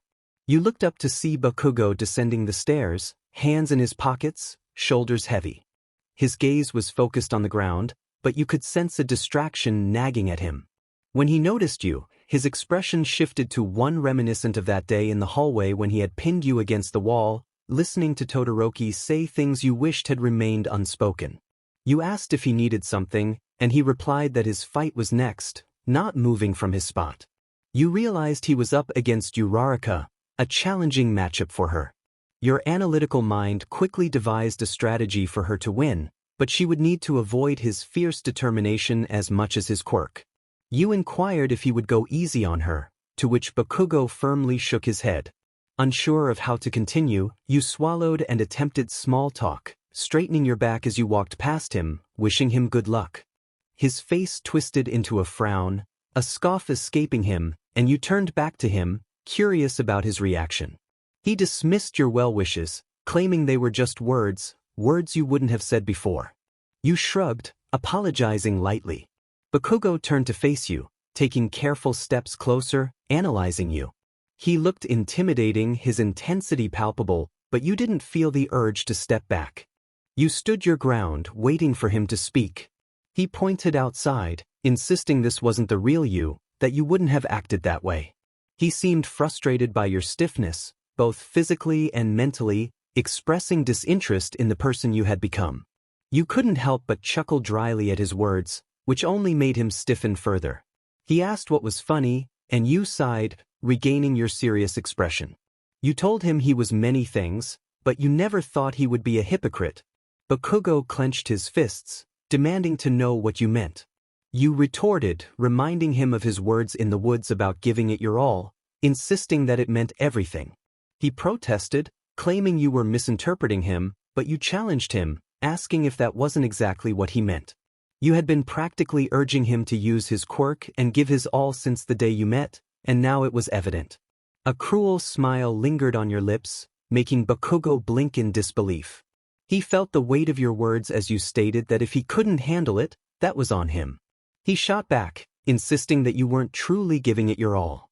He believed you were merely blowing off steam, indifferent to winning or losing. You questioned why you should care, your tone genuine for a moment. You explained that all victories felt empty to you, even those you fought hard for. You mocked his words, and the hurt of hearing him use your last name stung more than he expected. To you, those wins meant nothing, so why should you care? He argued that it was common decency. He believed that Sparky wanted to win just as much as anyone else and that he had given his best out of respect for you. The you he knew would have done the same. You almost laughed, shaking your head. He spoke as if you were different from who you had always been. You insisted you were the same girl who had saved him from that creature at the USJ and the same girl he trained with in the forest. You took a step back, acknowledging that you had finally accepted your role as a catalyst for fear. You accepted that he might never want someone like you by his side. The distance you created felt reminiscent of the first time you both looked up at each other, him at one end of the stairwell and you at the other. But now, that distance felt much greater. Perhaps it was for the best to leave it that way, even if you wanted to apologize for him having to see you in this state. At least this way, you wouldn't have to witness his fear. As you began to walk up the stairs, he called out to you, reminding you that he still cared. Your grip tightened on the railing, but you refused to turn around. He spoke with unwavering certainty, and it made your lower lip tremble as you fought to hold back your emotions. Silence is often seen as a strength, but few understand how easily it can shatter with just a few words. Your thoughts faded as Bakugo walked down the stairs, and for a fleeting moment, you felt the warmth of his presence linger with you. Once he was gone, you remained in the stairwell for a while, looking down at your hands. You reflected on their weakness and imagined what it would be like to look at Bakugo's hands, strong and capable. You thought about how comforting it would be if he ran his fingers through your hair, easing the numbness that sometimes accompanied his voice. But then you stopped, placing your hands back at your sides. You walked back up the stairs and to the stands, all the while thinking it would be easier to forget him too. Anxiety was a familiar feeling for Deku, but today it was more intense than usual. He was about to face Todoroki, a boy who had shared his pain with him to explain his complex ambitions. He understood now why you never used your quirk. Trying to concentrate instead of getting lost in his own thoughts, he wrote in his notebook about Bakugo and Uraraka, who were preparing for their fight. He also wrote about you, mumbling to himself as he did so. Kirishima suggested that he take a moment to relax, sitting behind him with Shiro and a slightly dizzy Kaminari. Deku scratched the back of his head, apologizing for talking out loud while taking notes. He showed his friends the page he had just finished about you. Just as they leaned in to take a closer look, you snatched the notebook from his hands, causing them all to jump. Panic filled Izuku's eyes as you began reading the pages. He stammered an apology, explaining that he liked analyzing pro-heroes and had been trying to understand your powers. You interrupted him, asking for his pen, but there was no anger in your voice. Your expression remained blank, almost uninterested, as you read his notes. You took the pen, uncapped it with your teeth, and began making edits, crossing out some of his observations. After a minute, you closed the notebook and tossed it back to him, stating that you had made corrections. He flipped through the pages, disappointment washing over his face as he noted that you had crossed out half of what he had written. You simply explained that it was because it was incorrect. You approached with a confident demeanor, declaring that you could defeat anyone in 3 seconds. Kirishima raised an eyebrow, intrigued by your boldness. When you turned to face him, Kaminari and Shiro instinctively recoiled, but Kirishima stood his ground. He had never seen you like this before, and concern crept into his mind, especially after the cavalry battle. He hesitated to ask if you were okay, sensing the intensity in your expression. Izuku was still gazing up at you, sharing the same unspoken worry. You leaned down to meet his gaze, a crooked smile on your face as you spoke about the potential of your quirk. The calmness in your voice sent a shiver down Deku's spine, reminding him of Bakugo, but there was something more unsettling about you. Bakugo's anger was always fiery and loud, while you exuded a chilling control that made your words even more impactful. When you returned to your seat, the fear of facing you in the later rounds faded, replaced by a curiosity about the sadness hidden beneath your fierce exterior. You sighed, crossing your arms as you watched Bakugo and Ochako make their way to the platform. Present Mick's voice boomed through the arena, introducing the match with enthusiasm, and you felt a growing impatience to see the action unfold. The repetitive nature of the matches bored you. While the crowd cheered and shouted, you found yourself analyzing the fights with a detached sense of observation. Your classmates were on edge, but you remained calm, stretching your neck and counting the seconds until the fight began. The anticipation was palpable, and you were eager to join the fray. Bakugo maintained his composure as he faced Uraraka, his focus unwavering. He appeared ready to win, but deep down he wrestled with the worry of what might happen if he advanced through the matches without facing you. He chose not to look up at the stands, concentrating solely on the fight ahead. With a casual tone, he addressed Uraraka, teasing her about her quirk. She protested, but he continued, urging her to give it her all or back down now.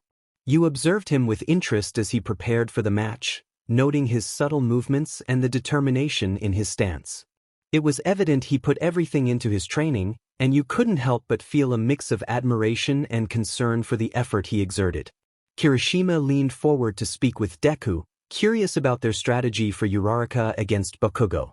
Deku admitted that their plan was minimal, acknowledging Bakugo's strength and lack of openings in close combat.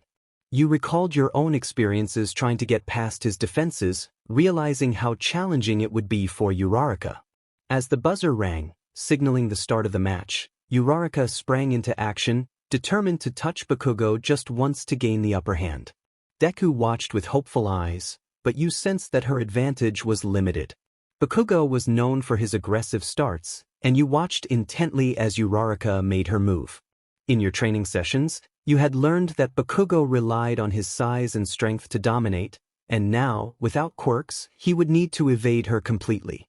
As Uraraka charged forward, Bakugo focused intently, preparing for his signature right hook, ready to engage in the battle ahead.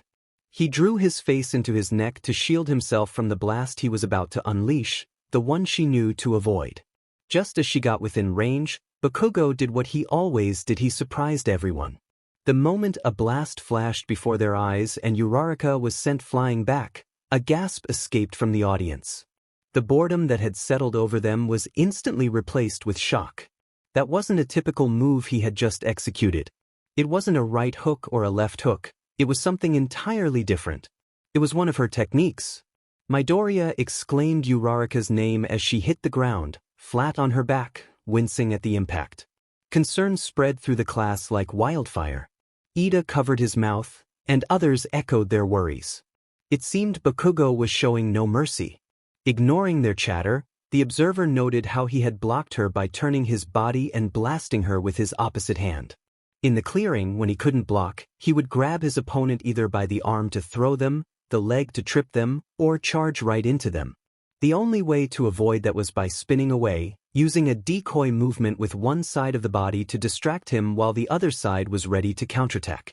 They had taught him that.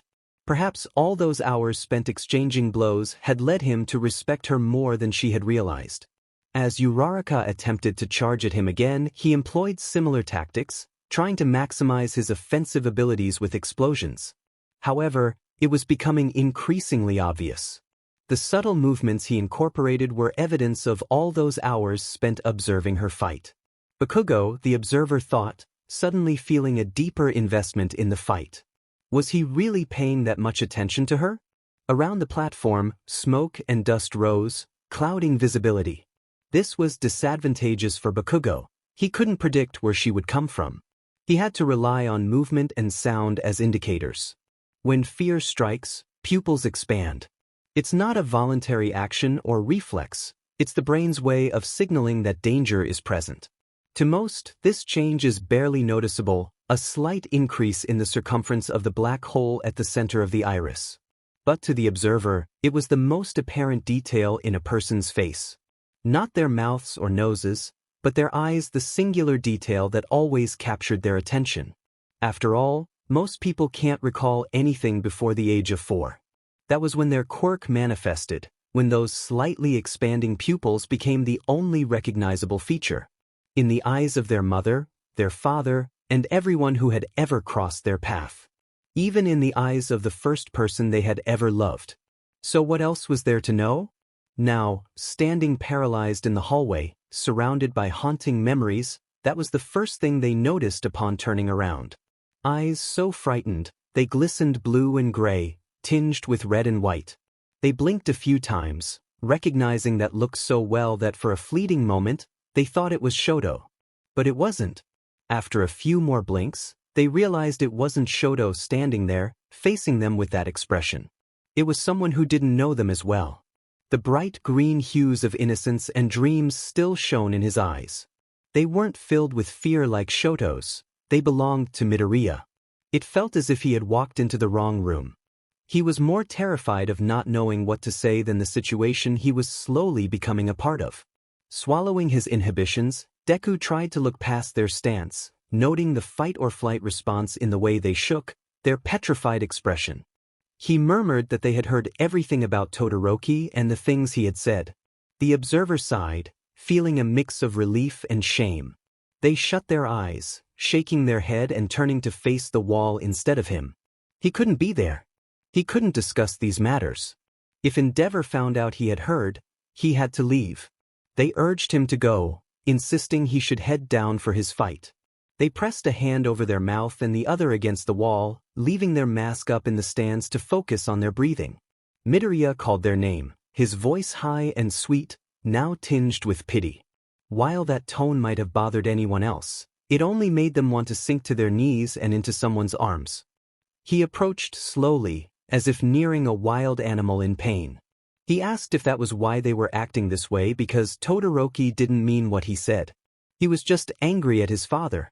Desperation surged as they yelled for him to go, waving their arm toward him. The pain in their voice made Izuku flinch. Leaning their forehead against the wall, they tried to avoid looking at him again. Their quirk sensed where he stood, whispering for permission to protect them. They attempted to push it aside. They repeated their plea, this time more urgently. The boy hesitated, his hands outstretched as if ready to catch them should they fall.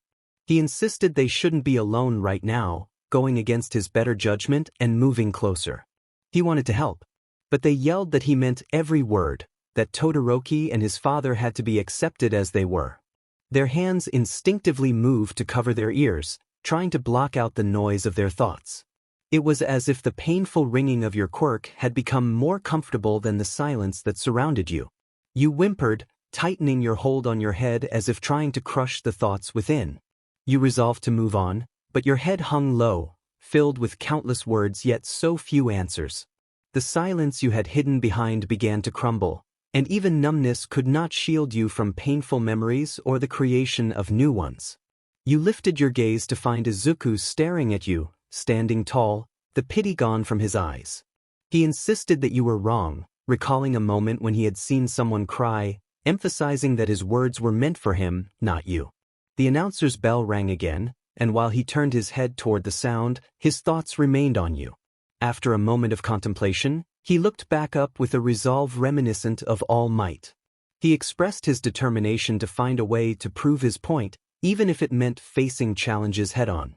Midoriya and you were not particularly close, but in class, you would sometimes hear him mumble, which, while annoying during exams, also provided a comforting presence in a stressful environment. He worked tirelessly, almost as hard as Bakugo, and he knew what he wanted. He was willing to fight for it, to endure pain, and to help two siblings he barely knew. That was his commitment to becoming a hero. A part of you found solace in that notion, and your hands slowly descended from your ears. Perhaps his hands were strong enough to hold yours for just a moment, to ease the feeling of loneliness. Suddenly, you felt the urge to reach out to him, to find a friend amidst the chaos. But when you raised your hand to grasp his, he flinched, instinctively moving away as he felt your presence draw near.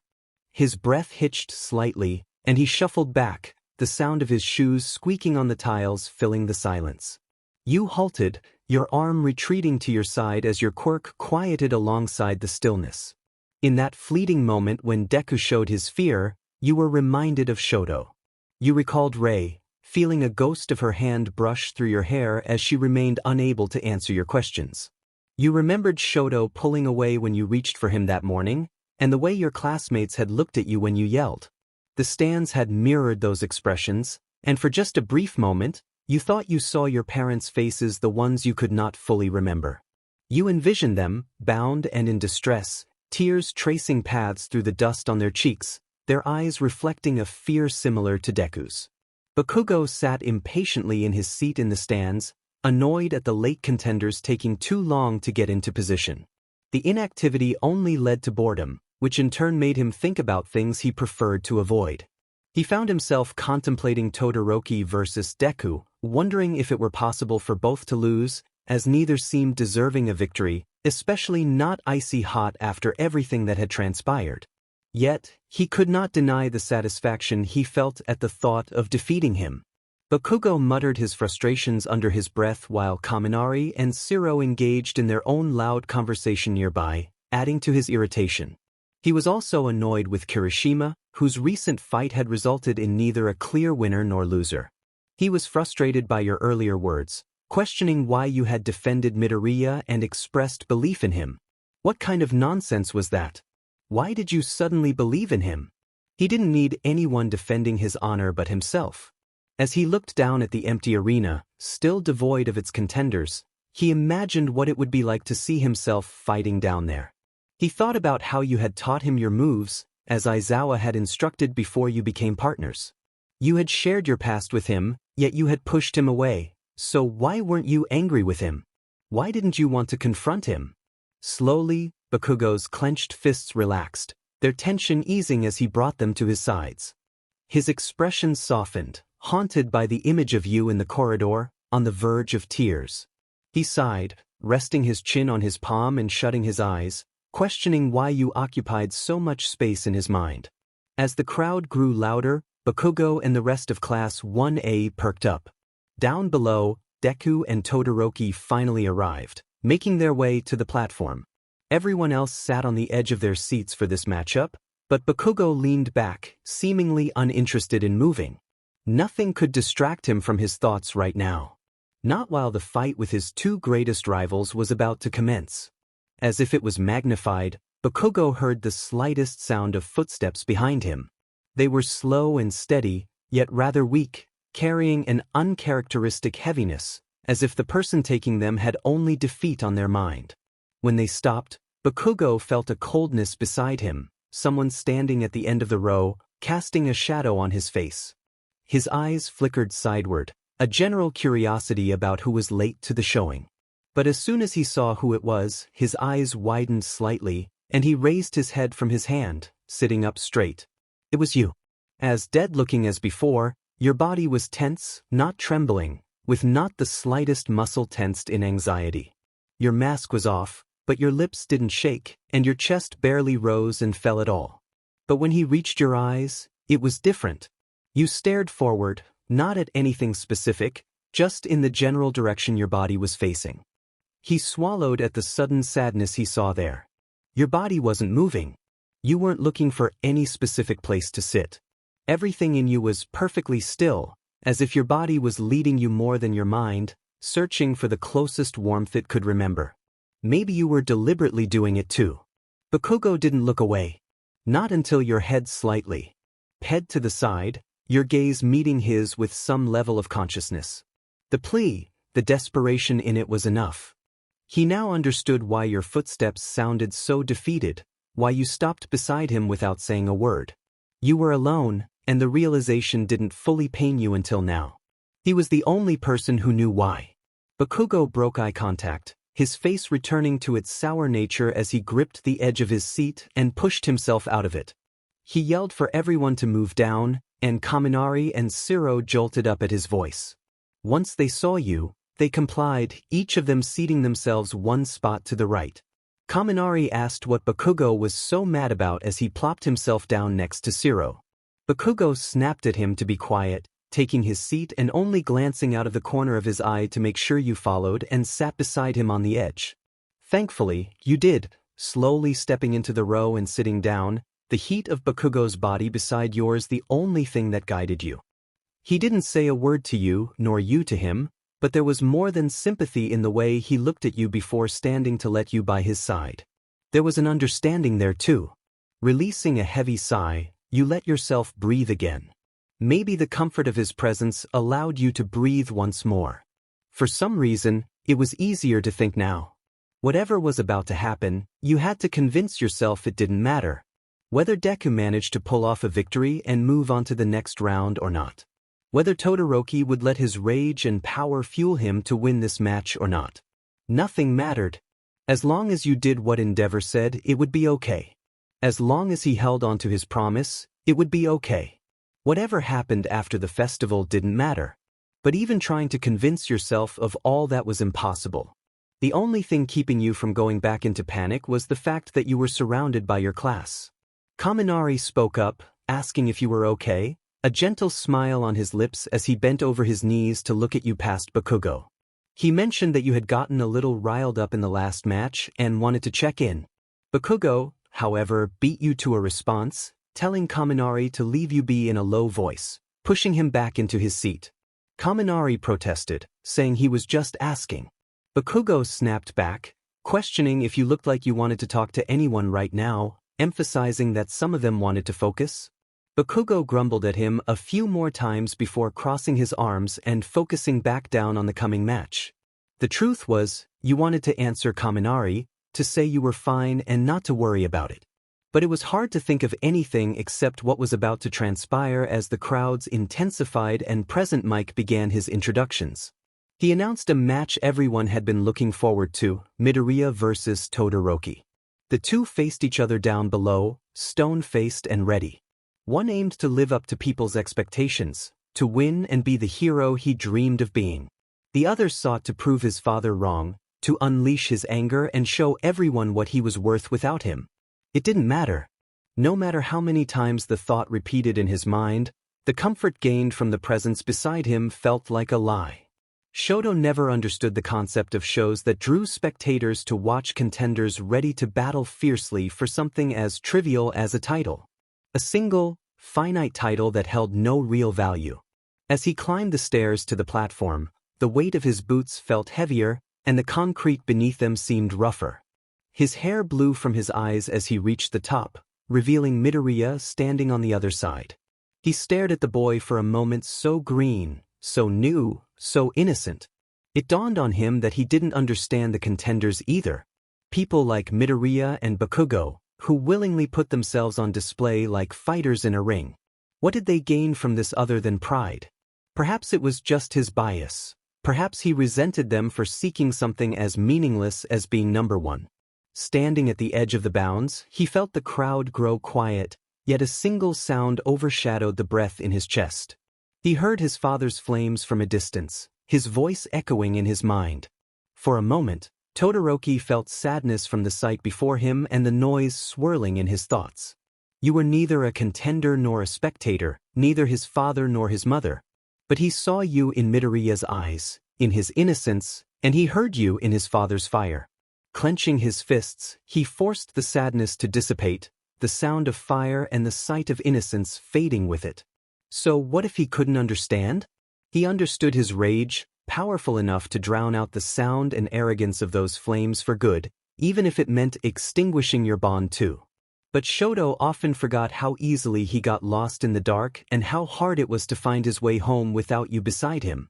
Todoroki stood between the fire pits at the entry to the ring, slowly looking up from the ground to Deku, frowning with hooded eyes.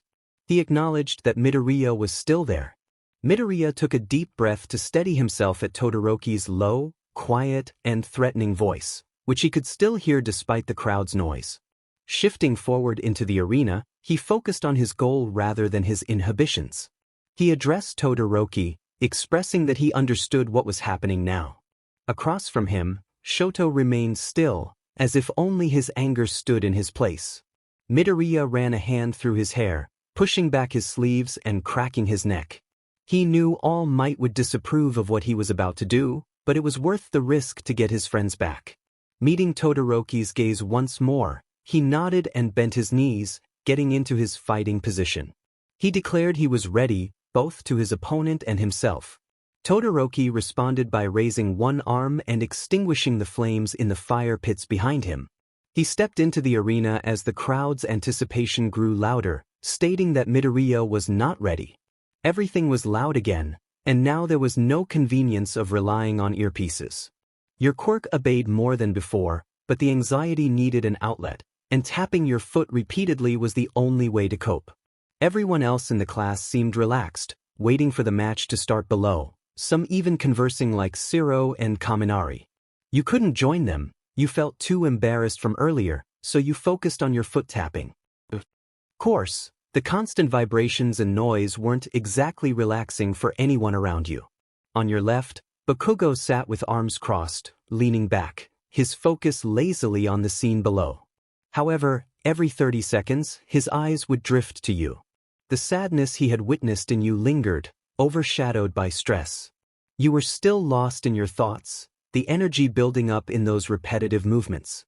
He had been patient with you at first, considering your past, but now he wished you could just calm down. Without warning, Bakugo reached over and grabbed your knee, pushing it down firmly enough to stop the tapping but not enough to hurt you. The force caused you to stumble forward in your chair, breaking your focus from the arena. Apologizing, you shifted back and tucked loose strands of hair behind your ear, but Bakugo didn't let go. You hadn't spoken to each other yet, he had only given you space. Just as you were about to look away again, he tightened his grip, demanding your attention. He asked what you remembered about apologizing, his voice quieter than usual but still carrying his impatience. You blinked, still distracted by your own thoughts, and shrugged, holding his gaze. Something about not being allowed to take notes lingered in the air. Making a sound of annoyance, Bakugo released your knee and crossed his arms even tighter than before. Once he turned his attention back to the match, you subtly attempted to mimic his posture, sitting like him, crossing your arms, and trying to focus calmly instead of fidgeting. He noticed, his gaze sweeping over you. Perhaps it was a subconscious effort, a belief that if you acted like him, he might share some of his strength. Yet, you still trembled slightly, fear gnawing at you about what was about to unfold. Bakugo's voice rose above the noise, asking if you were back. How could you remember someone's voice when their face was a blur? How could you allow yourself to recall them at all when all that filled your mind was the pain they had caused you? The pain you had inflicted upon them? It became a paradox. You convinced yourself it was acceptable to forget, believing they had likely forgotten you. You slipped into the comfort of ignorance, allowing what you had released to fade into a hazy past. For over 10 years, Todoroki had clung to this belief. Each morning, he would wash his face and look into the mirror, struggling to face half of his reflection, the redness that flowed from his hair down to the blue of his eye. He had chosen to forget his mother. But in that single moment, during a fight with someone he was meant to disregard, someone he was supposed to set aside to win, he remembered. And it wasn't pain that came flooding back. It was the warmth of his mother. Her voice, her face, her touch, everything about her. Lost in himself, as the cold threatened to take over his muscles, he breathed through shuttered sounds, his body trembling. He held on to her words, channeling her fire for his own. Then, as if in response to his will, the redness in his eye gave way to flames. As the world held its breath, Todoroki's quirk surged through him, demanding to be unleashed. When it erupted, the fire spread around him like a powerful explosion, rivaling Bakugo's quirk. Gasps filled the air as the vibrant reds and yellows spiraled into the sky. Your classmates recoiled, shielding their faces from the sudden heat radiating through the stands, all of them staring in awe at the spectacle, even you. You clung to the boy beside you for support. A smile crept onto your lips, one of the genuine ones Bakugo admired so much. You laughed in relief, tears streaming down your cheeks. He wasn't trying to defeat him, he was trying to save him. That was what you wanted to say, looking down at Shoto, whose flames danced around him, his expression not one of anger or sorrow but the same determination that Bakugo and Midoriya possessed. Pride swelled in your heart, keeping the smile on your lips and the relief in your voice, but the words remained unspoken. The bittersweet feeling in your gut held you back, reminding you that Shoto would prevail. He would move forward and so would you. So what if Izuku achieved what he sought and proved that Shoto's words stemmed from anger? It wouldn't change the fact that Endeavor would finally attain his goal. It wouldn't change the reality that a decade-long rift would be driven between you and his son. Bakugo muttered under his breath, calling Izuku a stupid nerd, but when you glanced at him, he was smiling too, just a little, his mouth curving upwards, a hint of teeth showing beneath his lips. He continued to hold your hand, his thumb brushing over yours as if it were a natural gesture. You had rarely seen him smile like this, perhaps only once or twice before. Even if it wasn't him down there, witnessing someone fight so hard for their desires filled him with pride. He wore that same smile in his room, what felt like years ago, when he had revealed his bruises to you, his vulnerabilities.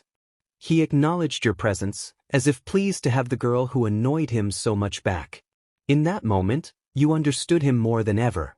Down on the platform, Todoroki declared that he wouldn't take responsibility for what was to come. Midoriya smiled back at him, his pain forgotten, retreating into the light of Todoroki's flames. The two shared a look of respect, one that Izuku had long awaited. Both prepared themselves, Midoriya's power radiating throughout his body, in his unbroken arm, in his legs, everywhere.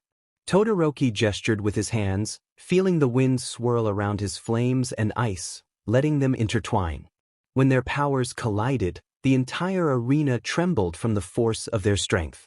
Cementos attempted to erect a barrier between them using the concrete from the platform, but it was futile. A surge of unstable energy erupted, resembling an ice storm fueled by wildfire, defying containment. Your classmates shielded themselves, the rush of air whipping their hair back as they covered their faces, clinging to one another to avoid being blown away. Just as quickly as it began, the wind ceased, leaving the rest of the arena still caught in the tumultuous pressure. Momo leaned forward over the railing, urging everyone to calm down, wondering why the chaos had only stopped for them. A slight wince from one of the middle rows drew her attention, and most of the class turned to see you standing, your hand outstretched toward the arena, your arm trembling slightly. You were using your quirk, redirecting the airflow, somehow forcing it to part.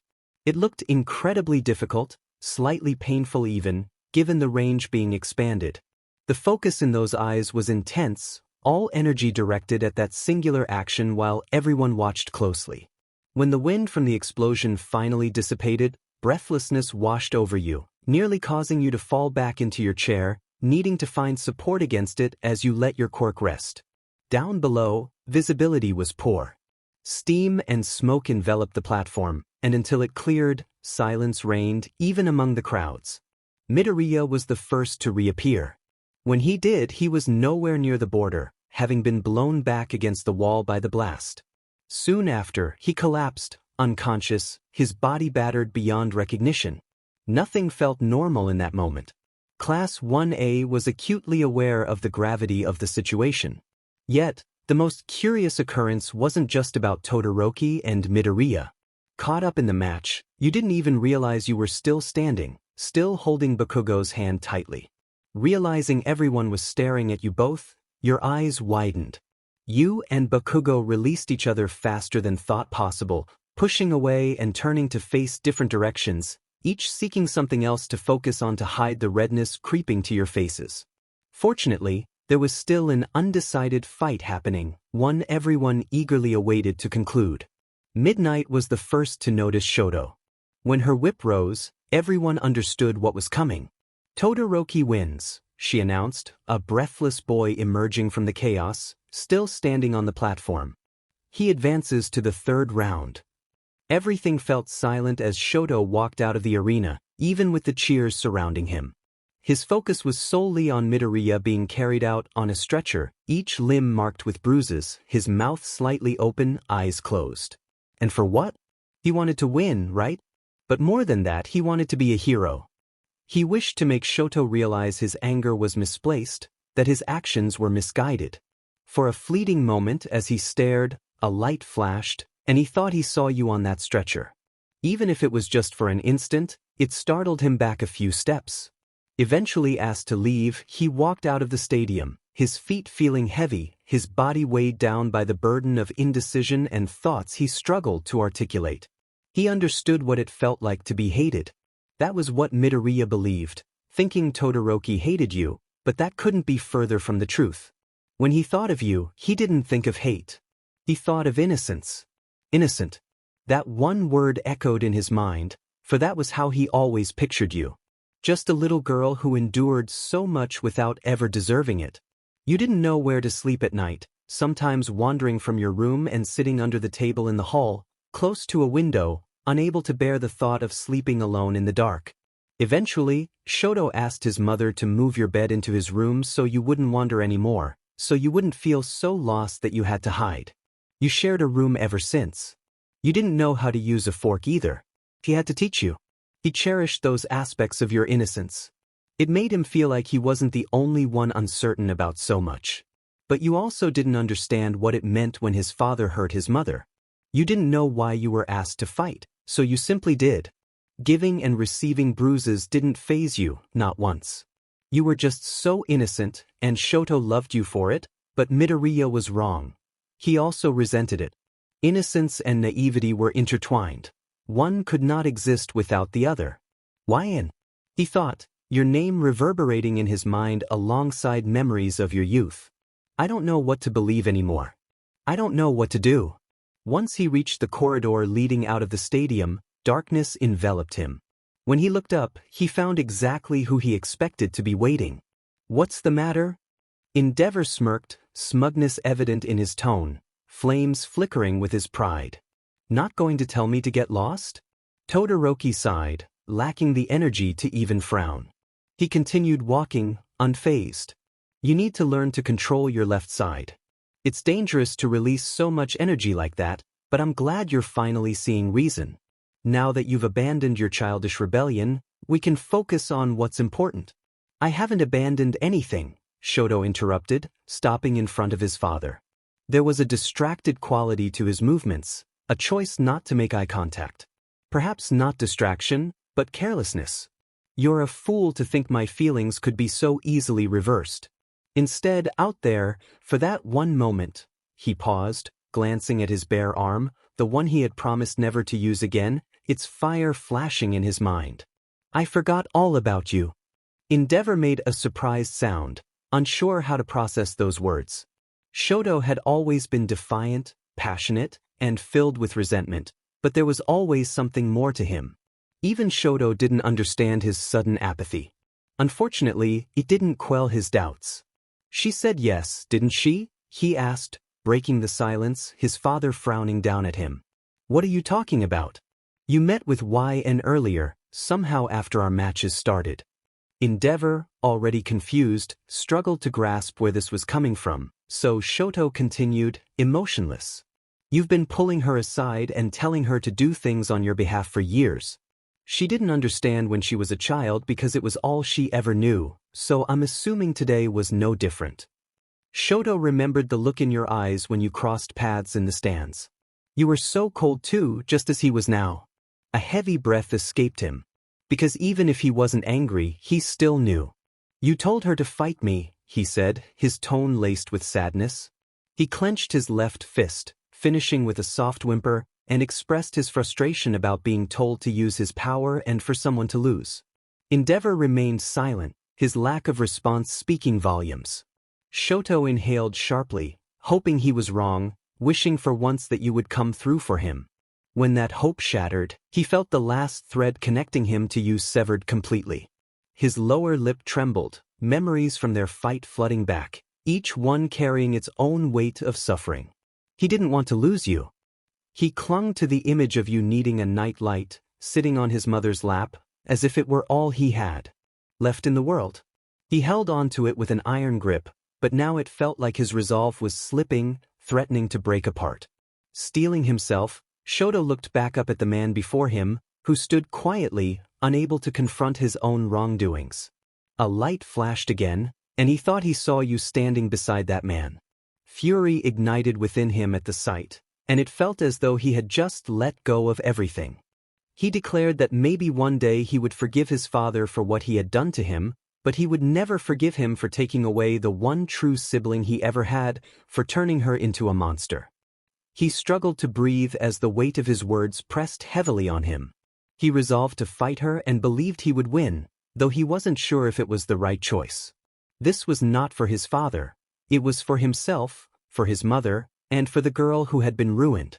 With that, he walked past Endeavor, pushing past him without acknowledging his presence.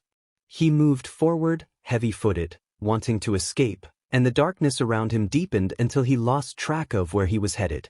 When he glanced back over his shoulder, his father had vanished, likely retreating to the stands or wherever he went when he wasn't trying to control Shoto's every move.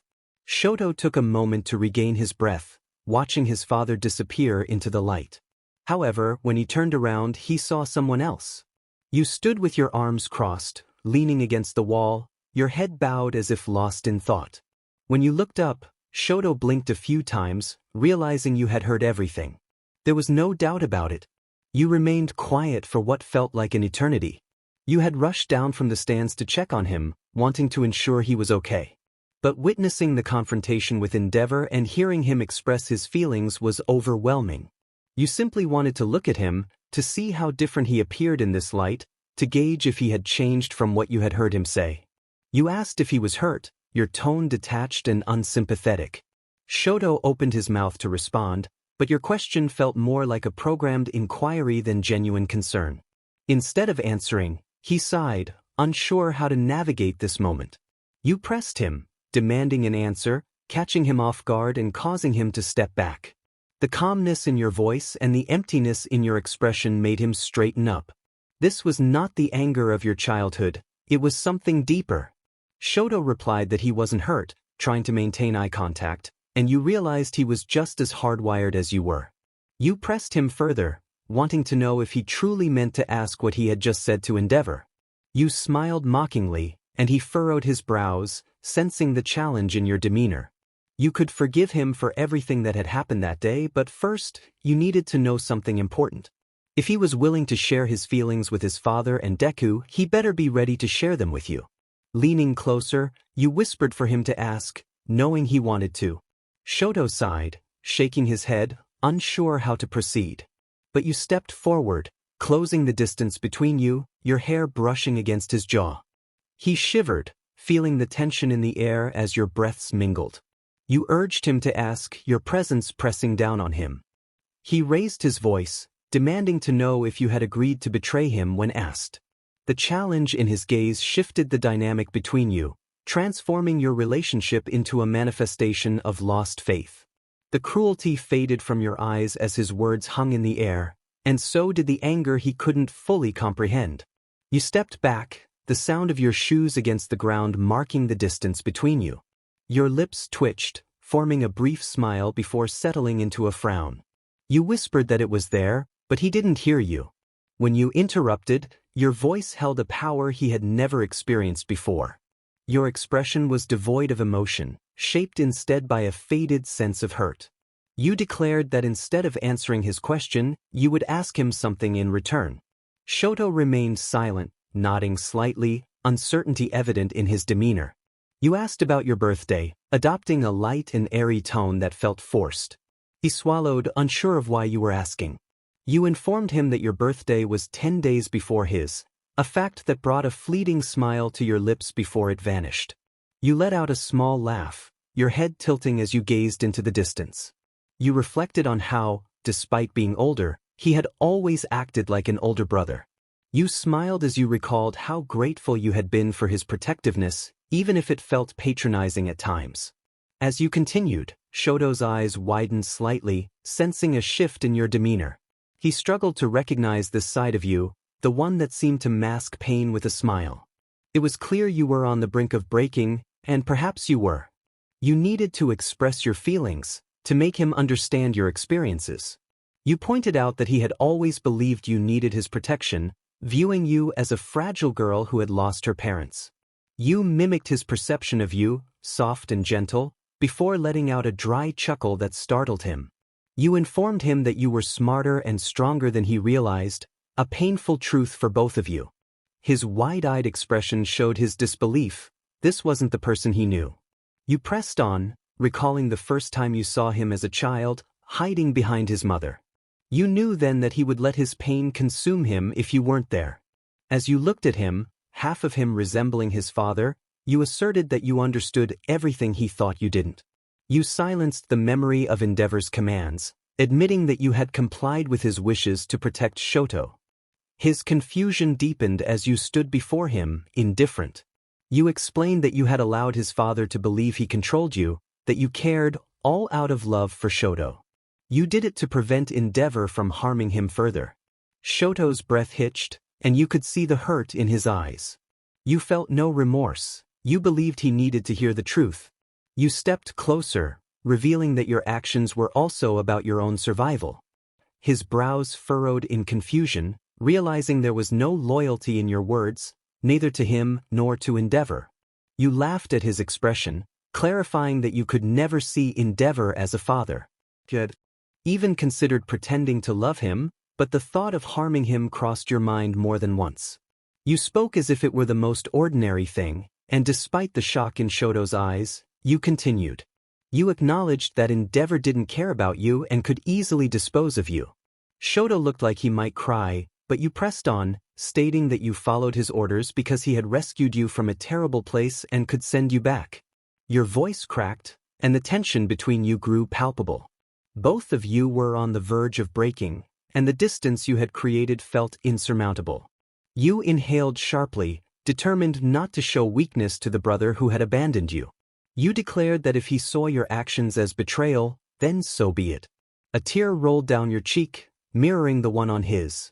It felt as if this moment was the last time you would see each other as siblings. You cried out in frustration, your quirk revealing your vulnerability as the ringing in your ears intensified. You expressed your anger at him for allowing pride to destroy your bond.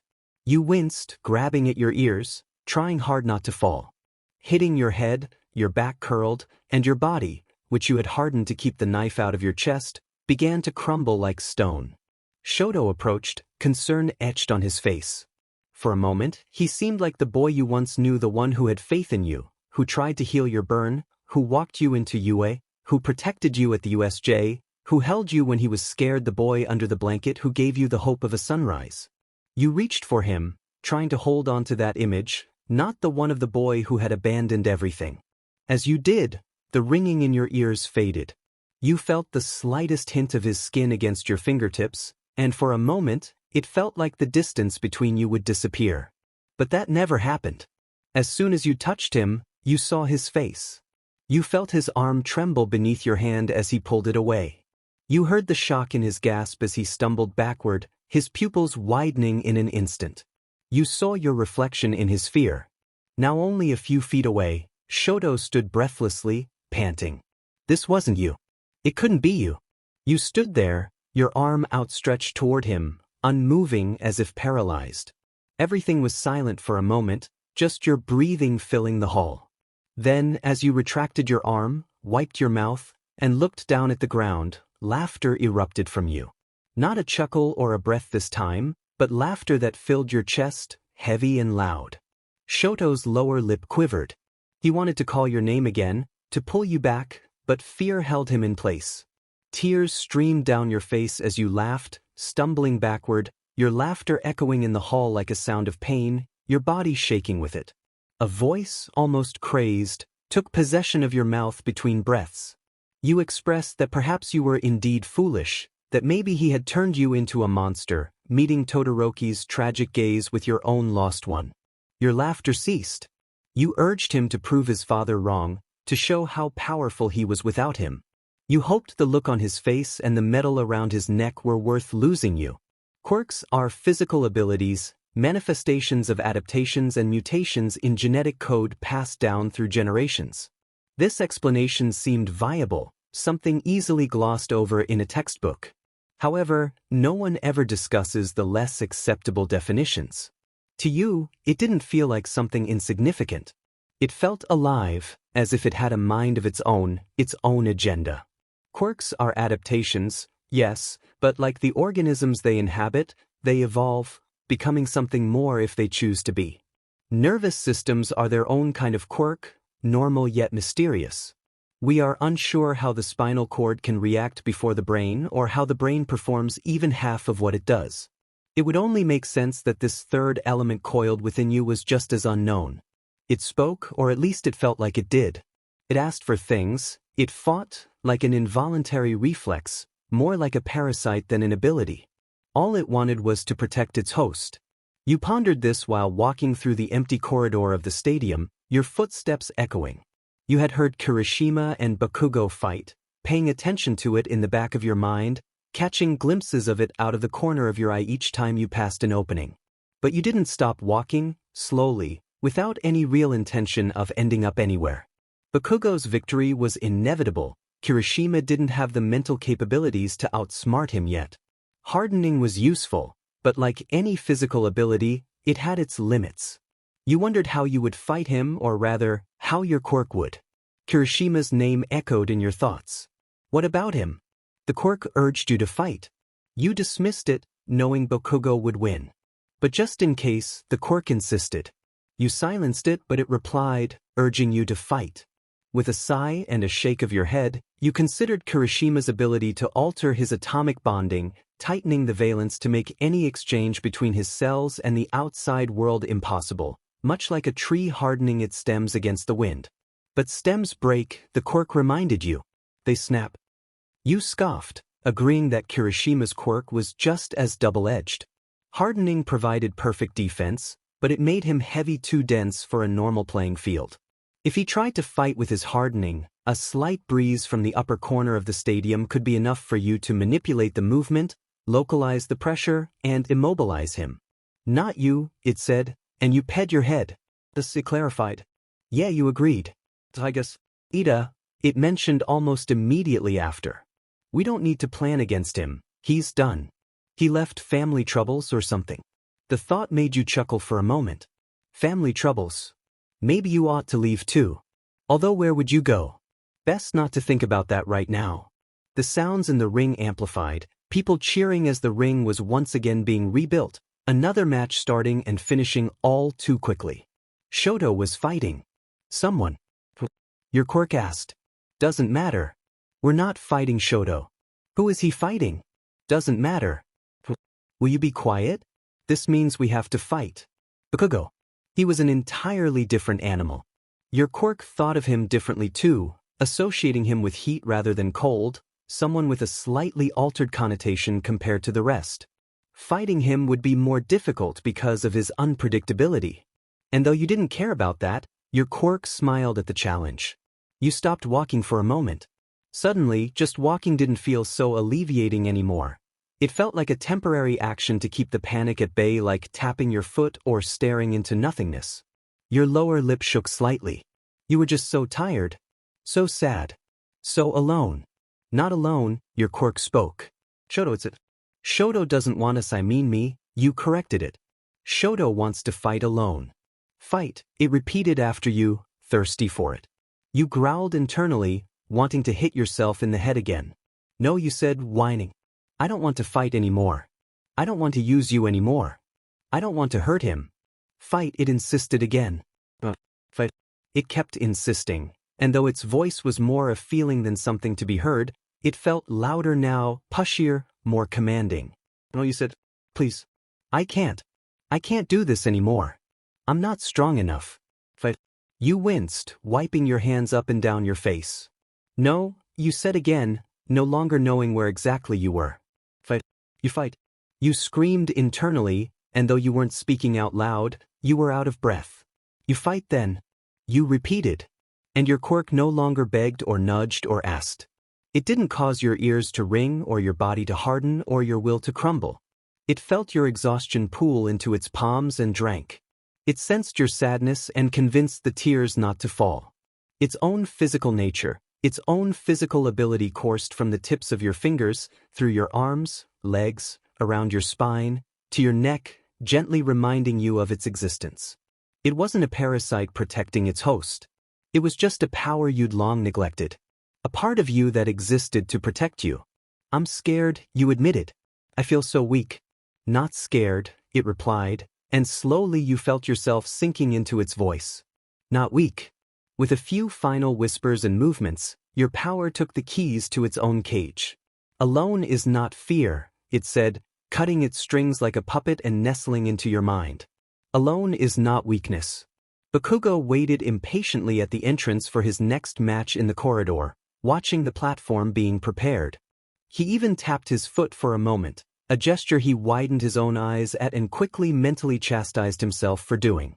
His fight against Kirishima had gone as expected. Other than having to go on the defensive more than he was used to, he was able to match Rockboy's endurance without fail. There was no fear there. Actually, more than anything, he was excited. The anticipation coiled in his veins. He wasn't fidgety because of anxiety. He was just looking forward to fighting you.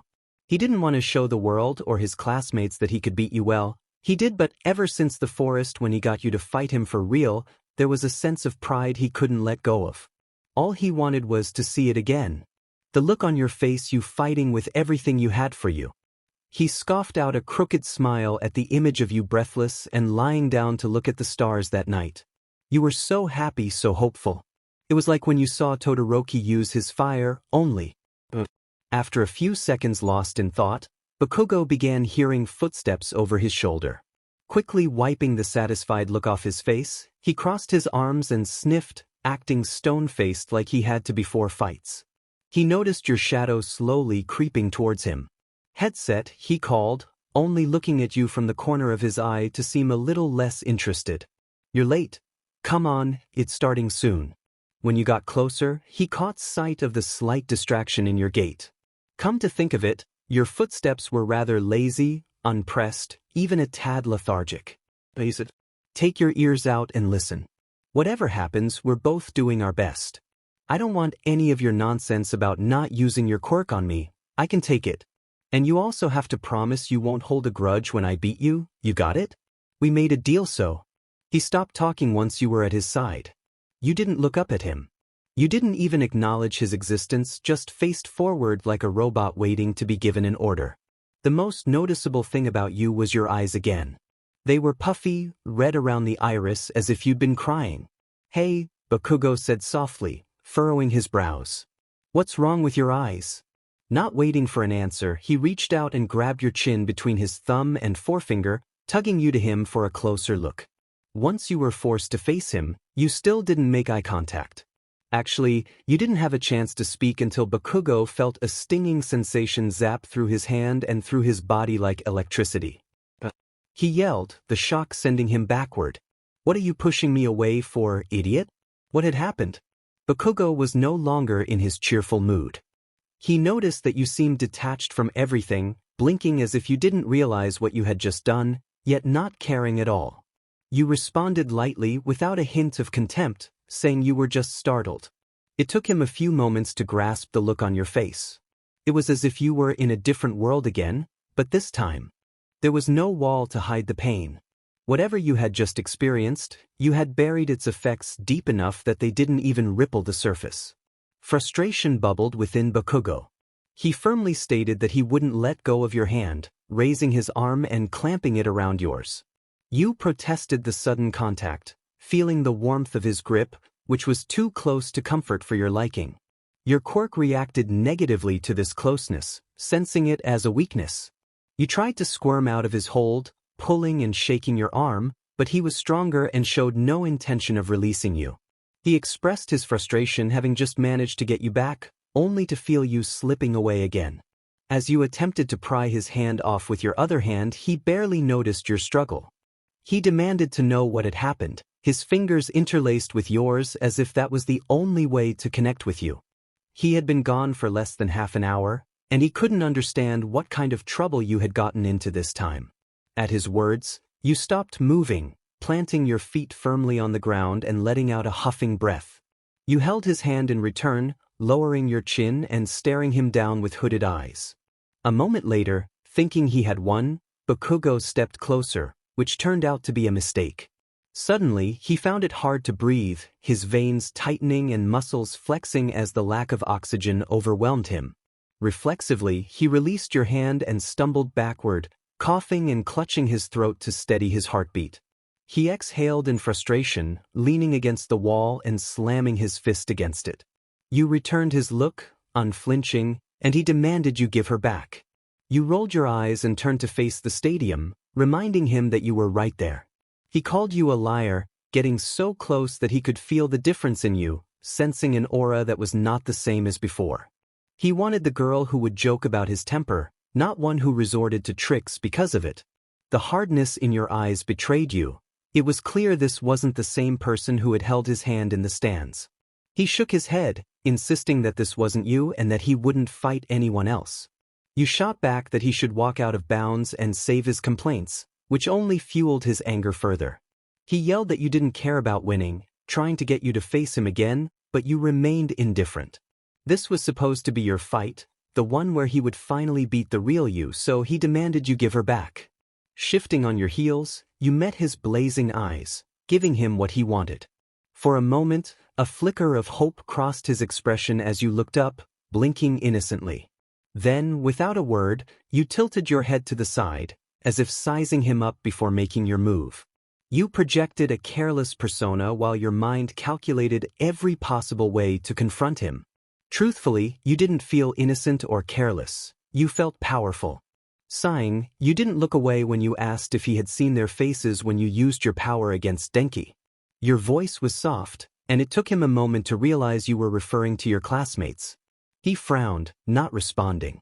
Taking his silence as confusion, you mimicked their fearful expressions, widening your eyes and gasping dramatically, maintaining eye contact. You returned to your normal demeanor and continued, explaining that people always reacted that way when you used your quirk. It would be the same when you faced him, Bakugo. He hated when you used his last name, and whatever you were talking about only annoyed him further. You reiterated that she wasn't strong enough to see them anymore, flexing your fingers as you checked your quirk, a gesture he recognized. Shoto had ensured that. You smiled briefly, a faint chuckle escaping your lips. Dropping your hands to your sides, you sighed and whispered an apology for not giving him the fight he wanted. He interrupted you, his tone serious and calm, demanding your attention. Without hesitation, he stepped closer, forcing you to back up until you found yourself against the wall. Bakugo leaned down, his hair brushing against your forehead, his eyes locked onto yours, his breath warm against your face. He demanded you give her back. But the version of you he was asking for would have taken that command seriously. She would have listened, perhaps even let herself fall in front of him. But this wasn't just you. This was the part of you that fought when you couldn't. Slowly, a smile formed on your lips as you looked up at Bakugo, one he couldn't quite decipher. Gradually, the smile turned into easy laughter, one that rolled off your tongue and made your chest shake. He stared at you, for the first time genuinely concerned about where this was heading. After a few seconds, you sighed, rocking your head side to side as if cracking your neck. You repeated, "Give her back, give her back, give her back," mocking him. Then, when your neck straightened again, you met his eyes with all the intensity of when you stole the air from his breath. You thought to yourself that you should have shown him this side of you a long time ago. Maybe he could have realized this was who you really were when you had nothing left to lose. This was who you were when you were your own person. Bakugo growled at that, bringing his face even closer to yours. This match of intimidation was beginning to look like a battle for dominance. His nose nearly brushed yours, and though he had never been this close to you, it only fueled his anger that this didn't feel like you at all. You declared that he wasn't his own person. He wasn't brave or strong, he was just scared. Something within your quirk grew just as angry when he said that. Growling right back at him, you grabbed the collar of his uniform, tugging it toward you until your faces were barely an inch apart. You whispered that he thought he was frightening because he could yell a few words and create an explosion across a field. You should be scared, you said, because even you didn't know what you were capable of. Your whispers turned shaky as you felt your power stirring, even while you were in control. Shaking out a breath, you met Bakugo's red eyes, yours almost matching their color. Tightening your hold on the fabric of his shirt, you revealed the truth of your thoughts. He didn't even realize it. Even when he simply breathed, the only thing your quirk wanted was to push him back against the wall. Until he couldn't breathe. You wished he would just be quiet for once. Needing the space your quirk demanded, you shoved him backward, distancing yourself from his presence, his breathing, his words, his warmth, everything. You and he looked at each other for a moment after that, both of you out of breath and so frustrated it hurt. Wiping his mouth with the back of his hand, Bakugo stood back up straight. He remarked that your quirk was foolish and so were you. You blinked a few times, your quirk not understanding. He scoffed and continued, saying that the person you claimed didn't exist knew very well that you couldn't get rid of him that easily. Bakugo clenched and unclenched his jaw, swearing he saw a glimpse of her in you when he said that. But when you shook your head, it vanished again. As calmly as he could, he faced you the way he would face any opponent. He declared that he would fight you too because you were seriously starting to annoy him, and he would win. When he did, you would come back. With that, he began walking closer to the entrance of the stadium, whispering just loud enough before fading into the sunlight that he wouldn't give up until you did. There wasn't much sense in paying attention anymore. Usually, you were always on high alert, even without wanting to be. When you did use your quirk, information overflowed, but now everything felt easy. It was as if your body was a vehicle, and your mind could hand the steering wheel to someone else while you rested in the passenger seat. Flexing your wrists back and forth as you walked up to the platform, you were so introspective that none of that usual information even came close to consideration. Instead, you focused on the vibrations in the earth as Bakugo stepped up beside you. For a few moments, flashes of his intensity passed before your eyes, his redness, his hair against your forehead, his nose brushing yours, his hand clamped down on yours. A part of you that he wanted escaped for a second. You urged yourself not to hurt him, and your quirk echoed that sentiment, obeying you but still taking back control. You sighed, questioning why you wanted to fight so badly. Your quirk replied that it wanted to protect you. You scoffed, expressing your hatred for your quirk, every single thing about it. The ringing in your ears was a symptom of suppressing it constantly. Even when you let it thrive in your fight against Kaminari, you still hated it. Even in silence, you hated it. But slowly, you warmed to the idea of letting it be sentient. You liked the notion of just letting it exist instead of you. At least your fear of being alone, your quirk didn't believe in that. You needed not to believe in that right now, no matter how hard it seemed. Internally, you whimpered that you didn't know what to do and that you didn't want to be alone. Your quirk warned you that alone is not fear, that alone is not weakness. You acknowledged that you knew that, looking down at your hand as if you could see the blueprints of your nerves beneath your skin. But even if it was right, the liars and the others would always be afraid of you unless you were in chains. Then they were weak, your quirk insisted. Then alone is good. Shuddering at that thought, you let the last piece of you fall back into yourself. You heard the crackling of fire above, feeling his eyes on you like daggers. You didn't hear Shoto's ice or warmth. You didn't hear the sound of his existence. For the first time, that relieved you. So instead of looking up at Endeavor for approval, you folded your fingers back over your palm and brought it down to your side. You resolved to do what you had to do, feeling your tiresome hold begin to slip as your quirk crept into the driver's seat. Prove to them we're not wearing a collar. With that thought, the noise of the crowds faded and your vision blurred. Your quirk surged through your body, feeling like a new outfit after years of being hidden away. The information that once felt jumbled and scattered was now crystal clear, organized like a well-structured file. Your exhausted posture straightened, shoulders rolling back as you stretched your arms and neck. You took a deep breath, raising your head to meet the gaze of the boy in front of you. The buzzer waited, and so did you both, allowing the tension to build as the crowd grew eager. Your quirk smiled through it all as you prepared for what was to come. Bakugo watched you intently as you walked up the platform, his teeth clenched in frustration. This situation was beginning to irritate him. He wanted to be number one more than anything, to prove to everyone that he was the best. He was determined to win, to defeat Deku and Todoroki, but he also wanted to surpass you. Yet, how could he do that now that you had changed so much? What did it matter what had happened before? It was no excuse for you to give up and become someone else. He didn't want anyone else. He didn't want to fight anyone else. As he stared into your cold eyes, you smirked at him, which only fueled his irritation further. Present Mike was finishing up the introductions, and Bakugo felt a surge of determination. If you were going to retreat into yourself again, he would pull you out and make you fight him for real. Impatience bubbled within him as he urged you to engage. Your focus seemed distant, half-heartedly acknowledging him. This lack of attention reminded him of how tightly you had once held his hand, how he had finally succeeded in bringing you back. But then he recalled how you had pushed him away. No, it wasn't truly you. It was your quirk that had driven him away, throwing him back. Frustration welled up inside him. He needed to get your attention. Planting his feet firmly, he took a fighting stance, spreading his arms in a display of power. As the buzzer rang, he whispered to himself, urging you to make the first move. You stood still, seemingly unfazed by his presence, as if he were merely a nuisance. Rolling your eyes, you casually placed your hands in your pockets and expressed your boredom. Bakugo knew he had to be strategic. Regardless of who you were, your quirk was formidable, and it had its own reflexes. Going on the offensive would be a mistake. He needed to entice you into making the first move. He remained still until you finally walked forward, your movements leisurely, hands still in your pockets as if taking a stroll. Your nonchalance only intensified his anger, but he understood the importance of keeping his distance. His only advantage was his quirk. You had only faced it head-on.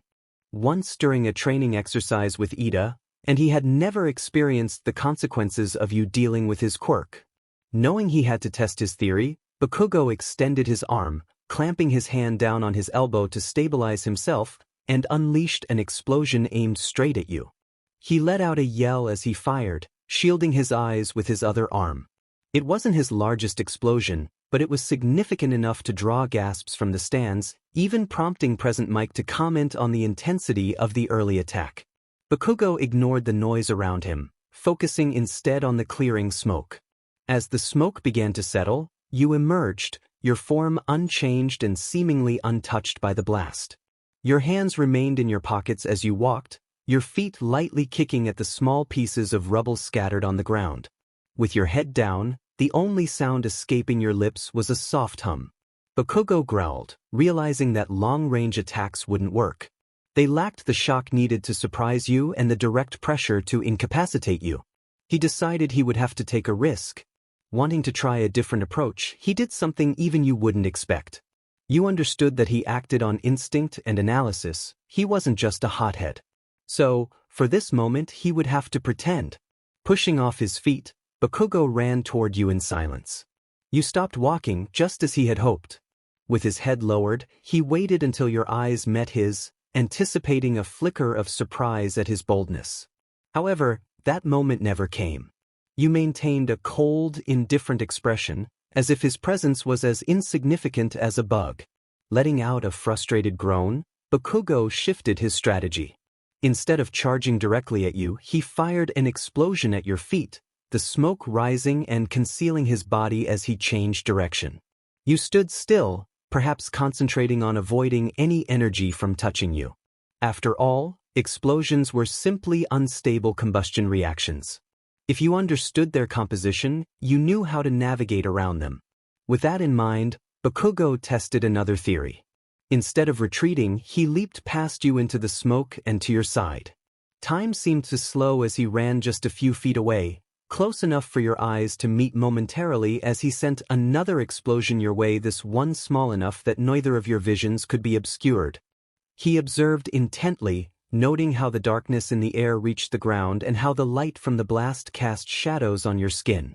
The smoke never came close to touching you. The light bent before it could disappear, altered only within a few inches. Bakugo landed at a distance that required you to turn around to see him again. You had effectively switched places, each of you now on opposite sides. This gave him a moment to reflect on what he had just witnessed. You weren't nullifying his explosions at all, were you? You were employing the same technique you had used against Kaminari, spreading out the connections in the bonds to make yourself impenetrable. Yet, you had the capability to nullify his explosions. You had done it before. If you didn't care about the fight, why weren't you ending it? A smirk crossed Bakugo's face as he pieced it together. He stood up with newfound confidence, recalling the oxygen trick you had used on him. It only worked if he stood still, didn't it? You confirmed this with a stoic expression, blinking at him. Then, as if something else caught your attention, you tilted your head, closed your eyes, and inhaled deeply. Bakugo wanted to observe, to analyze your attack patterns, but that was a mistake this time. Once your eyes opened, you raised one arm, the lingering smoke at your feet swirling around you as if summoned by your will. You paused for a few seconds, a sudden gust of wind whistling through the arena. You smiled at him, and Bakugo's eyes widened in realization. "But this does," you stated, flicking your wrist in his direction, manipulating the draft to carry the energy still lingering from his blasts. Bakugo planted his feet firmly. The wind built up just long enough, and when you exhaled and swung your arm at him, it was unleashed. The energy surged toward him with a deafening sound, causing everyone in the arena to jump back in surprise. In response, Bakugo remained quiet, making a sound of frustration as he did the only thing he could think of to defend himself. He fired back into the same blast you had sent his way. It worked just barely. His feet skidded backward, but he managed to stay within bounds. He thought to himself, realizing that the reason you couldn't perform long-range attacks anymore was that you had already exhausted yourself doing it up in the stands with Todoroki's wind, just as you had manipulated it now. And when you nullified his explosions in the cavalry battle, it became clear that your quirk was designed for protection more than anything else. Of course, you couldn't alter anything too far away anymore. But when a force like wind existed on its own, your quirk could thrive. "Your reflexes are slipping," you remarked, emerging from the smoke as you approached him. You were completely unharmed, just as he had expected. But the small smiles that occasionally appeared on your lips made his fists clench. "Maybe you're too emotionally invested, huh?" you added, showing him the hand you had used to send the explosion. Bakugo's breath caught in his throat. Your hand was burnt, raw, and red from fingertips to palm. "Nitroglycerin," you explained, flexing your fingers as if the pain didn't bother you. "It has a nice half-life, perfect condition if you have just the right amount." Your gaze remained fixed on him, and he felt a surge of frustration. "Did you really hurt yourself just to prove a point?" Bakugo pushed himself back to his feet, clenching his jaw. That wind wasn't just luck, it was calculated. You hadn't merely used some leftover energy from his blasts, you had utilized his blasts. When you held hands, the nitroglycerin was part of the equation. Your body wasn't built for that, not like his. Why would you take such a risk? Perhaps your quirk wasn't just a protective mechanism. Maybe it wanted to embrace what you thought everyone believed you were, out of spite. Bakugo let out a frustrated sound, baring his hands, the ones meant for his quirk, and showing his teeth in determination. You cooed, chuckling at him. You clicked your tongue, feeling disappointed by his caution. He knew you and your quirk wanted a real fight, not a mere exchange of blows. Craved collisions, fists, and contact he was smart enough to avoid. You would have to entice him. You thought about how he had said he wanted a fight, not just to be beaten. Maybe you should take it easy on him. But Bakugo interrupted, urging you to show him what you were capable of. His voice was loud and filled with emotion, yet he remained careful. This must have frustrated your quirk because you felt your lip twitch upward, your expression shifting into a frown. You had tried to manipulate him before, but now he had the upper hand. He stared you down, challenging you to show him what you could do or admit that you were scared of yourself. Anger welled up inside you, nearly causing a snarl to escape your throat. Bakugo smiled, sensing the emotion he could work with, the recklessness he could exploit. Responding to his challenge, both of you charged at each other. He had fought you hand-to-hand before, but you were angry now. You would be more reckless, yet he couldn't risk being caught or pinned unless he wanted to feel faint. When you met in the middle, he made the first offensive move, one he hadn't revealed in training. You expected him to go defensive, but he surprised you instead. You had the same thought process as he did, but you were just a few milliseconds faster. Using a move he had never seen before, one you had developed from years of facing direct attacks, Bakugo suddenly found himself on the ground, your hand gripping his throat. He grunted as he hit the concrete, feeling immobilized. Your knee pinned one of his wrists, your right hand held his other, while your left gently squeezed his neck. He could have stood up and pinned you down just as roughly. He was stronger and bigger, but for some reason, he couldn't. You weren't cutting off his air, you were just holding him, yet slowly the atmosphere felt heavy and cold. Bakugo shivered, feeling your breath on his face as you leaned down. You teased him, asking if he couldn't handle a little cold. It was clear you weren't trying to win, you were getting back at him, trying to prove something that wasn't true. He hated that you expected him to give up. With a sharp exhale, Bakugo managed to free his wrist from your grip, clamping his hand over yours, the one that was trying to cool him down. He remembered how you had burned that hand. Your quirk was cooling the air, limiting his ability to create a blast, but he realized he could still heat his palm as he had when he was first learning to control his quirk. He reveled in the surprised look on your face as he intensified the heat. Suddenly, your hand began to shake beneath his, and your expression twisted in pain. The combination of hot and cold was affecting you more than it was him. He mocked you, asking if you couldn't handle a little heat. Wincing at his words, you were forced to let him go, pushing yourself off him and taking a few steps back. But despite your pain, he held you in place, keeping your hand down and staring into your eyes. He had to maintain his grip, enduring the discomfort of his sweat glands becoming sore against the freezing air around his palms. He understood now that your quirk was powerful, but it reflected you. When it was trapped, it became paralyzed. Your body reacted to certain temperatures and interactions, but when those interactions contradicted each other, like hot and cold clashing, your quirk panicked. In that moment, he swore he saw a glimpse of the real you shining through the cracks. There was a deep fear in your eyes, your softness returning, your breaths gentle yet strained. He recognized those eyes and those breaths. You begged him to stop, trying to pull your hand away, pleading that you couldn't control it and didn't want to hurt him. But he insisted you should hurt him if that was what it took to keep you from falling again. He didn't know what was going through your mind, but he realized the sensation he was subjecting you to was reminiscent of when you had to plunge your hand into boiling water to protect someone else from being burned. The conflicting sensations of cold and heat confused your quirk, allowing your clear consciousness to emerge while you cried and he shouted. It was the same feeling, and your quirk was distressed, fighting to regain control because this was hurting you both mentally and physically. It wasn't safe, it wasn't okay. It had to keep you safe. Memories flooded your mind, recalling the times you accidentally hurt Shoto, the bruises you caused, and the pale, lifeless bodies of your parents. You thought of Bakugo in the ambulance, his body covered in bruises and blood, and it felt like it was your fault. You yelled at him to let you go, pleading that you didn't want to fight or hurt him. You have to get away from me, you thought, feeling your body tremble as Bakugo's grip tightened, his knuckles turning white. He was staring at you, silent, trying to keep you close, believing he could help you calm down. However, he underestimated the depth of your pain. As your lungs contracted, your quirk began to take control again, despite your efforts to suppress it. In those final moments before it overwhelmed you, you decided on a drastic measure. Instead of pushing him away, you leaned into him, applying your weight until you felt his breath hitch, sensing the pressure on his throat. The surprise in his eyes gave you the moment you needed to pull away, stumbling backward as your quirk surged once more, reacting instinctively to what it perceived as a threat. It unleashed the nitroglycerin lingering on your body and drew from the air around you, determined to protect you, even at a great cost.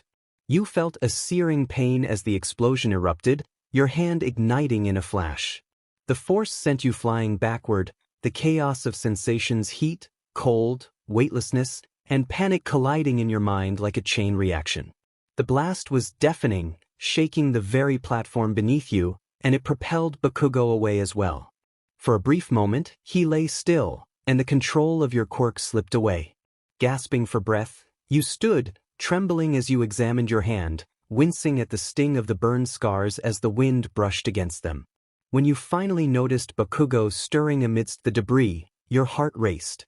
He pushed himself up slowly, unsteady on his feet, and you found yourselves at opposite ends of the platform, just as you had started your match. But this time, the crowd was silent, and so was Bakugo. As the smoke cleared, you caught a clearer glimpse of him. He was breathing heavily, but he stood firm, no longer shaking. His uniform was tattered, exposing parts of his arms, and dark marks from the explosions marred his clothing and skin. He had a wound on the side of his head, yet his expression remained resolute, reminiscent of the beginning of the match. Despite the chaos he had endured, he showed no signs of surrender. Whether fatigue weighed on him was unclear, All that was evident was the anger etched on his face. It was a fierce determination to continue fighting. He declared that they were not finished, the guilt in his eyes unmistakable. It was causing the individual to step backward, inching closer to the line. The other person insisted that giving up was not an option, waving the remaining fog aside with determination. They declared that the challenge wasn't over until victory was achieved, emphasizing that retreating was not an option. They couldn't allow the individual to retreat into themselves again, not at this moment. They had just witnessed that the individual wasn't too far gone. So what if they couldn't control their quirk? They would learn just like everyone else. For now, they had to keep trying. They wouldn't allow them to stop. The quirk had only taken over because fear of the internal struggle had taken hold, right? He had to prove you were wrong somehow, but you weren't even looking at him. Instead, you were gazing up at the stands, taking in the sight of the thousands of people seated there, all 5,000 of them. Turning on your heels and spinning slowly in place, you absorbed the fear in their eyes as they looked down at someone so unstable that even someone like Bakugo had faltered. He noticed you were shivering, and he could tell your hand was likely in pain, but that wasn't what truly troubled you. Bakugo blinked at you, confusion etched on his face. You seemed to whisper something he couldn't quite catch, but he recognized your voice. It was still you. Then, suddenly you yelled, clutching your ears as if they were ringing again, bending over and groaning as you shook your head. They should be scared, you said, but this time it didn't sound like you. Bakugo swung his fist, desperate to get your attention. He shouted for you to stop looking at them, but it was as if your quirk had taken control once more. Focus on me, he pleaded, his voice cracking with urgency. You're fighting me. Panting, he realized that you were still looking up, still believing you had to live up to those faces as you called them. He needed to get you to look away. He needed your attention back. He wanted you to fight him instead of fighting yourself until you fell apart from the inside out. Gripping his hair in frustration, he decided on a drastic measure. If you wouldn't look at him, then he would make you stop looking entirely. Aiming his hands at the ground, Bakugo started running. He unleashed his tired explosions toward the earth, causing the concrete below to erupt. You didn't understand what he was doing, but the sound caught your attention. It wasn't enough to distract you completely, so Bakugo pushed himself to go faster. He needed you to stay within bounds, so he aimed an explosion right behind you, causing part of the platform to blow up and making you stumble toward the center. Remaining quiet to maintain his position, he circled you, continuing to destroy the ground beneath you both. Bakugo knew what he was doing. Debris and smoke filled the arena where you stood. If you weren't going to look at him, then you wouldn't look at anyone else. This plan of his had an added benefit. He noticed that your quirk struggled to process conflicting information, so it likely couldn't handle an overload of sensory input either. An explosion caused by different materials would create a chaotic reaction, overwhelming even a quirk like yours. You were coughing now, barely able to see as the light struggled to penetrate the thick dust he had created. Everything was gray and foggy, too many elements at once for you to separate. Your quirk was confused, retreating, trying to sort through the sensory overload, the noise of the explosions too distracting.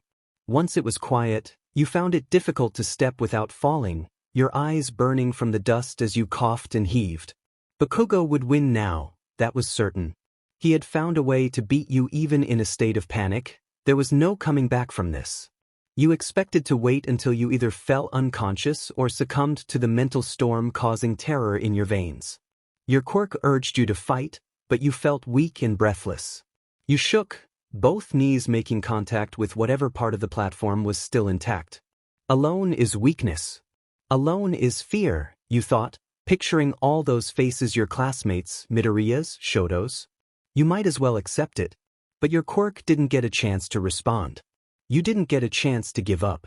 Just as you thought the fight would end and the pro-heroes would clear Bakugo's smoke and rebuild the platform, a body passed through the fog.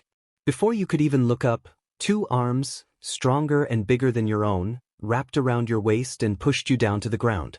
You grunted at the sudden weight, those arms releasing you. Instinctively, you tried to push the body off, but its hands found your wrists and pinned them to the earth. You squirmed beneath it, attempting to use your power, but it remained confused and weak, hiding away. Bakugo's voice reached you, urging you to stop. Panic surged within you again. You shuffled beneath him, trying to push him off, but he pressed his knee between your legs, using his entire weight to keep you down. He repeated his command, trying to maintain a grip on your wrists without hurting you. You whimpered, insisting that he had won and pleading for him to go away, claiming you would hurt him if he didn't. You struggled to kick him off, thrashing against him, but he kept you pinned down, fighting to maintain his hold. He ordered you to stop, trying to get you to focus on him. But you were so frightened, so guilty, so panicked that he couldn't even get you to make eye contact. He called your name, hoping it might help, but it didn't. Finally, pushing himself down until he was holding his weight on his elbows, he forced eye contact and declared that he was not scared. And finally, their eyes met. You almost stopped moving entirely. Your arms were still pushing up, your body tense as stone, but you had stopped fighting. Your eyes reflected his, shaky in their own right. They were wide and shining, a glimpse of the real you he had wanted back peeking from its hiding place. When he stared into them, all he remembered was how you felt when you gripped his hand in the stands, the expression you held as if he was keeping you from falling from a cliff. He repeated that he was not scared, the same determination behind his voice, now quieter. He squeezed your wrists, reminding you of his presence so that you wouldn't look away. His words coursed through you, feeling like his warmth, like his hand grabbing yours in the stands, like when he shielded you from a crumbling ceiling, like when he carried you home, like all those moments he never once pulled away. He was out of breath, his torso heaving above yours, a mark of his earlier struggles staining his forehead, his palms still warm from the explosions. You wanted to believe him more than anything, but a part of you just couldn't. The kindness in his eyes was genuine, but doubt crept into your mind like a weed. Seeing that, Bakugo tightened his grip on one of your wrists and pulled it up, forcing your hand to the center of his chest. He twisted his hold, making your palm lie flat against him. He insisted once more that he was not scared, and suddenly you saw him in his room again. In the dark, at night, after you had walked his mother's groceries home, you recalled the black shirt he wore and the model planes on his windowsill. You felt the beating of his heart thump deeply and slowly back then so quickly now. He smelled of his shampoo in the house he lived in. For a moment, you swore you even felt the back of his hand against your cheek. He reminded you that he was not scared, and tears welled in your eyes. Thinking you still didn't believe him, he made his familiar sound of exasperation and bent down until his forehead was flat against yours. Breathing into you, he said one last time, squeezing the hand on his chest, that he was not scared. The intensity in his eyes bore into you now, filled with so much distance despite being so close. Katsuki Bakugo. You thought of his name. Why had you never realized? You recalled all the times he had called you, the sound ringing in your ears. How he had never refrained from touching you, even when you frightened everyone else. How he wanted to see you fight, not for anyone else, just for you. He had always felt so far away, so distant. Maybe that was why you never noticed how much he really cared about you, the girl who didn't see him as anything but what he really was. And him, the boy who didn't see you as anyone but who he knew you could be. You stared into him, feeling the connection between you. He had always felt so far away. But never again. Closing that distance, you shut your eyes, reached up, and pressed your lips to his. Bakugo's eyes went wide, the sudden feeling of your mouth on his shocking him still. He held his breath, the sound of the kiss echoing in the air. Your lips were chapped, your nose brushing against his, your hand on his chest curling until you fisted his shirt. But he didn't pull away. He didn't want to. You kissed him forcefully, not breaking the connection as you took a breath only to make contact again. You tasted like yourself, soft and fiery. Despite being surrounded by a seemingly endless cloud of smog in the middle of an arena, Bakugo found himself wanting to fall into that moment, wanting to let his weight go, to pull your lower lip into his mouth and return the gesture out of relief. His eyes became half-lidded, his hold on your other wrist faltering as he planted his hand down to keep himself from falling on top of you. You whispered his name, using your now free hand to caress his cheek and run it through his hair as you pushed his head back down to meet your lips again. You thanked him. His body loosened, and he relaxed, making a pleased sound. He tasted like himself, felt like himself even when he started kissing you back. You wanted to kiss him, to feel him like this forever, to thank him this way. Todoroki watched the fight between you and Bakugo with more concern than he had intended. His body twitched with every exchange, his foot tapping as he tried to predict your moves. He nearly jumped when a blast erupted, worried you might seriously hurt each other this time. Unable to watch from the stands with the rest of his classmates, too many questions to answer and too much anxiety, he went to the common observatory, a deck below where he could lean on the railing. Unfortunately, Kirishima and Kaminari found him, but they were quiet as he focused on the match. No one could see what was happening at the far end. Bakugo's explosions only fueled present mix assumptions and the whispers in the crowd. Kirishima and Kaminari squinted to see past the thick gray cloud, but Shoto held his breath until the smog cleared. When it finally did, he was surprised to find Bakugo unconscious next to you, eyes shut, mouth slightly open and muscles relaxed. But Shoto was more distracted by the worry etched on your face. He noticed you had placed a hand on Bakugo's neck to check his vitals, slouching in relief when you realized you had only knocked him out cold. Shoto clenched his fists on the railing. You had been so cold with him earlier, angry and distant until the very end, as if you had torn each other's hearts out. Now, after your fight with Bakugo, you seemed completely different again. Todoroki's attention was drawn away as he heard his name. Kirishima and Kaminari turned to see Uraraka and Deku entering the observatory. Seeing Midoriya's arms wrapped in a brace and bandages struck Shoto with a pang of guilt.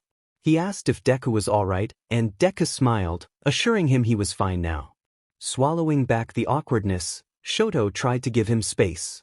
He began to apologize, but Deku shook his head, his tone light and carefree, expressing gratitude for having seen Shoto at his best.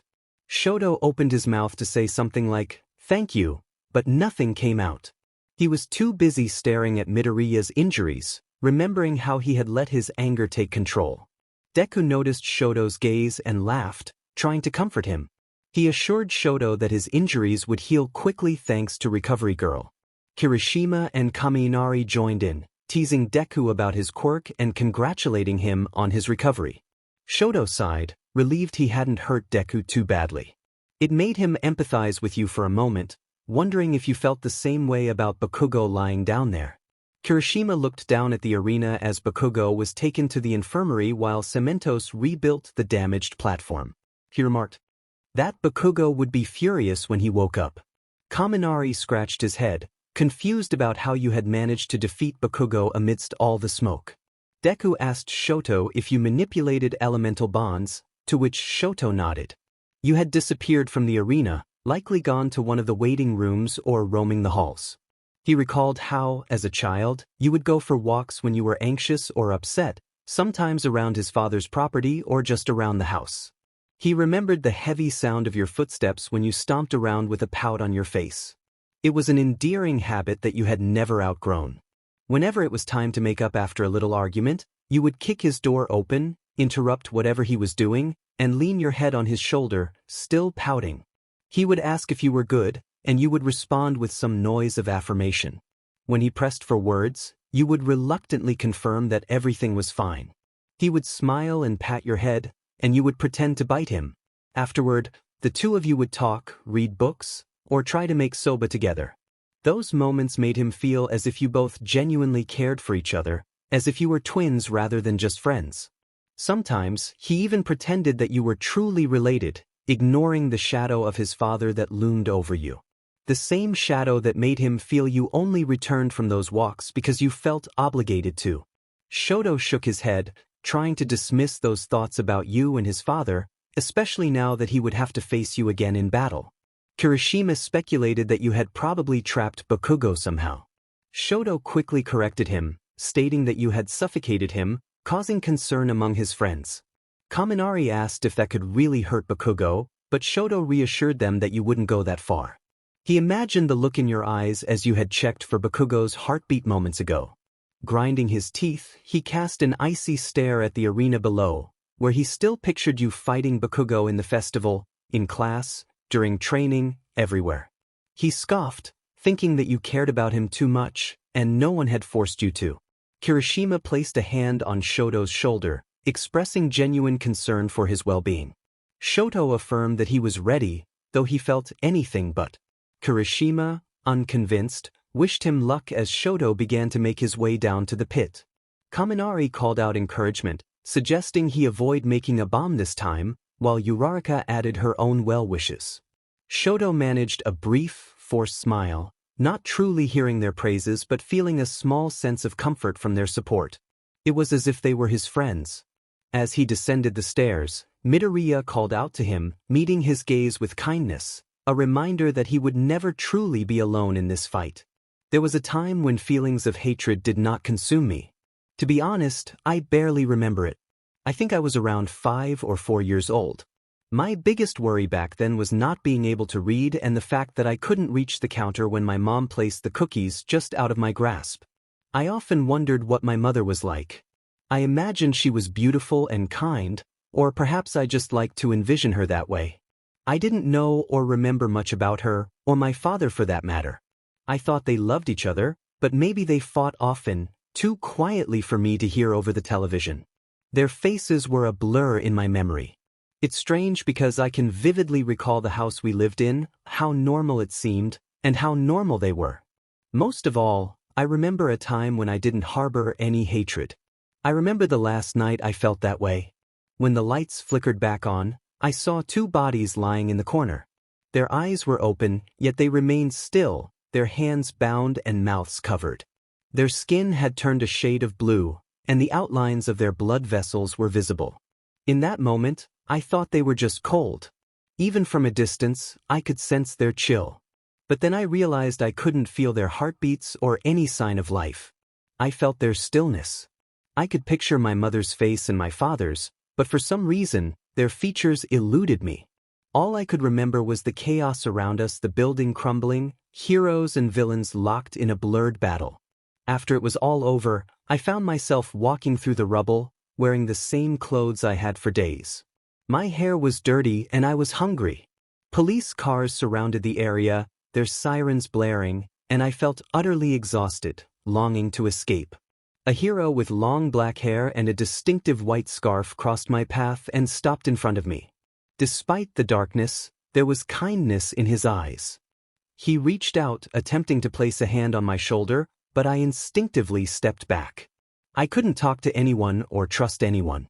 He asked if I could walk and if I knew what had happened in the building, but I remained silent. He glanced back, searching for any police officers or fellow heroes brave enough to approach a child who might have just witnessed a disaster. No one came forward. When he turned back, he noticed the blood trickling from my ears. He asked if it hurt, but I didn't respond. Then he inquired if I was scared, and I nodded, unsure of why I felt that way. Seeing my response, he nodded back reassuringly and signaled to those behind him, indicating he would handle the situation. He removed his scarf and asked for my name, extending his hand. I stepped away again, more hurriedly this time. He quickly reassured me, lifting his hands to show he meant no harm while unwrapping the scarf. Confused yet weary, I felt drawn to his kindness, which kept me from fleeing. He offered the end of his scarf, encouraging me to take it. Hesitant, I reached out, my hand trembling as I grasped the fabric and tugged it gently. He smiled, showing that he held the other end. He introduced himself as Shoto, a hero, and shared that he sometimes felt scared too when alone in the dark. He wrapped the scarf around his hand, leaving a few feet between us, and assured me that we were no longer alone. I looked down at the scarf connecting us and nodded. He returned my gesture with a crooked smile and suggested I follow him to a safe place. Though fear lingered, there was something comforting in his voice and the path his scarf created for me to follow. As we walked, I softly introduced myself as YN, avoiding eye contact. He repeated my name, ensuring he kept a slow pace, so I could keep up. He didn't ask me anything else, and there was kindness in that silence. Shoto led me to where other pro-heroes had gathered, and I stood behind him. Another hero, engulfed in flames, illuminated a small area of the dark street. They spoke briefly about me and the villains, but the details escaped my memory. Shoto took me to a hospital. When the paramedics tried to take me, I clung to his scarf, refusing to let go. He stayed by my side until I fell asleep from the medication. The hospital smelled of stale sheets and disinfectant, and the bed was hard yet comfortable. Shoto left me his scarf to hold onto overnight. The next day, he returned, accompanied by the fire hero. He informed me that the fire hero had a family, a big house, a daughter, and 3 sons, one of whom was my age. I didn't understand why the fire hero wanted me. He had a stern expression but appeared strong, unlike the villains. He stepped closer, with Shoto beside him, and said that my presence in his home would be welcome. He mentioned my formidable power, and I shuddered, trying to hide under the blankets, as those words reminded me too much of the chaos I had just escaped. Shoto intervened, making a disapproving sound and stepping in front of the fire hero, reminding him that I had a name. He grumbled, expressing his frustration. Gently pulling the blanket from my face, he looked at me again, kindness still evident in his eyes. He reminded me to remember what he had said. I looked at him, grabbed the scarf still on the bed, and held it close. It was okay to be scared, he reassured me as he took hold of the other end. He reminded me that I wasn't alone anymore. After some conversation I couldn't quite recall, the fire hero told me I could think of him as a father, but his name was 𝐎𝐻𝐻𝐸𝐻𝐸𝐿 or 𝐎𝐻𝐻𝐸𝐿. Either was fine. He never mentioned it was okay to call his wife mother or his children siblings. That bothered me for a long time. He took me back to his home, and I didn't see Shoto for a long time. I met 𝐻𝐻𝐸𝐻𝐸𝐿's wife and his children, but I still held onto my resentment. I hated the villains for what they made me do, for their lies, my parents for dying, Shoto for offering his kindness and then disappearing, 𝐻𝐻𝐸𝐻𝐸𝐿 for indirectly reminding me that his family wasn't my own, and myself for everything. As irrational as it was, I just hated everything. Then a woman ran her hand through my hair, and a boy shared his things, allowing me to sleep in his room. Years later, Shoto handed me a mask, and there was even another who took my hand and reminded me I was a person beyond my power. Now, there was no hate left in me, towards anyone or anything. As I closed my eyes in that stadium and felt the uncontrollable power, I felt nothing. I just wanted to remember their faces. It didn't feel like sleeping, it felt like pain. It was more like drifting in and out, with lights flashing and muffled voices. Every nerve in my body felt branded in heat and then frozen in ice repeatedly. There was a tickling sensation, perhaps blood, trickling down the sides of my face. Quirks like mine didn't take threats lightly, after all. It didn't know how to target or eliminate the threat on the day of the festival, so it destroyed everything instead, including me, thinking it could tear me apart and put me back together without consequence. I felt everything, but I couldn't see, move, hear, or respond for what felt like weeks. Everything was dark and cold, with no scarves to follow. Eventually, though, there was a semblance of light and warmth wrapping around my skin. When I finally woke, the pain was gone. The room smelled of stale sheets and disinfectant. The bed felt hard yet oddly comfortable. Light streamed in from a window, warming the side of my face. I blinked, squinting at it as my eyes adjusted, groggily waking in that hospital room. My body was sore, with bruises lining my skin. My forehead was wrapped in a bandage, and my left arm was connected to 𝐻𝐻𝐸𝐻𝐸𝐿. On my right, I felt drops of coldness against my wrist, catching my attention. Sleepily, I turned my neck to look down at the sensation. There was a boy sitting at my bedside, his hair split down the middle in color, unbrushed and messily clinging to his skin at the ends. He was bent over the side of the bed, holding my hand with his forehead resting against my arm. As I slowly regained consciousness, I relaxed my head into the pillow that held me slightly upright, blinking down at him. Every few seconds, he would breathe in a little heavier, stumbling over it and nestling his head into me a little more. His eyes were shut tight, tears spilling from them slowly, making it clear he wasn't asleep. It took me a moment to regain my strength, but I felt the firmness of his hand holding mine. Shakily, I tried to hold it back. Shoto sprang upwards as he felt me moving, his chair nearly skidding backward. He stood up, letting go of my hand, his hands traveling from my arms to my face, my arms, the sheets, frantically, barely touching me at all as if he were afraid to break me. His gaze searched my face, his eyes wide and trembling, as he asked if I was all right and how I felt. I responded, coughing a few times, unsure why his voice sounded so muffled. He took a moment to understand what I meant, hesitating as if recalling something he had been told to do.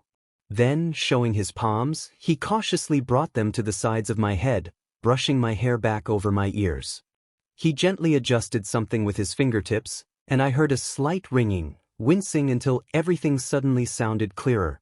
His breathing, mine, the humming of the outdoors, everything. Odd instruments had taken shape within my ears' hearing aids. He asked if I could hear him now, worry still evident on his face. As I nodded, I was finally able to look him in the face. He looked so tired, dark circles under his eyes, casual clothes hanging loosely on his body as if he hadn't changed in days. The most noticeable thing was the large bruise around his eye. I reached out to touch it, feeling a pang of guilt in my chest. I whispered, asking if I had done that. He looked confused for a moment, then assured me that it wasn't my fault, that it was unimportant. It looked painful for something unimportant. Shoto took my hand from his face, unsure of what to say. He didn't want to overwhelm me or say something wrong, and most importantly, he didn't want to cause me any more pain. He hadn't slept since the festival, hadn't eaten, and hadn't been able to think of anything until they finally let him in that room. I peered around, lazily holding his hand, feeling confused. I asked what had happened back there, trying to recollect everything leading up to the blast. I admitted that I didn't remember much, which made him sigh and look away, his teeth grinding together in shame. Sitting on the edge of the bed, he looked down at the floor, turning away. He expressed that he wouldn't let her go, dragging a hand up and down his face and through his hair, even when he knew he should have. Something suggested there was more to his words than their literal meaning. He turned back to her, whispering in a soft, uncommon voice that it hadn't ended well. Remembering the moment he saw her being taken away sent a shiver down his spine. They wouldn't allow him to see her. He recalled the events that followed in fragmented pieces. The stadium, the crowd, and his father staring down in shock as he cried in front of thousands over someone he didn't realize meant so much to him. Since they had both been knocked out of bounds at the same time, a rematch was necessary, but that wasn't an option given her injured state. The rules dictated that the remaining finalist had to face the runner-up. He nodded, acknowledging the situation. They made him stand on that platform, telling him that if he wanted to see her, the festival had to end, and for that, there needed to be a clear winner. So he stood there, waiting for the match to begin with a solemn, worn stance. He remembered the look in Bakugo's eyes, the anger that surpassed his usual grudges. When the fight commenced, Bakugo wouldn't allow him to step out of bounds. He thought of the hits he endured, the ice he wielded, and the fierce determination Bakugo displayed. He didn't want to fight, but he felt the weight of his father's expectations. Still, he couldn't bring himself to use his flames, which only frustrated Bakugo further. She could imagine the tension. She hadn't seen Bakugo since that incident. Of course, he was angry, but her focus shifted to someone else who wasn't present, someone Shoto had mentioned.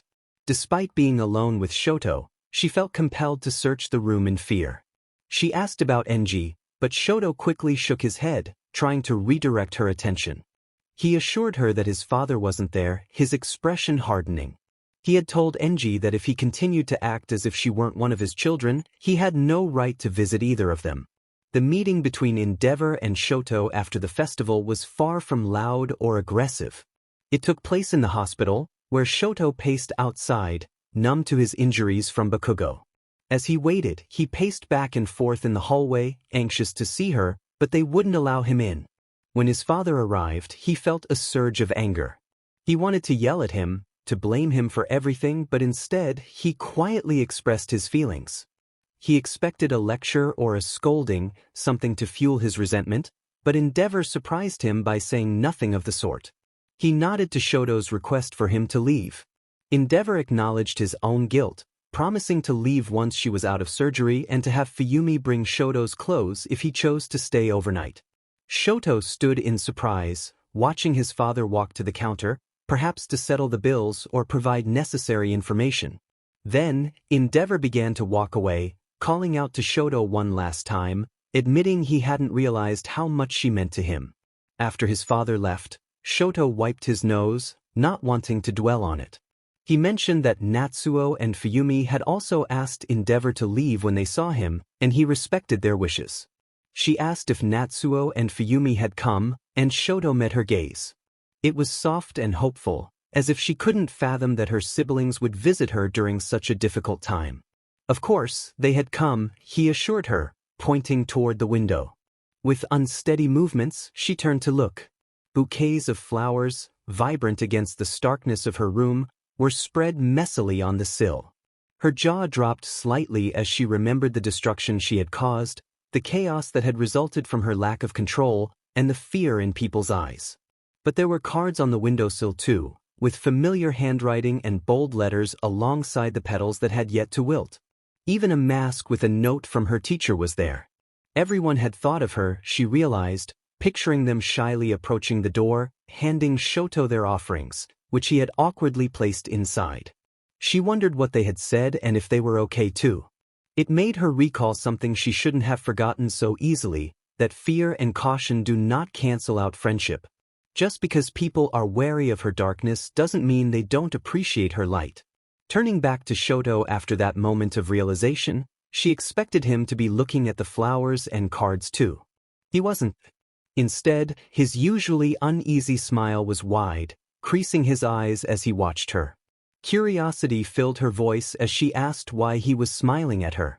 He scoffed, giving her room to sit up further, his gaze lingering on her features. He expressed his relief that she was okay, reaching to touch the ends of her hair and readjusting the sheets covering her. She laughed breathlessly, admiring him just as he admired her. Playfully, she remarked that he shouldn't be so endearing with his messy hair, which earned a small chuckle from him. He reached out to pat her head, just like when they were children, and teased her about her own messy hair. She responded with a light-hearted comment about almost blowing up half a stadium, questioning his excuse. The tension between them felt lighter now, as his eyes remained fixed on her, as if he feared she would disappear the moment he looked away. It was as if the girl he had tried to cling to on the rooftop had returned, standing tall instead of hiding under a blanket. Though her body may have been broken, her mind was intact, and her heart even kinder than he remembered, all conveyed through the gratitude in her eyes. Finally, Shoto mustered the courage to say what had been on his mind since she had fallen asleep. He apologized for what he had said to Midoriya and for his actions, expressing his regret. She attempted to reassure him that it was fine, but he interrupted, needing to confess his feelings. He admitted to being selfish, thinking she was drifting away, but now he realized she was simply becoming her own person rather than someone defined by him. Shuddered, reaching for him out of love more than anything else. He didn't pull away, and their connection deepened. His pupils widened, not out of fear, but out of love. He demanded her attention with his gaze, holding both her hands as he assured her that he wasn't scared of her. Her power and her life had always belonged to her, and he apologized for ever making her feel otherwise. She whimpered his name, grasping him tighter, and expressed her own remorse, recalling the pain he had endured during their fight. She promised she would never leave him and would start believing in herself rather than in others' expectations. Though her confidence wavered, it marked the beginning of something that warmed his heart more than his own power ever could. He leaned forward, trying his hardest to convey his sincerity, promising to believe in her too. She fought against feeling overly happy at his words, teasing him about making patients cry. Suddenly concerned, his eyes widened, and his body tensed as he panicked, apologizing for misunderstanding her joke. She reassured him, pulling him against her, which made him happy. He had missed her humor, no matter how confusing it was. Letting out a relieved breath, he returned the gesture, wrapping his arms around her carefully. Her breaths were warm against his shoulder, a sign that her lungs were healthy, which made him happy too. In that blissful moment, he began to share everything she had missed, mentioning that Recovery Girl said she would heal fully in a few weeks. Aizawa wanted to discuss her quirk and upcoming assessments, and Fuyumi had promised to cook for them when she returned. She playfully interrupted him, telling him he sounded like her and that it was annoying. He let out an amused breath, quieting down. The memory of her pouting and resting her chin on his shoulder made him reminisce joyfully. He gently scratched her scalp as he laid his palm on her back, asking if they were good. She confirmed they were, telling him to be quiet. All the worry and pain he had held onto over the past few days melted away.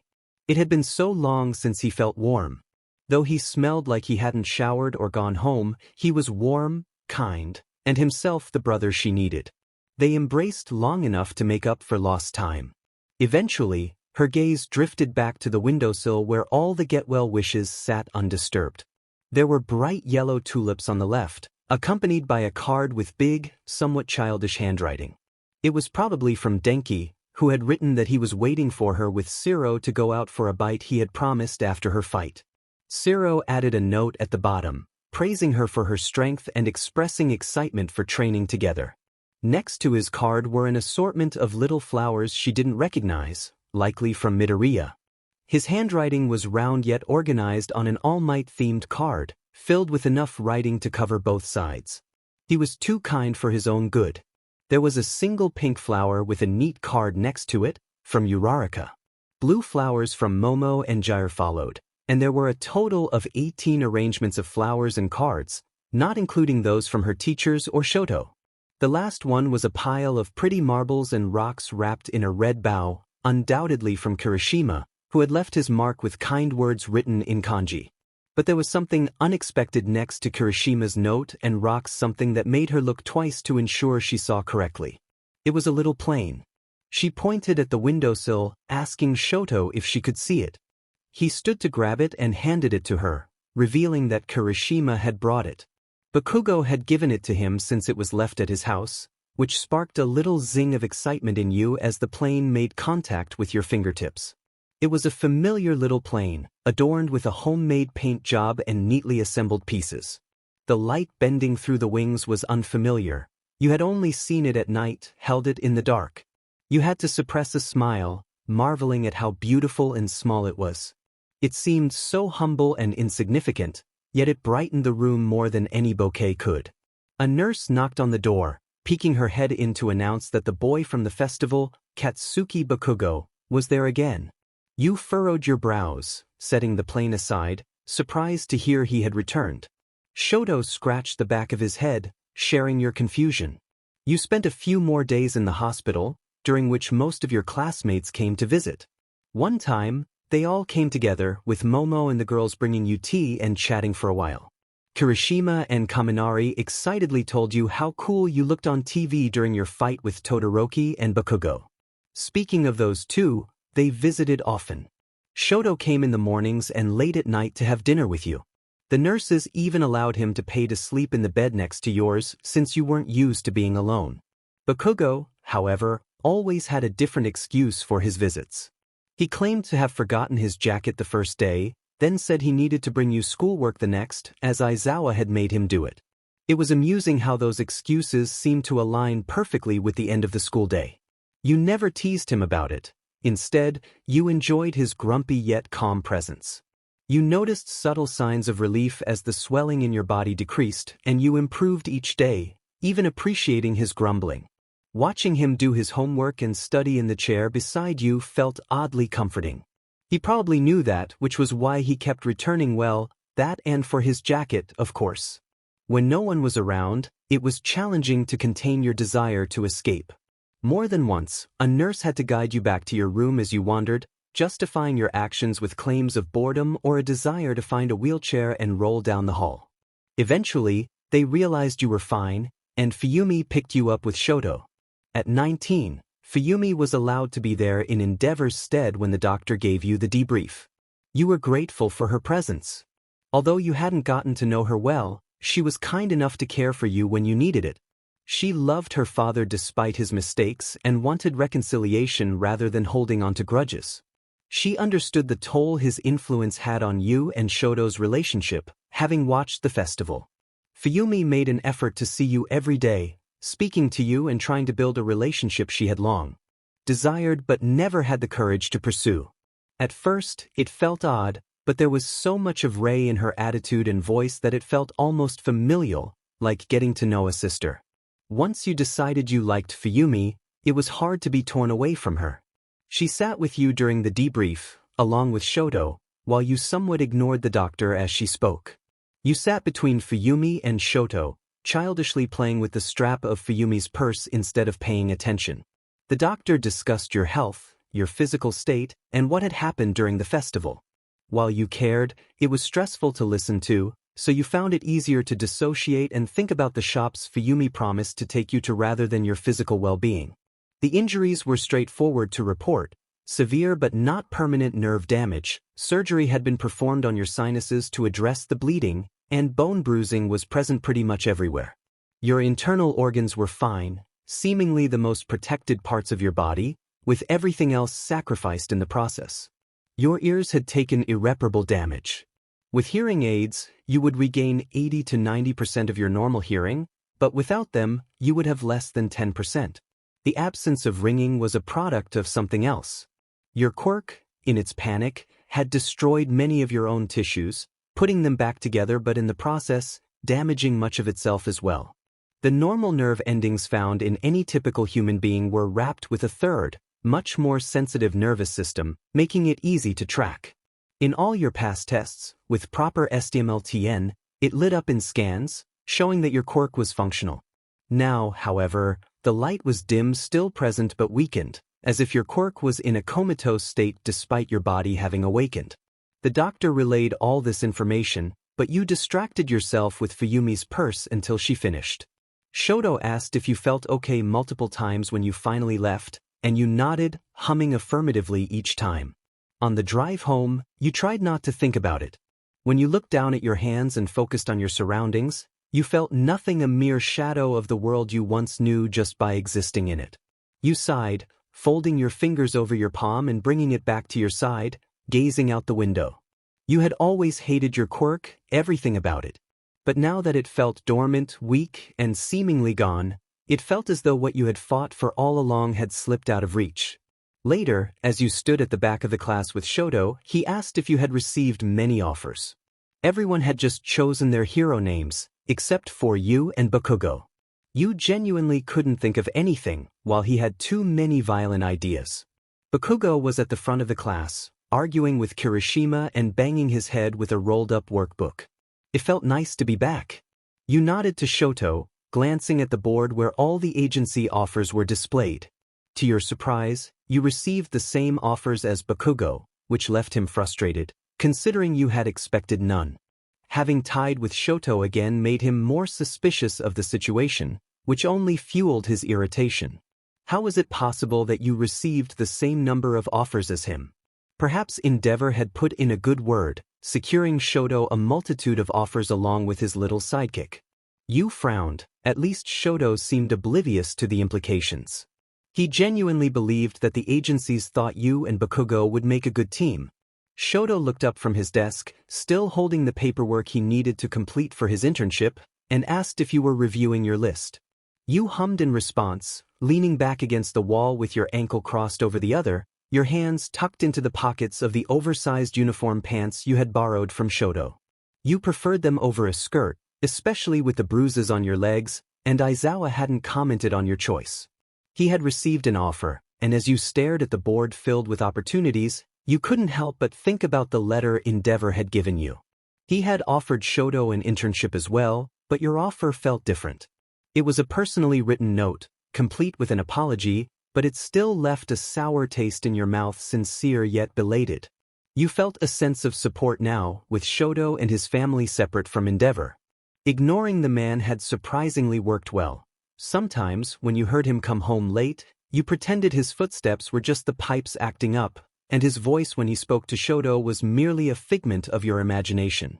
It was less effective when he tried to speak to you, but you had learned to ignore him. Shoto inquired if you were going to intern with Endeavor, assuring you that it didn't bother him if you did. His innocent gaze and the genuine growth reflected in it made you smile. You asked him if he truly meant it, and he nodded, stating that it was where he was going. Confusion clouded your thoughts. Internships were meant to be opportunities to learn from new people and gain fresh experiences. Why was he choosing to intern with his father? You questioned him, surprised that he was going down that path. He glanced at the rest of the class, where students were excitedly discussing their agency choices. Midoriya stood in the corner with Uraraka, his injuries healed, a few scars remaining on his hands, but he looked genuinely happy despite not receiving any offers. This made Shoto recall their conversation in the ring. His father was indeed the number 2 hero, and if he viewed it that way, he could learn a lot from him. That perspective made sense, but the thought of his father still unsettled you now that you were no longer afraid of him. Living in his house was already a stretch. You patted Shoto on the head, complimenting him on his maturity. He looked up, your hand flattening his bangs against his forehead. He asked if that was a compliment, and you made an exasperated sound, agreeing. Shoto then pointed out that it seemed you hadn't decided on an agency yet, judging by your lack of paperwork and your tendency to avoid the topic. You were avoiding everything, understandable when it came to his father and discussing your quirk. Shoto had visited Rei twice at the mental hospital, but you didn't want to go. It was less understandable until he realized you felt undeserving of that visit. The night before, Shoto had mentioned that his mother asked about you and how you were doing. You had ignored him, pretending to focus on your homework. He had shown her a picture of you, and she had almost cried but smiled at the same time. She wanted to see you, and he urged you to visit her. You had simply replied without looking up, overwhelmed with thoughts about how Rei was doing, whether she still resented you, and if she truly wanted to see you or was just saying so for Shoto's sake.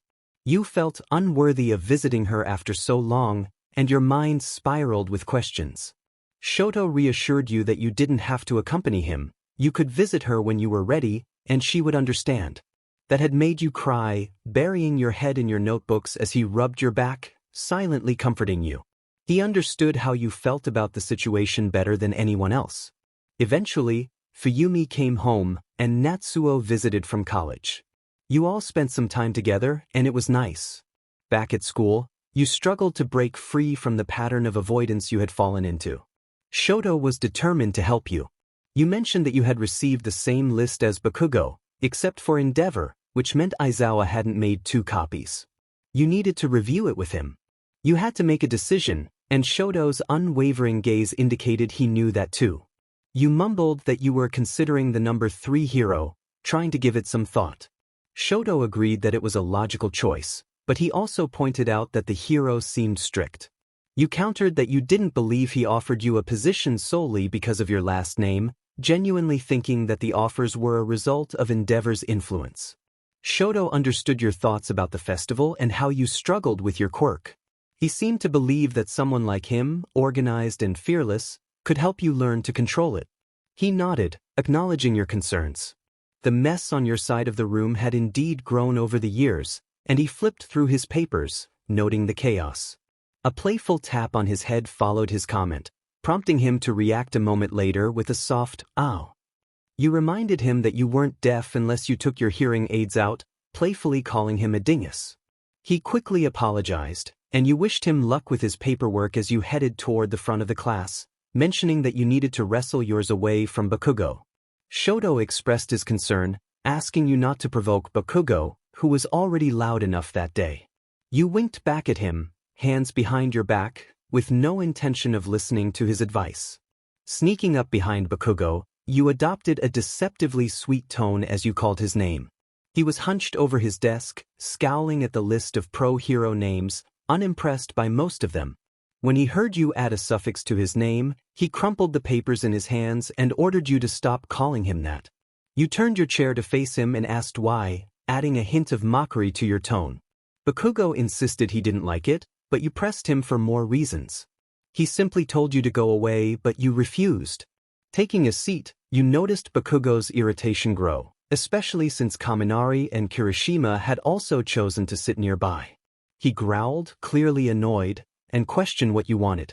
You casually picked up the papers on his desk and began to read, teasing him about his name and the agency you found nearby. Kaminari snickered, and Kirishima cringed at Bakugo's frown.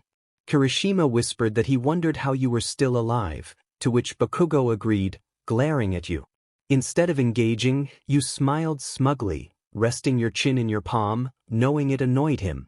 He yelled at Kirishima to stop whispering, which only added to the tension. Over the past few days, Bakugo had been louder than usual, often demanding others to speak up, especially when you were listening. It was strange since he had never had that issue before, and it seemed he only asked for volume when you were around. Shifting your attention to Kirishima, who looked overwhelmed, you noticed he had received several offers but felt guilty about rejecting any of them. You complimented him on his hero name, Red Riot, which made him light up with joy. He asked if you had decided on a name yet, but you admitted you hadn't even read the list properly. You had just skimmed through it, hoping Shoto would eventually step in to help you decide. You knew he would likely choose his father's agency, the most logical option, but you couldn't shake the thought of imagining him in unfortunate situations. As you stopped looking at the papers, Bakugo peeked over his desk at you, squinting and making grumbling noises before retreating behind his papers again. You pointed out that you didn't understand his grumpy noises, to which he protested, insisting he hadn't said anything. You countered that his silence was exactly your point. Kirishima chimed in, suggesting Bakugo was just cranky because his hero names had been denied. You agreed, teasing Bakugo by suggesting he could change his name to President Explosion Murder. Bakugo retorted, demanding to know what you had come up with, and you crossed your arms defiantly, the two of you resembling toddlers in a petty squabble. You mocked him, claiming you simply didn't have his level of creativity. Tell me, what title should I add in front of Atomic? Should I include murder, or is that more your style? Bakugo pushed his chair back and stood up, prompting you to cover your ears, look him in the eye, and turn off your hearing aids completely. The expression on his face was priceless. Someone called your name, but you couldn't hear it. Kirishima and Kaminari stifled their laughter, with Kirishima tapping your shoulder and pointing over your head. When you turned to look, Aizawa was standing there, seemingly unaware of the commotion and indifferent to it. He wasn't wearing bandages anymore, though some scarring remained around his eyes, indicating that his power might have been affected. Still, he appeared to be in better shape, especially up close. It was unfortunate that your quirk wasn't functioning properly. You couldn't sense his heartbeat or blood pressure. With your hearing aids off, there was no information to glean. You winced as you turned the knobs, the ringing in your ears fading back to normal. Looking up at your teacher, he extended his hand, revealing the mask he had given you before. You forgot this at the festival in one of the waiting rooms, he said, waiting for you to take it. You thanked him, and he nodded, starting to walk out of the room. Rep watched the class for a bit. I need to grab something from the teacher's lounge. Yes, sir. Ida quickly responded. Aizawa walked slowly to the door, displaying a slight limp. The way he moved, the sight of his back and his hair down, reminded you of a time when you were younger when he was younger too. He walked the same way after a fight, looking sore and probably tired. You recalled the last time you saw him walk that way, with a scarf wrapped around his hand, a memory urging you to follow him out of the room. Once he was in the hall, you pushed your chair back, ignoring whatever Bakugo was yelling about. Thankfully, Ida was too busy trying to calm him down to notice you slipping out the door. The hallway was mostly empty, except for the slowly distancing figure of your teacher. Mr. Aizawa, you called, running to catch up to him. You weren't quite sure what to say, but you felt compelled to talk to him. He turned around, stopping once you were across from him. You stammered, unsure where to look. You told Shoto you had to speak to me. At the hospital. He nodded, hands in his pockets. It can wait, he replied, the dismissive tone in his voice causing you to furrow your brows. He was usually efficient, but there was something more avoidant in his tone that frustrated you, as if he was deliberately avoiding the conversation. That frustration calmed your nerves. You asked him why he hadn't written you up as he began to walk away again. He furrowed his brows in response. Why would I? You gestured to your legs, making it clear. I'm wearing pants. They're not even mine. Yes, I can tell, he conceded, noting how the hems fell over your shoes and how you had to poke a hole in Shoto's belt to keep them up. But that's not exactly worth the paperwork. You frowned harder, like a child not getting their way, but he didn't take the bait. You crossed your arms and challenged him. If you don't like paperwork, then why did you get me all those internship offers? This time, Aizawa's brows raised slightly, and you caught it. He didn't say anything for a moment, not even denying it, just waiting for you to continue. You scoffed. So it was you, you whispered. 𝐎𝐩𝐸𝐬𝐢 pinched the bridge of his nose with a weary sigh. I didn't get you all those offers. Many of them wanted you and Bakugo both, which I would strongly advise against, by the way. That probably wasn't a good idea, given how you and Bakugo tended to antagonize each other. You also tended to forget that if you both worked together and had better control of your quirks, you could create something as powerful as an atom bomb. That was appealing to many agencies, but it frightened them enough to want to teach both of you the responsibility that came with such power. Still, you struggled to understand your value individually. This was the first time you had been introspective without Shoto influencing your thoughts. What other strengths did you possess besides being a punching bag? You thought to yourself, I'm smart. It was true. Intelligence is just a measure of how willing you are to learn and improve your cognitive skills. But what could you do with that? Why would agencies want me at all? You mumbled, asking both 𝐎𝐸𝐸𝐬𝐢 and yourself, looking down at the ground in a sulk. What did you even say? That you're one of my best students, he replied, catching your gaze as you looked back up at him. That you have things to learn, but I know you, and I know you deserve those opportunities. I know you'll be grateful for them. Now you felt a bit guilty for being upset with him earlier. I'm not entirely sure what caused your outburst during the festival, but it seems we finally figured out that your quirk acts on your emotions. The more vulnerable you feel, the more your quirk seeks control. He had observed you well during the festival, even having to stop your quirk at the very end. When you and Todoroki fought, it was too quick and difficult to understand what was happening.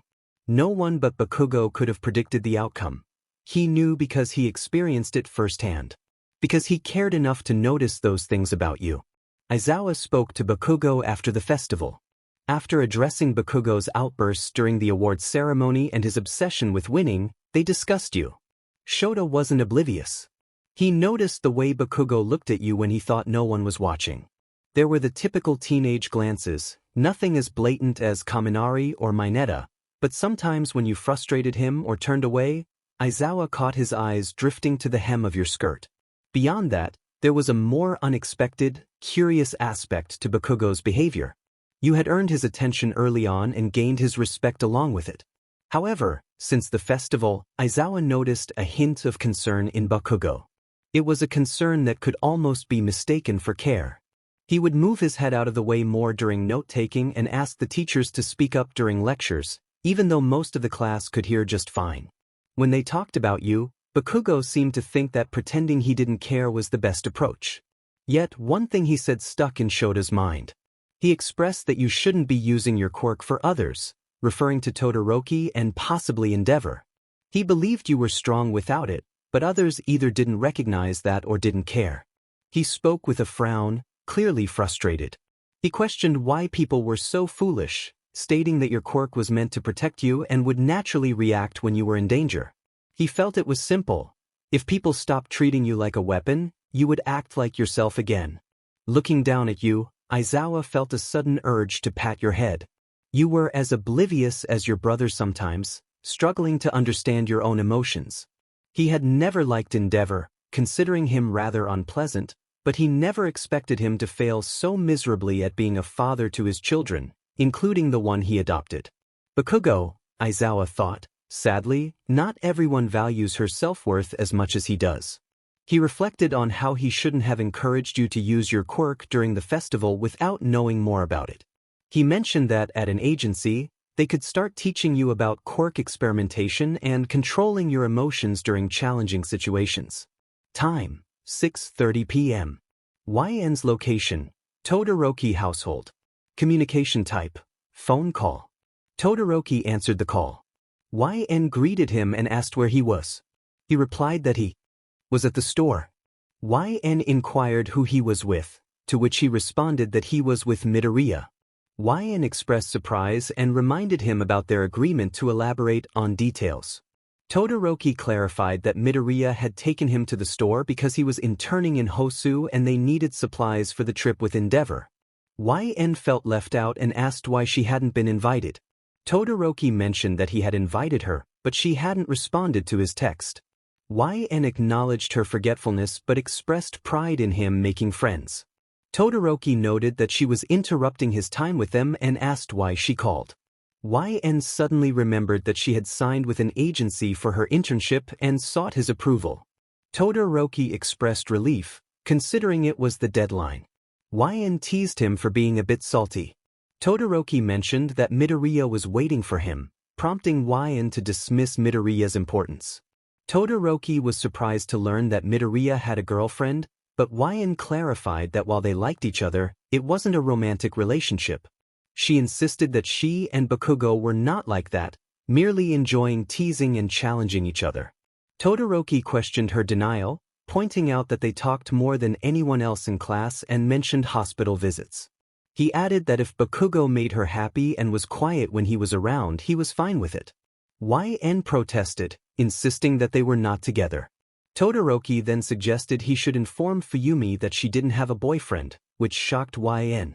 She demanded to know who else he had told. Todoroki hesitated, leading to a humorous exchange where he mistakenly revealed to Midoriya that 𝐸𝐸 and Bakugo were not in a romantic relationship. 𝐸𝐸 threatened him, but Todoroki defended his actions, stating he was merely correcting a misunderstanding. 𝐸𝐸 decided to hang up, but Todoroki requested soba for when he returned home. After hanging up, 𝐸𝐸 angrily denied her feelings about Bakugo while preparing soba and venting to Fuyumi about how boys were annoying and foolish. Same night. Time, 8 p.m. Bakugo's location, his family's game room. Communication type, group call, PS4 or Xbox. Kirishima expressed confusion about the game, and Shiro pointed out that he was only saying that because he kept losing. Kirishima defended himself, claiming he only lost because Kaminari was on his team. Kaminari protested, saying it wasn't his fault he kept forgetting to push the shield button. Bakugo, clearly agitated, shouted for them to start the game again, insisting there was no shield button in Call of Duty. Kaminari, taken aback, asked what had gotten Bakugo so riled up. Bakugo had never lost a game. He was determined to keep it that way. Kirishima acknowledged this fact, while Shiro speculated that Bakugo was still upset about the festival. Bakugo, irritated, shouted for Shiro to be quiet or he wouldn't carry him in the next round. Kirishima reminded Bakugo that they could hear him perfectly well without the shouting. Bakugo muttered angrily under his breath, and Kaminari jokingly asked if his mom had scolded him. Bakugo snapped back, demanding everyone focus on the game instead. Kirishima assured Bakugo that the game was loading and to give it a moment. Bakugo won the next round with an impressive 58 kills. Kaminari suggested they take a break so he could grab a drink and escape Bakugo's incessant shouting. Bakugo grumbled under his breath, clearly annoyed. Shiro laughed, pointing out that Bakugo must be upset about something to be acting this way during practice. Kirishima suggested they let Bakugo vent his frustrations without causing any damage. Bakugo insisted he was fine and wondered where Kaminari had gone. Kaminari returned, frustrated that his mom wouldn't let him have girls over, which only added to his irritation.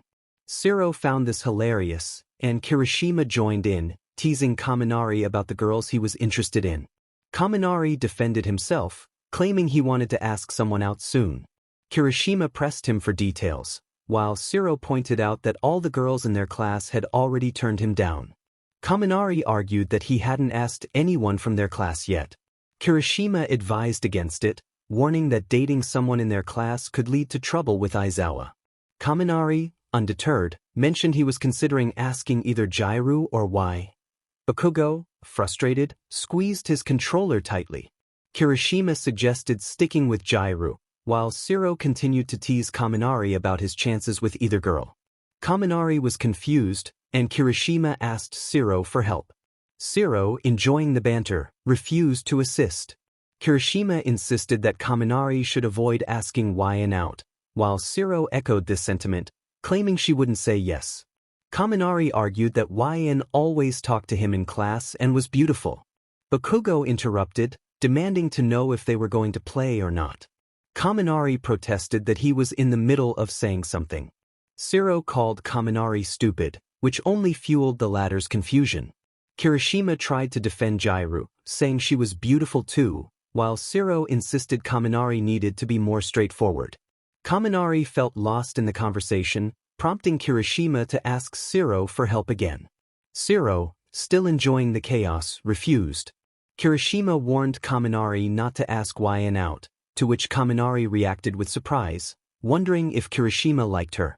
He mentioned that some guys in 1B had been talking about YN before the festival. Bakugo, sensing the tension, demanded to know what they had said. When Kaminari hesitated, Bakugo grew impatient, insisting he wanted to know what the guys in 1B thought about their classmate. Kaminari finally relented, saying they had called her hot. Bakugo groaned, frustrated that liking someone and wanting to be with them were not the same thing. Kaminari argued that it was possible to like someone and want to be with them. Kirishima, exasperated, pointed out that Bakugo liked YN, urging Kaminari to be quiet. Shiro found this hilarious, laughing at the revelation. Kaminari was shocked, realizing Bakugo had feelings for YN. Bakugo vehemently denied it, claiming shitty hair was mistaken. Kirishima thanked Bakugo for the clarification, while Shiro teased Bakugo about checking YN out in her hero costume. Bakugo angrily insisted he observed everyone to improve his fighting skills. Shiro joked about Bakugo needing to adjust his pants before a fight, which only fueled Bakugo's irritation. Kirishima sighed, wishing for a normal game night. Kaminari, still confused, asked if he could ask YN out. Bakugo shouted that he didn't care, insisting it was none of his business. Kaminari agreed to drop it but claimed Bakugo owed him. Bakugo retorted that he owed Kaminari a punch for wasting his time. Kirishima suggested they finally play, and Shiro teased Bakugo about revealing his thoughts if he lost the next round. Frustrated, Kirishima tossed his controller down, declaring he was done. Bakugo hung up on his friends, retreating to read his shoujo manga while imagining taking down Shiro, Kaminari, and the guys from 1B. Later that evening, YN lay on her bed, staring at the ceiling, participating in a group call with her classmates. Mina suggested they all go shopping together after their internships, which everyone agreed would be fun. 𝐎𝐩𝐸𝐬𝐢 mentioned needing new clothes, and Momo expressed the importance of bonding time. 𝐎𝐩𝐸𝐬𝐢 eagerly volunteered to organize the outing, but 𝐎𝐸𝐸𝐬𝐢 hesitated, questioning whether they really wanted to invite everyone.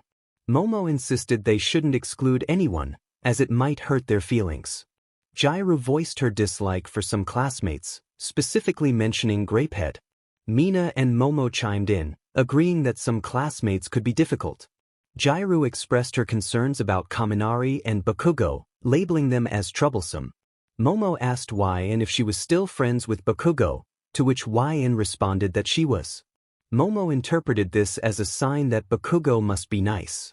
Mina shared her experience of being on Bakugo's team during the sports festival, acknowledging his bossy and intense nature but suggesting it stemmed from his passion. 𝐎𝐸𝐸𝐬𝐢 agreed, and the conversation continued, filled with laughter and camaraderie. But he was loud. YN knew that if asked to hang out with a group, he would decline. He preferred solitude and would likely just sulk in the corner. Momo expressed her confusion, while 𝐎𝐸𝐸𝐬𝐢 laughed, recognizing the truth in YN's words. 𝐎𝐸𝐸𝐬𝐢 noted that despite his strength, he often acted quite childish. Momo concluded that they shouldn't make him uncomfortable by asking him to join. Mina, however, was confident that if YN asked he would agree. She teased about having seen them holding hands at the festival, prompting 𝐎𝐸𝐸𝐬𝐢 to remind her that YN had defeated him in their fight right afterward. Mina insisted that the fight had been intense, to which 𝐎𝐸𝐸𝐬𝐢 reacted with mock disgust. 𝐎𝐸𝐸𝐬𝐢 chimed in, agreeing that the moment had been quite dramatic, but Momo defended YN, stating she didn't believe they were dating. Mina persisted, asking if YN and Bakugo were getting married, which startled YN, who had zoned out. 𝐎𝐸𝐸𝐬𝐢 pressed for clarity on their relationship, while Mina excitedly speculated about their first kiss and potential ship names. 𝐎𝐸𝐸𝐬𝐢, more practically, inquired about whether they were being responsible, not wanting to be an aunt. YN was overwhelmed by the sudden barrage of questions, insisting that they were just inviting Bakugo to go shopping with the class. Just then, Todoroki entered, confused by the commotion. YN, flustered, threw a book toward the doorway, insisting they were not involved in anything romantic and that there was food in the fridge. Momo sighed, while 𝐎𝐸𝐸𝐬𝐢, 𝐎𝐸𝐸𝐸𝐬𝐢, and Mina erupted into laughter. Meanwhile, Bakugo was in his room, focused on fixing a little red plane's broken wing. His mother, Mitsuki, called to check on him, noting that the work party with his father was taking longer than expected. Bakugo assured her everything was fine, but she insisted on checking in, expressing concern about his late-night activities. He protested, claiming he was simply studying, but Mitsuki pointed out that it was past his usual bedtime. Bakugo, frustrated, insisted he was fine, but his mother sensed something was off. Their playful banter continued until Bakugo's father intervened, reminding Mitsuki to let him be. Mitsuki pressed on, wanting to know what was bothering her son. Bakugo, distracted by a loose screw in the plane, insisted nothing was wrong, but when she noticed the noise, he reluctantly admitted he was trying to fix the plane. Realizing he had let slip that he was working on it for someone, he quickly changed the subject. Later, YN found themselves on a train, feeling the weight of solitude for the first time in years. Shoto was far away, and they arrived at their internship at the number 3 Heroes Agency much earlier than scheduled. Best Jeanist, known for his strict demeanor, greeted YN and immediately noted their stiff posture, advising them to relax. YN complied, and Best Jeanist explained that he had seen them at the festival and wanted to offer them a position. He acknowledged their potential, both as a hero and a formidable force, and emphasized the importance of learning to control their emotions, especially given their upbringing under Endeavor. Best Jeanist provided constructive feedback, complimenting YN's hair and costume, while also suggesting improvements. He made it clear that he valued honesty and encouraged YN to communicate openly if they ever felt overwhelmed. YN nodded, still trying to relax, and promised to be open about their feelings, even as Best Jeanist furrowed his brows, indicating that they didn't have to share everything. They barely knew each other, so it wouldn't be fair to ask for that level of trust just yet. Just then, the rest of the new students began to enter the agency's lobby. Many of them appeared older and more ordinary, likely not from UA. Best Jeanist mentioned that if anything ever felt out of control, they should inform him. He then pointed to the door, where Katsuki Bakugo had just walked in. It was clear that Bakugo was not pleased to see you as the first thing upon entering. Best Jeanist explained that Aizawa wasn't thrilled about both of you choosing the same internship. He didn't elaborate, but Best Jeanist understood the underlying tension. However, there was a silver lining. Even though you didn't work quietly together, you were closer than either of you let on. Best Jeanist could see that from your interactions at the festival. In truth, both of you struggled with letting your emotions take over. Best Jeanist could easily sum it up. One of you was an immature, overpraised brat, while the other was an underdeveloped, underpraised child. Despite your calm demeanor, you certainly enjoyed teasing Bakugo. Your smirk at his new jeans was so pronounced that Best Jeanist had to clear his throat to regain your attention. Your attempts to suppress laughter when styling Bakugo's hair into a slicked-back look were particularly entertaining. Bakugo had been genuinely upset for a while, and that was when you chose to remain silent. This internship was significant for him, a personal reward for being the best. Once his hair was styled and his jeans adjusted, he realized how much he disliked the agency, and his anger toward you dissipated. The bottom line was that you were there for experience. You allowed your personal history to influence your power, which brought out deeply repressed emotions. Best Jeanist intended to teach you how to control it with grace. He also mentioned that your fighting style was too simplistic, which made you pout since you had heard similar critiques from Aizawa during training. Throughout his lecture, while you stood in line with Bakugo and the other interns, you struggled to stay focused. Every time he spoke about your quirk, you had to check in with yourself, flexing your fingers to feel for it. A few moments later, you listened intently, using all your senses, but it was quiet. There was no response, just the pro-hero's voice echoing as he continued speaking. The world felt inherently normal, and not a trace of power coursed through your veins. Best Jeanist emphasized that a hero's job was to quell villainous forces and provide calm and peace of mind to the people. He stated that while capability was essential, physical appearance, style, speech, and actions must all exude elegance. He pointed out that this was Bakugo's primary issue. Bakugo rolled his eyes and looked away, clearly uninterested. Best Jeanist assured him that they would work on it. You glanced at Bakugo once Best Jeanist finished his monologue, but he wouldn't meet your gaze. He was still upset, not in a tantrum-like manner, but genuinely bothered. You allowed him this moment without any remarks or jokes. It was a valid feeling. After all, if anyone understood the burden of sharing something as fragile as pride, it was you. The first day of your internship proceeded normally. Best Jeanist lectured for a few hours, during which Bakugo resolutely ignored him, avoiding eye contact and sulking the entire time. Whenever Best Jeanist posed a question, Bakugo would grumble, dismiss it as stupid, yet somehow provide the correct answer before looking away again. He sat on the rooftop, unsure where else to escape when feeling so empty and restless. The boy, now a man, was itching for action. He scratched at his skin, feeling irritation. It had been a long time since he had felt sadness, since tears had streamed down his cheeks. The scarred skin on his face stung from the salty water. It was summer and it was supposed to be warm, yet he felt cold. 𝐎𝐩𝐩𝐸 called out to him, interrupting his thoughts. He turned to see his shadowy accomplice nearby. They had just brought Stain into their fold. Although hired was a stretch, that night on the rooftop was meant for him to assess his handiwork. Shigaraki acknowledged 𝐎𝐸𝐸's presence but insisted he was not anxious. He felt the wind blow through the cracks in his skin as he looked down at the city below. He had never liked Stain and found him annoying, unable to agree with his ideologies on a fundamental level. 𝐎𝐸𝐸 clarified that he wasn't referring to Stain. Shigaraki growled in annoyance, not wanting to revisit the topic. 𝐎𝐸𝐸 pointed out that Shigaraki hadn't been well since witnessing the events of the sports festival. Shigaraki raised his voice, though no one could hear them in the night. His volume indicated to 𝐎𝐸𝐸 that he was not wrong. Tamura still hadn't fully recovered from what he had seen. He moved to the other side of the building, sighing into his palm before dragging his hands down his face. He admitted that she had become much stronger, almost resenting the girl he had seen at the festival for her abilities, especially since his master valued her power above his own. Shigaraki's nails dug into the skin beneath his eyes, his anxious energy needing an outlet.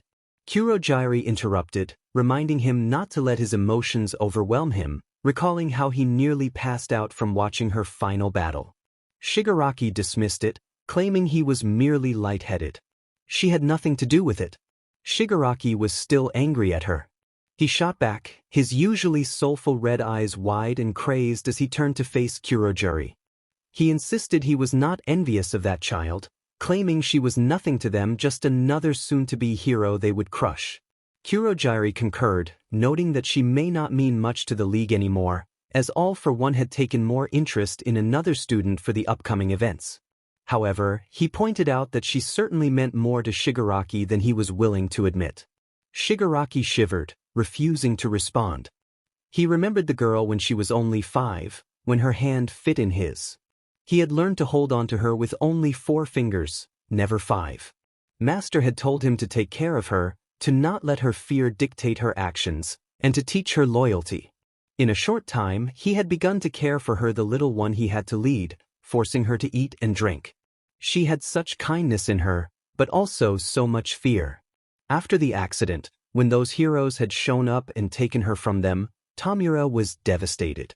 When All for One had taken him away, he cried for days, wanting to go back, to search for her, to ensure she hadn't perished in the crumbled building. But his master had explained the truth, as he always did. He had said he was sorry, but she had betrayed him. Tamura's lower lip had trembled. At just 10 years old, he couldn't understand why the only person who had ever held his hand, followed him, and spoken to him would suddenly turn on him. He stopped crying then, allowing his master to teach him how to control himself, how to harness his power, and better himself so they could fix the world and take it back from the heroes. Whenever he asked, he swore he didn't need revenge, didn't want it. Yet, there was always a part of him that believed she was too young to understand that she had betrayed him by leaving, by choosing the heroes. After all, he had done so much for her. He had given her a home, a path. For a long time, he let himself forget about the girl. But when he saw her again at the USJ, when he saw her yelling and being held back by her friends, he accepted that she had never truly cared about him at all. Shigaraki sighed, letting out a trembling breath as memories of the week they spent together in that hideout as children flooded back to him. 𝐎𝐩𝐩𝐸 finally spoke, suggesting that regardless of her involvement, they could not overlook the physical issues Shigaraki's body had undergone. He advised that perhaps Shigaraki should rest after this mission, allowing the stress to wear off. Ever since the festival, Shigaraki felt like he couldn't stand without a certain stress manifesting in him, both physically and mentally. His thoughts remained stuck on that girl. Even as he tried to avoid those memories, they always returned. He recalled when she nearly blew up the entire stadium with her quirk, almost harming herself in the process. There was no doubt his master would want her quirk now, especially since it demonstrated such strength. Even if it was self-destructive, with all the other quirks in his arsenal, all for one could use it without causing damage. However, he hadn't brought her up not to Tamura, anyway. The plan remained unchanged. After Stain's attack was dealt with, they would go after the student they knew would be the most formidable against Yue. Best Jeanist began to address the incident from the previous night at Hosu. Honestly, you were furious. Standing next to Bakugo, you ground your teeth together, arms crossed, and foot tapping relentlessly. He remained calm, his hair tamed down, which was somewhat amusing. Still, you stared with narrowed eyes into the distance, wishing you could scold someone for their involvement in the incident. The hero killer Stain had been arrested, and there were also incidents involving Nomo from the Yue attack. You were likely curious about how everything connected. You mumbled under your breath, recalling waking up at 5 a.m. to texts from Shoto. Todoroki had informed you that he was with Midoriya and Ida, and they were all okay at the hospital. He mentioned that he had no injuries but had a secret to share. He suspected he might be a hand crusher, as your hand had gotten burned in their fight, along with Midoriya's and Ida's. It couldn't just be a coincidence, he thought. You believed he was being reckless and needed a serious talking to. One day. You had left him for just one day, and he was already getting into fights with villains and nearly getting himself killed. As you began to mumble angrily again, Bakugo jabbed you with his elbow, signaling you to quiet down. Best Jeanist continued, expressing concern that people would tend to unravel in times like this. He reminded everyone that heroes must remain calm despite their fears and not let chaos provoke uneasy reactions. He looked directly at you, emphasizing that they were there to protect others, not to seek vengeance. Realizing he was addressing you more than anyone else in the room, you swallowed hard. No vengeance. No thinking about villains you had a vendetta against while at an internship. Regardless, you had your work cut out for you. Sleeping beside Bakugo turned out to be surprisingly comfortable. It wasn't as difficult to fall asleep next to him as you had anticipated. He kept to himself throughout the night, barely moving in his sleep, yet his deep breaths and warmth were reassuring. However, you experienced some unsettling dreams that woke you up a few times, leaving you restless for the remainder of the night.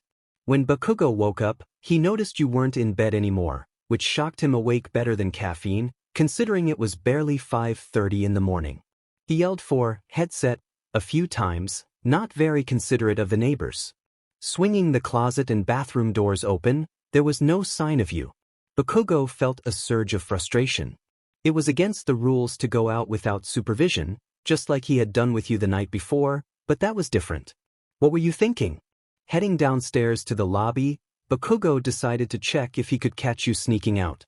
He walked through the hallway leading to the hotel gym, which had a glass outer wall that allowed anyone to see inside. As he passed by, he glanced in and abruptly stopped. There was only one person in the gym. She was sweating and out of breath, her head resting between her arms on the handle of a rowing machine. He recognized her silver hair cascading over her shoulders as she caught her breath. Though her arms were covered by a long-sleeved shirt, she wore shorts, revealing her legs for what seemed like the first time in ages. They bore the marks of her struggles, but she appeared unfazed by them. It was as if she had suddenly embraced those battle scars. Despite her exhaustion, likely fueled by homesickness or restless dreams, she gripped the handle and resumed her workout. It was hard, and it probably hurt, but she pushed through, resisting the urge to stop and instead choosing to keep going. Bakugo sighed heavily, feeling his annoyance fade away. He turned back to the room.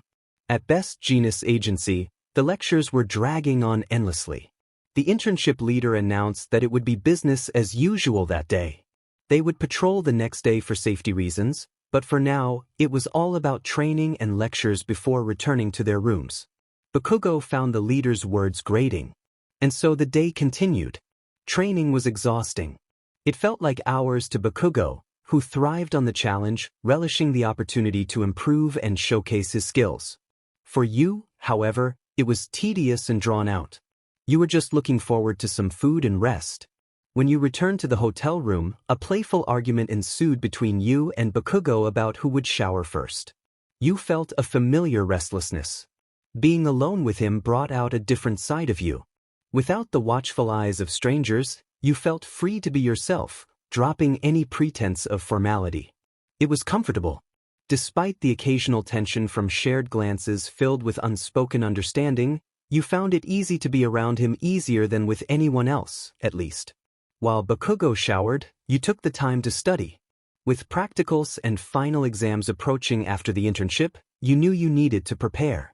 He wasn't overly stressed, but he studied diligently, perhaps even more than you did. Science and math were straightforward for you due to your quirk, which still felt frustratingly dormant. Language studies, however, posed a challenge. You had never paid much attention in class, so Bakugo often had to help you, even if his method involved tossing review cards at you and expressing his frustration when you made mistakes. You weren't overly concerned about passing your final exam, but the practical? You looked down at your hands, tracing your thumb across your palm, trying to awaken your quirk with gentle encouragement. You closed your eyes, attempting to sense your surroundings. The bed beneath your crossed legs, the packets and textbook resting against your thigh, the comfortable warmth of the room, and the soft glow of the lamp on the nightstand. Yet, there was an unsettling silence, devoid of the usual sensations of energy and movement. You realized with frustration how much you disliked the quiet. Just then, the bathroom door opened, and Bakugo stepped into the room wearing a tank top and a towel draped around his neck. He shook his hair out as he entered, a toothbrush hanging from his mouth, water dripping everywhere. You couldn't help but stare at him. He looked bigger than he had the day before, his muscles more defined, especially in his arms. How was that possible? It had only been 2 days since you arrived. You squinted, a low, irritated sound escaping your throat. Jealousy bubbled within you, fueled by your own feelings of inadequacy after the training. Frustrated, you slammed one of your textbooks shut and jumped to your feet. Bakugo barely acknowledged you, focusing on organizing his clothes and preparing for the next day's patrol with 𝐎𝐩𝐸. He glanced over his shoulder and asked what was wrong. You frowned at him, your lips pursed like a petulant child, mimicking his posture with your shoulders hunched. Bakugo almost smiled at your expression. You declared your desire to fight, determined and ready for a spar. He raised an eyebrow, surprised by your boldness. You repeated your challenge, arms wide open, ready to engage like a child eager for play. Bakugo rolled his eyes, noting how lanky you looked, clearly sore from your training. It was evident you were just acting out. Are you kidding me? I'd beat you in 3 seconds, he replied, a smirk playing on his lips. I know what I have to do now. The determination in 𝐎𝐸𝐻𝐸's voice was clear as Bakugo began to sense that the smoke would soon dissipate. With a firm grip in his hair, 𝐎𝐸𝐻 shifted their hold, wrapping an arm around his neck from behind, their forearm taking its place. And I'm sorry, 𝐎𝐸𝐻 continued, noticing the confusion etched on Bakugo's face as he suddenly felt a wave of lightheadedness wash over him. I promise, they added, their words filled with sincerity, that I'll make it up to you. 𝐎𝐸𝐻, what are you doing? Bakugo questioned, trying to pull away as he realized that 𝐎𝐸𝐻's kisses were no longer tender, and he was starting to feel weaker. What you taught me, 𝐎𝐸𝐻 replied softly, understanding that to make him proud, they would also have to push him to his limits. I'm not giving up. With determination, 𝐎𝐸𝐻 managed to wrap both arms around Bakugo's neck, savoring the moment as they took in his scent, warmth, and kindness. Bakugo's eyes fluttered shut. He fell unconscious, collapsing beside 𝐎𝐸𝐻. As the dust settled, it became clear that 𝐎𝐸𝐻 had emerged victorious.